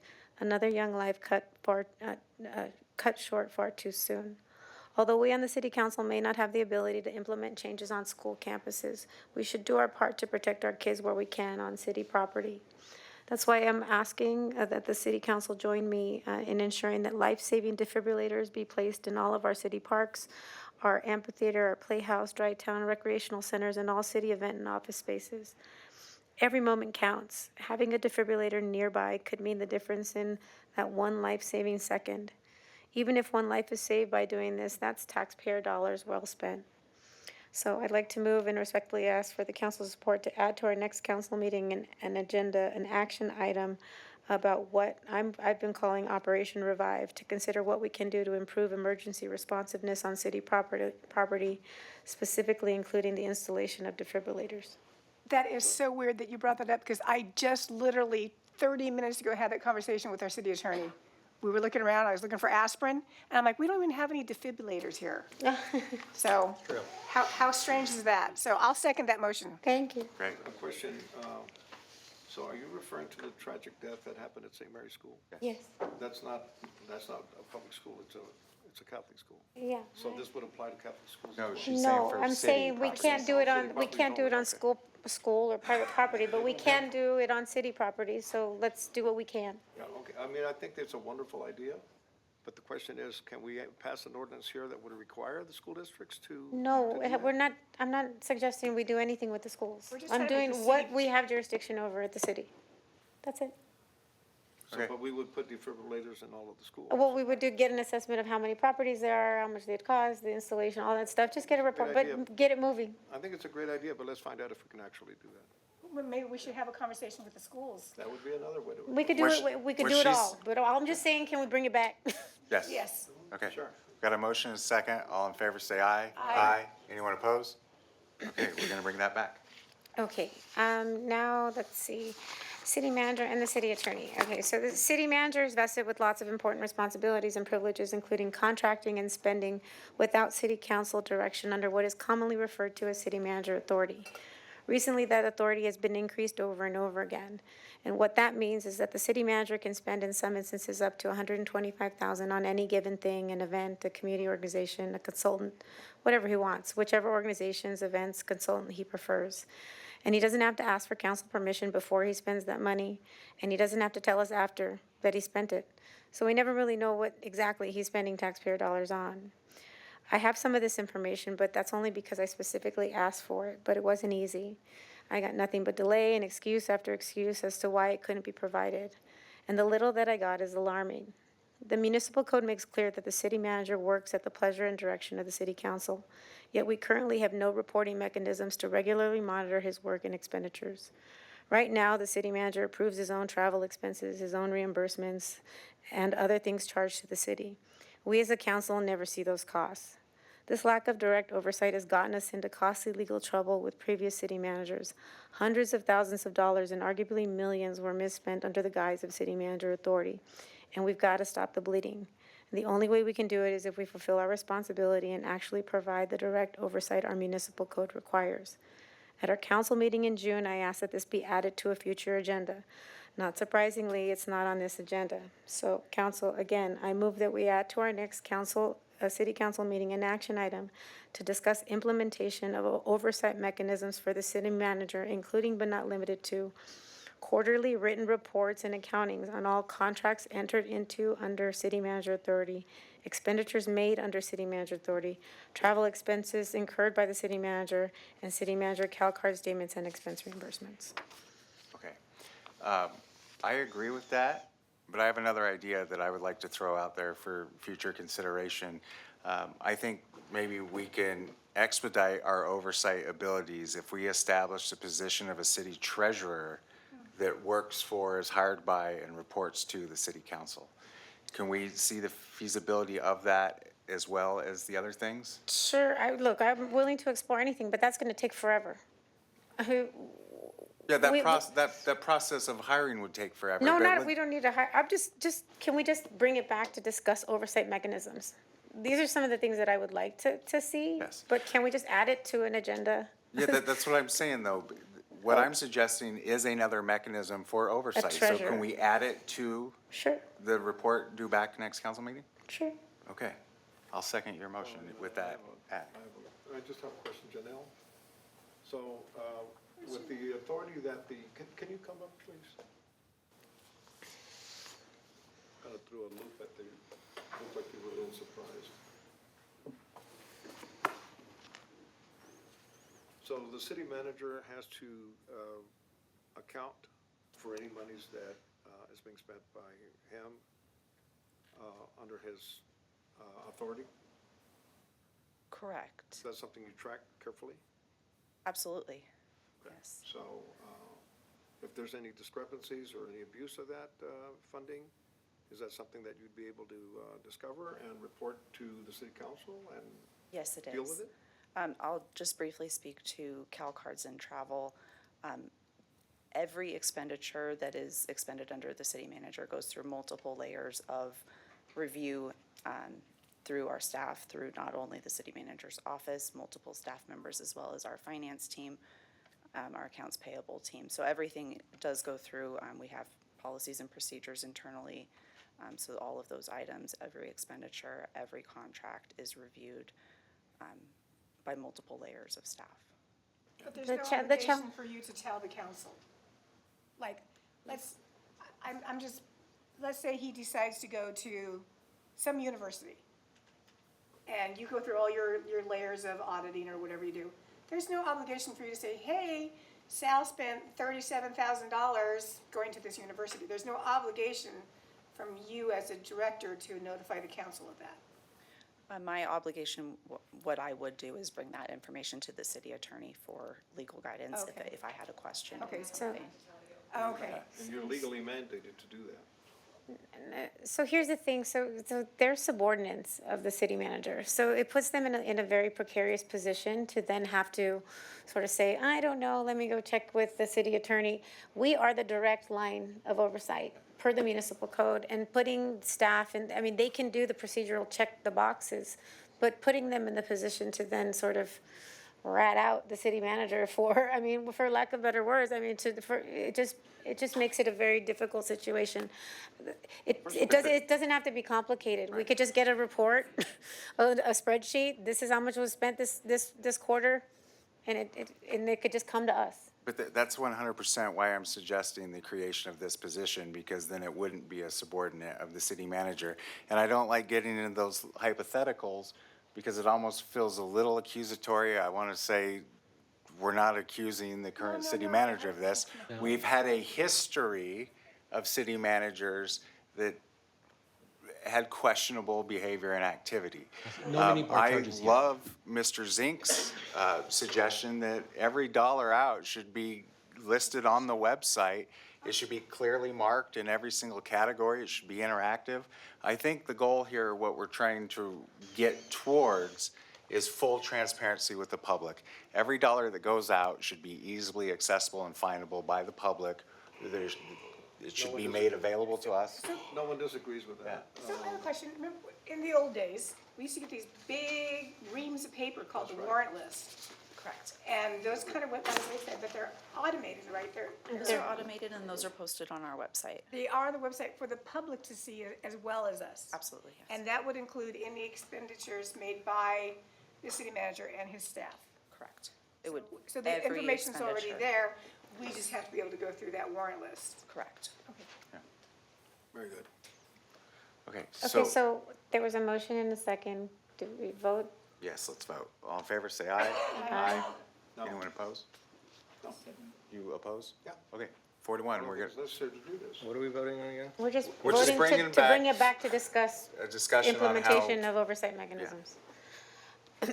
So essentially, the same thing applies to the city attorney. Again, they work at the pleasure and direction of the city council, yet we currently have no reporting mechanisms to regularly monitor work product, tasks assigned, time spent on each task, billable hours.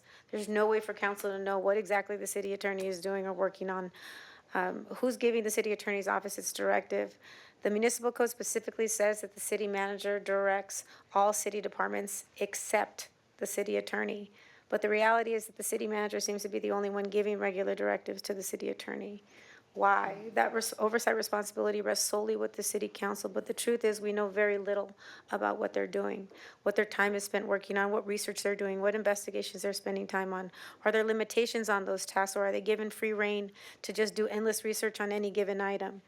Where is the accountability for the city attorney? What ordinances and resolutions are they working on? Who gave you direction to work on those ordinances?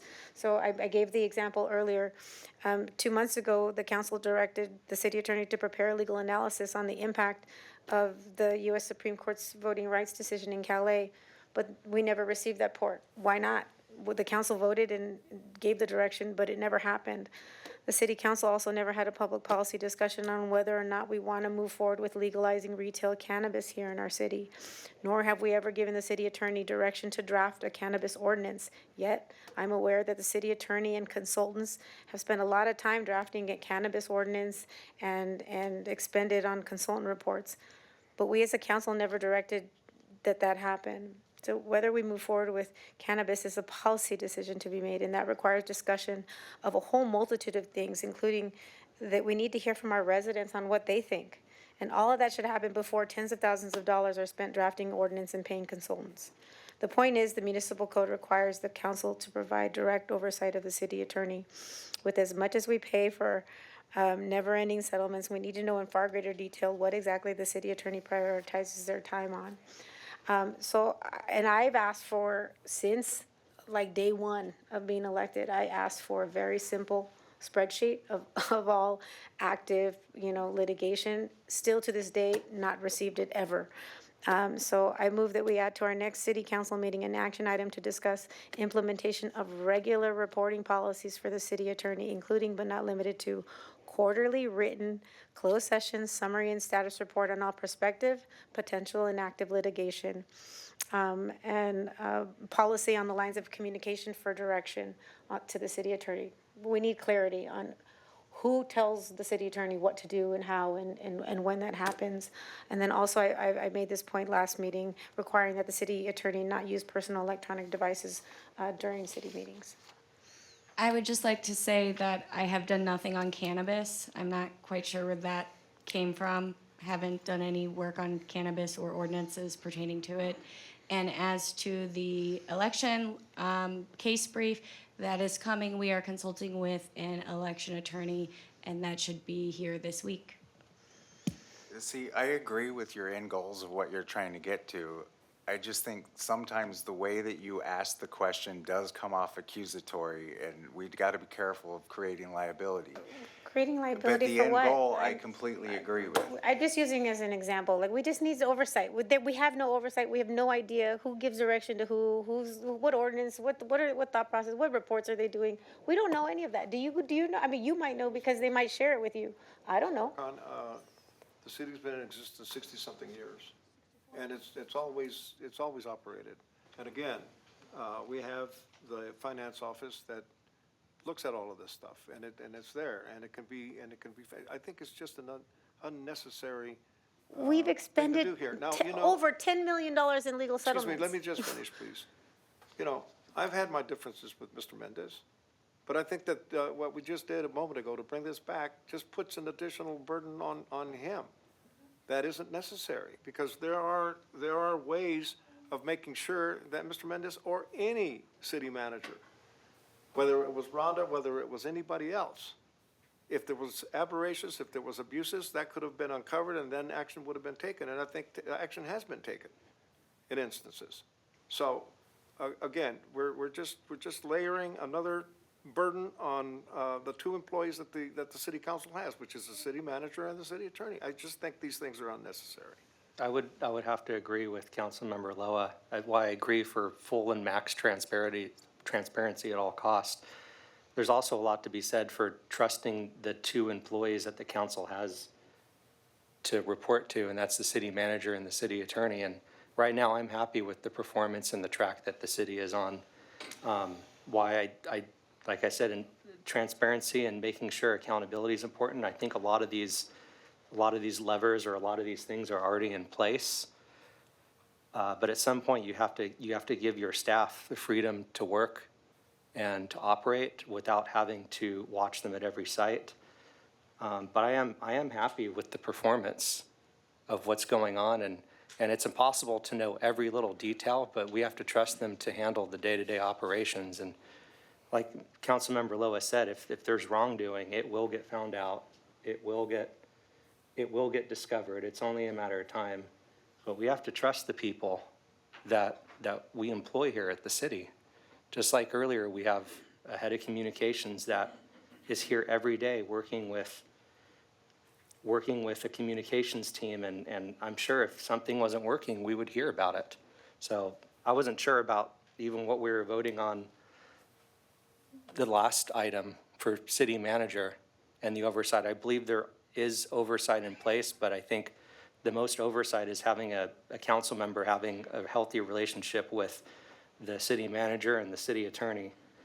Because if we can't trust them, it's difficult. And they're in a precarious situation as well, because they have 5 bosses in a sense that you have to juggle. And that's not easy either, because at any given moment you have 5 people who want 5 different things, and it becomes a juggling act. And that's maybe sometimes why we see that the city manager and the city attorney jobs only last for a certain amount of years, and you see a lot of city managers and attorneys, they don't last for more than a couple elections, and they have to go on to other cities. It's not uncommon.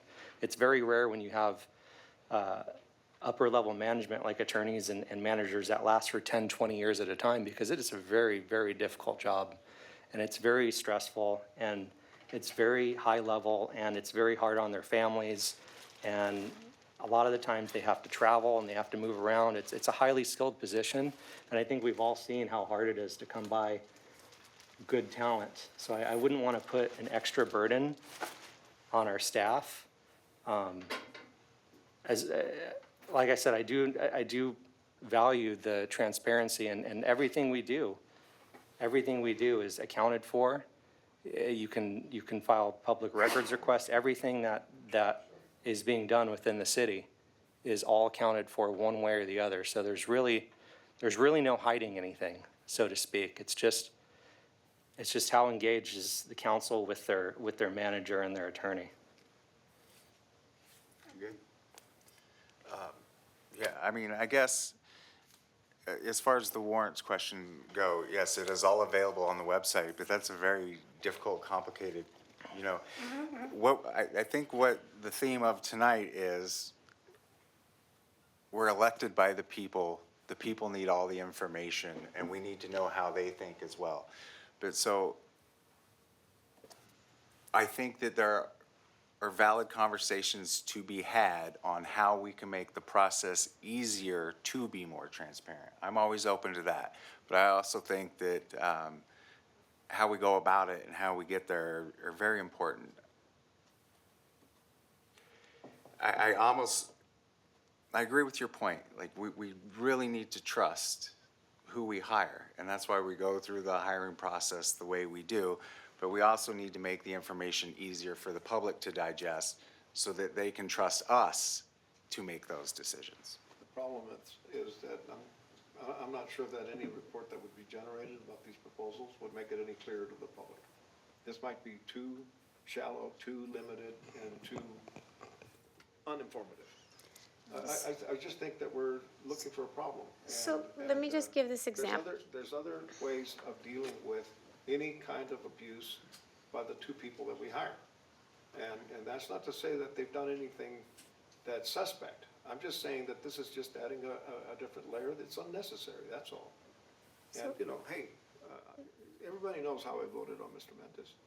And, you know, but I don't think that we ought to be layering him with additional burdens to do what? To undermine his view in the public as to whether he's doing a good job, whether he's trustworthy or not.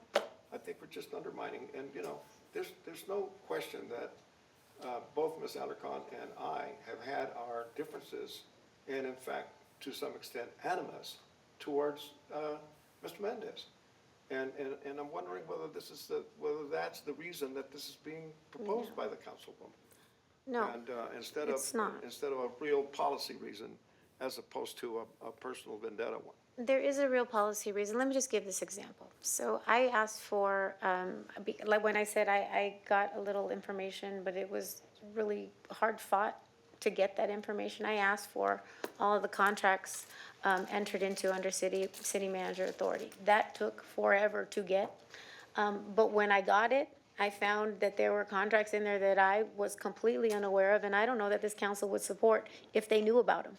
I have them in my bag, but it now is not the appropriate time to have those conversations. My point is, a quarterly report identifying the 10 contracts that were executed under city manager authority in that quarter, I think would be informative to the public, and I think it would be informative to the council.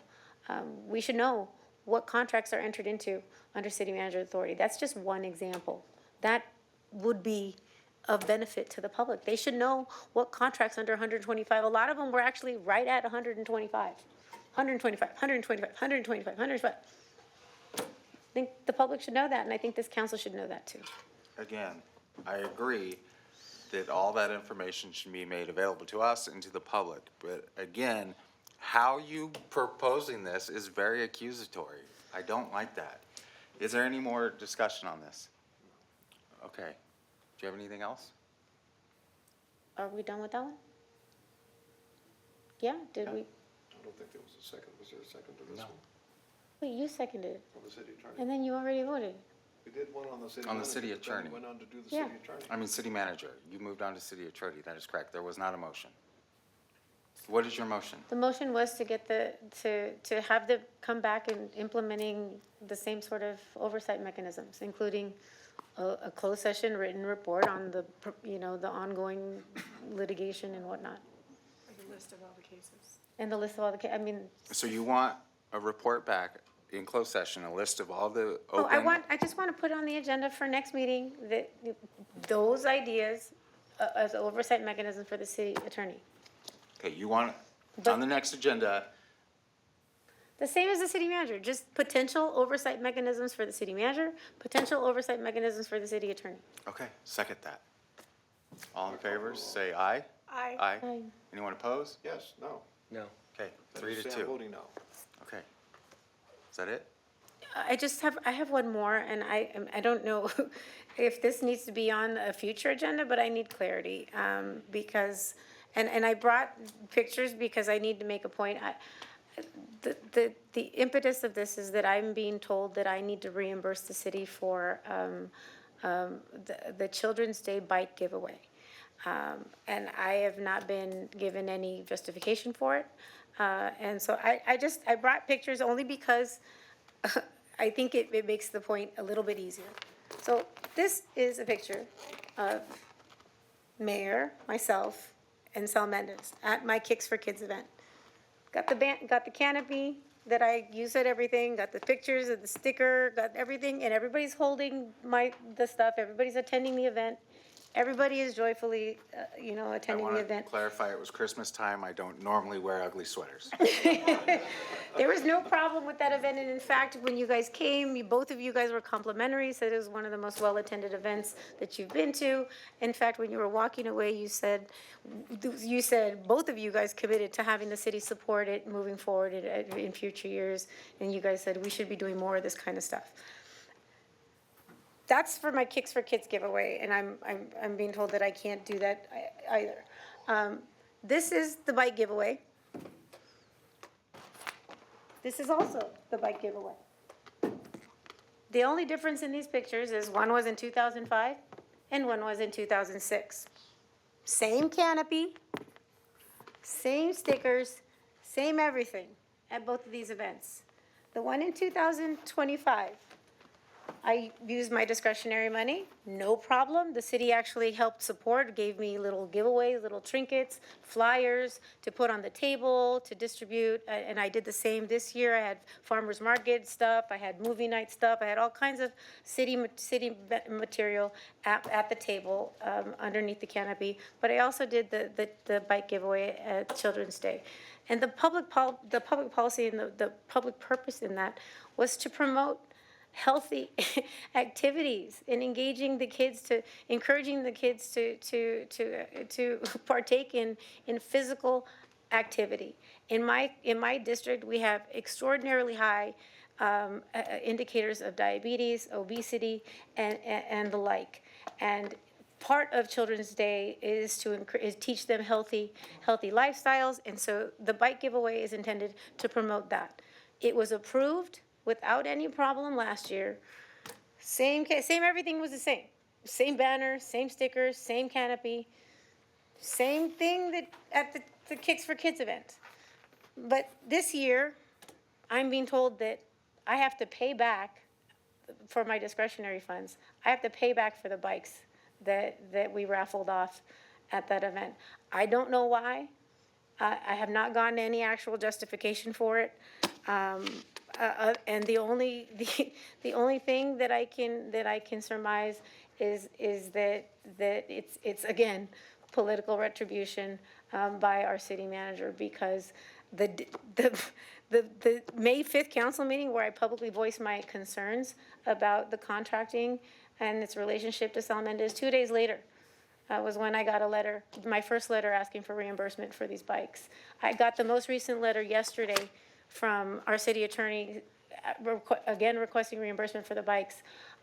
I have no intention of repaying, because there's no reason why I should have to pay back for bikes that were raffled off for a public purpose at a public event that was already, I do it every year. Every year I do, bike giveaway is an annual event I've done, and it shows in all of my history of my discretionary report fund accounts. Every year I do it. Everybody's there. Assemblymember Juan Carrillo's there. We're all there doing a variety of things. And in fact, it's like the anchor part of the event. It's what attracts people to that event, to the kids to come to LA Care. It's in partnership with LA Care, with Penny Lane, with the Assemblyman's office, with a variety of other entities and local resources to encourage healthy lifestyles and healthy living, and to create a day for the kids to get out of their homes. So I don't know why all of a sudden now this year I'm being asked to pay back for the bike giveaway, and I'm also being prohibited from utilizing my discretionary funds for my Kicks for Kids event. The Kicks for Kids event is a back-to-school event. Again, it's part of the reason why I started it was because when I was a little girl, I was one of 5 kids. I didn't always have brand new shoes. I had hand-me-downs on the first day of school. I understand and have personal experience as to the bullying and the impact it has on the ability to learn and the confidence that it detrimentally affects. So I don't want other kids to have that. I want to encourage their learning. I want to discourage bullying. I want them to have a fruitful, positive experience on their first day of school. So I have Kicks for Kids back to school events so that kids in my community have the opportunity to have brand new pairs of shoes. Hardworking families, particularly with the high sales tax, two, three, four, five kids, they can't afford brand new shoes for all of their kids, on top of backpacks and office supplies, school supplies and whatnot. There is a public purpose in the Kicks for Kids event. And again, that is an annual event. I've done it 2 times a year. Every year I've been in office. But this year seems to be a problem. And the only difference is that I can see is our city manager, who's now saying he will no longer approve it. And I don't know why. And I would like for the council to give direction, or at least give me some justification, some direction as to why I am being precluded from continuing to conduct my Kicks for Kids event, and I'm being continuously asked to reimburse the city for the Children's Day bike giveaway. Again, I think that the way you phrase things is very accusatory and opens the city up to potential liability. I think the answer that you're seeking is a matter of closed session and cannot be discussed publicly. With that, we're moving on to closed session. Public comment for item 13. No public comments on that. Mr. Zink. Jason Zink. Yeah, I was looking at these cases. I'd really like to see there be links to these court cases, these filings, so we know what these cases are about. But I agree with Elikon that there needs to be more transparency with what the city manager spends for the public and what the city attorney spends with you guys, because we trust you guys to oversee that. But I think when it comes to city manager and city expenses, I think that should be public. The other thing is, I think Zoom town halls, you don't have to worry about security or anything, and you get more engagement. Good idea.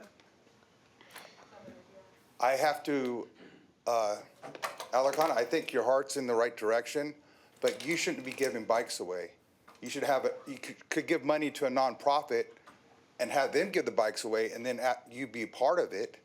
But I don't think that's, I think that's questionable, in my opinion. But I just wanted to go there with that. I'm worried about lawsuits because we spent $7.5 million on the district lawsuit. If the public would have known that we were going into the millions, we would never allow that. And I'm gonna tell you the truth. The public wanted districts. They wanted a mayor elected at large. But the city council at the time, they were voted at large, and they were on a power trip, and they went against the people's wishes. Just like you guys went against the people's wishes as a mayor elected at large for power. You know, I'm gonna tell you the truth. I really think you guys are on a power trip, because any 5 of you should just say, I'll resign my seat. I got all the good contacts. I've had a good time, rewarding life, being part of the city, contributing back. But I'll give up my seat just so we can have 4 districts and a mayor elected at large. Thank you for your time. Hopefully we have another city meeting this month.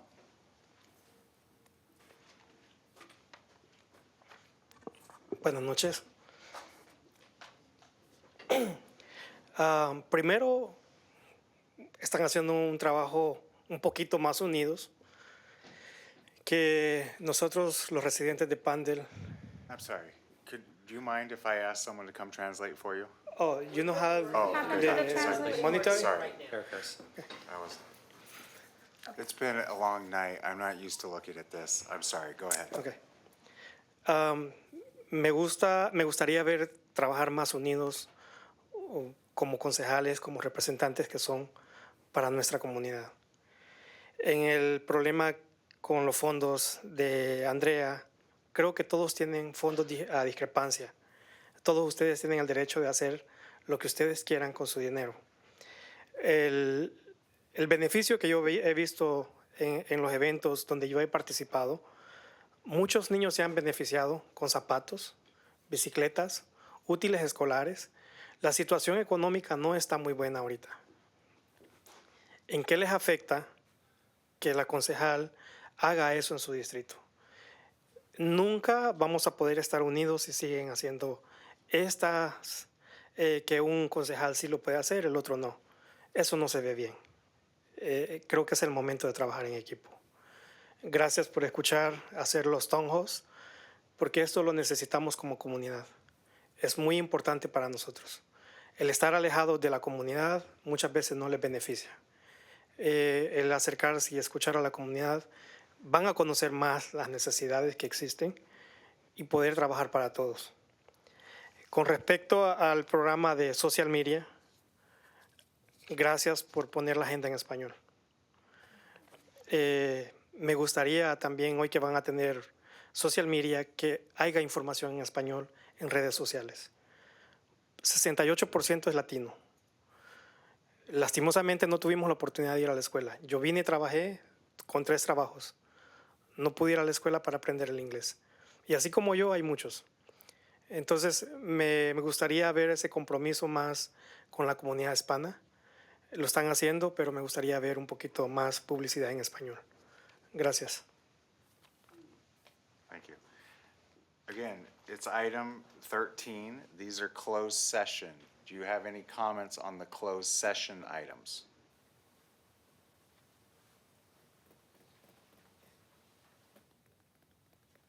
There's 2 items listed in section 13 for closed session. That's where we're at.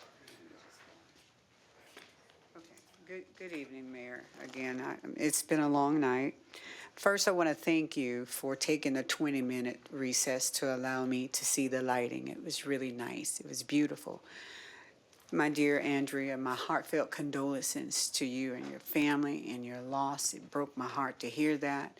But what I want to say, Richard, and to the other parts of the government Address us. authority. Okay, I thought that was part of the, I'm sorry.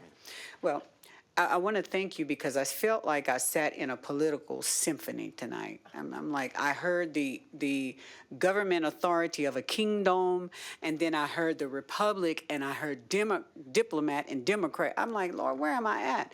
So I want to say that I do appreciate the teamwork that you guys are doing, because I promise you every district is not doing that. I do appreciate the respect that you have for one another, but I also agree with transparency. When you call for me to come up, I'm going to talk about transparency.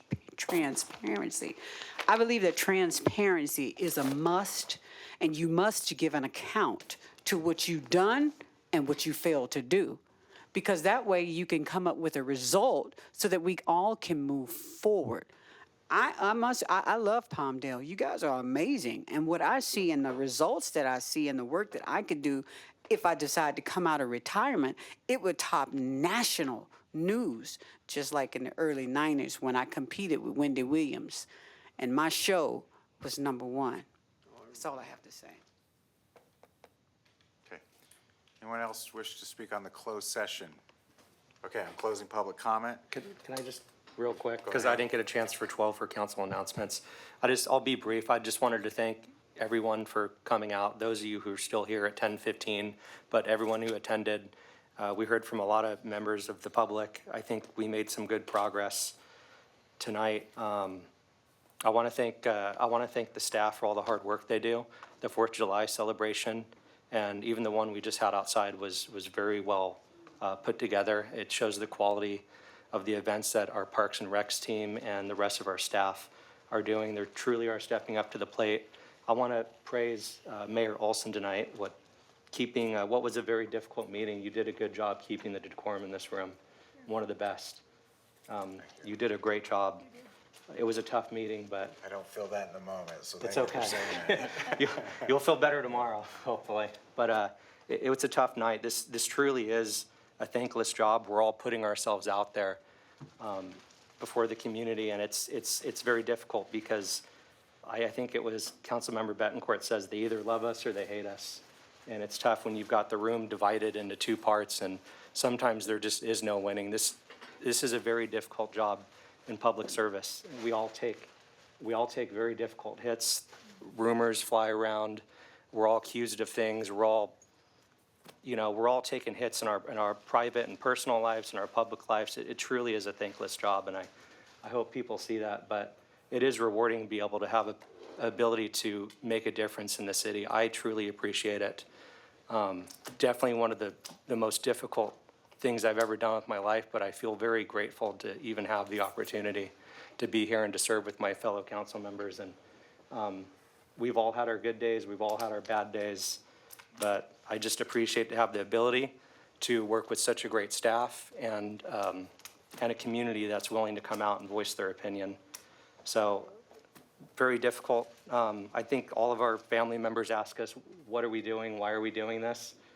It's because we care. I know each one of us truly cares where the city is going and where we're headed, and that's why we're all here. We may not agree on everything, but I know that everyone in this room cares about what's good for Palmdale. And once again, Mayor Olson, you did a great job controlling the meeting and keeping the decorum in this room, so my hat off to you. Thank you. Okay, thank you. Presentation by City Attorney. Good evening again, Mayor and City Council members. Tonight we have items 3.1 and 3.2 for closed session, and we are ready to go when you are. Thank you. Okay, announcement by City Attorney. Good evening again, Mayor and City Council members. For item 13.1, there was no reportable action. For item 13.2, there was no reportable action. The end. Okay, thank you. We're going to adjourn the meeting in honor of, we did a moment of silence at the beginning of the meeting in honor of the 8 heroes from the 412 test wing who tragically lost their lives in that accident at Edwards Air Force Base. Also, it was mentioned earlier that there was a 7-year-old that passed away of cardiac arrest at St. Mary's School. His name was Evan Ross. I knew him. He was friends with my son. It was my son's very first friend. He was one of the sweetest little kids that I've ever met in my life. If you want to know how to help his family, please reach out to me because they could use the support from the community at this time. So I want to make sure that we send our condolences to his family. That is a tragic loss to this community. And also,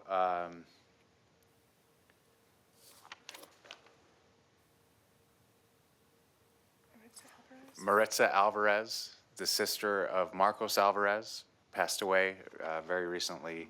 Will adjourn in her honor as well. He didn't put age here. But a lot of tragedy in our community, and our hearts go out to all the families. Wow, so sad. We will adjourn in their honor and meet back here August 4th, 5 p.m.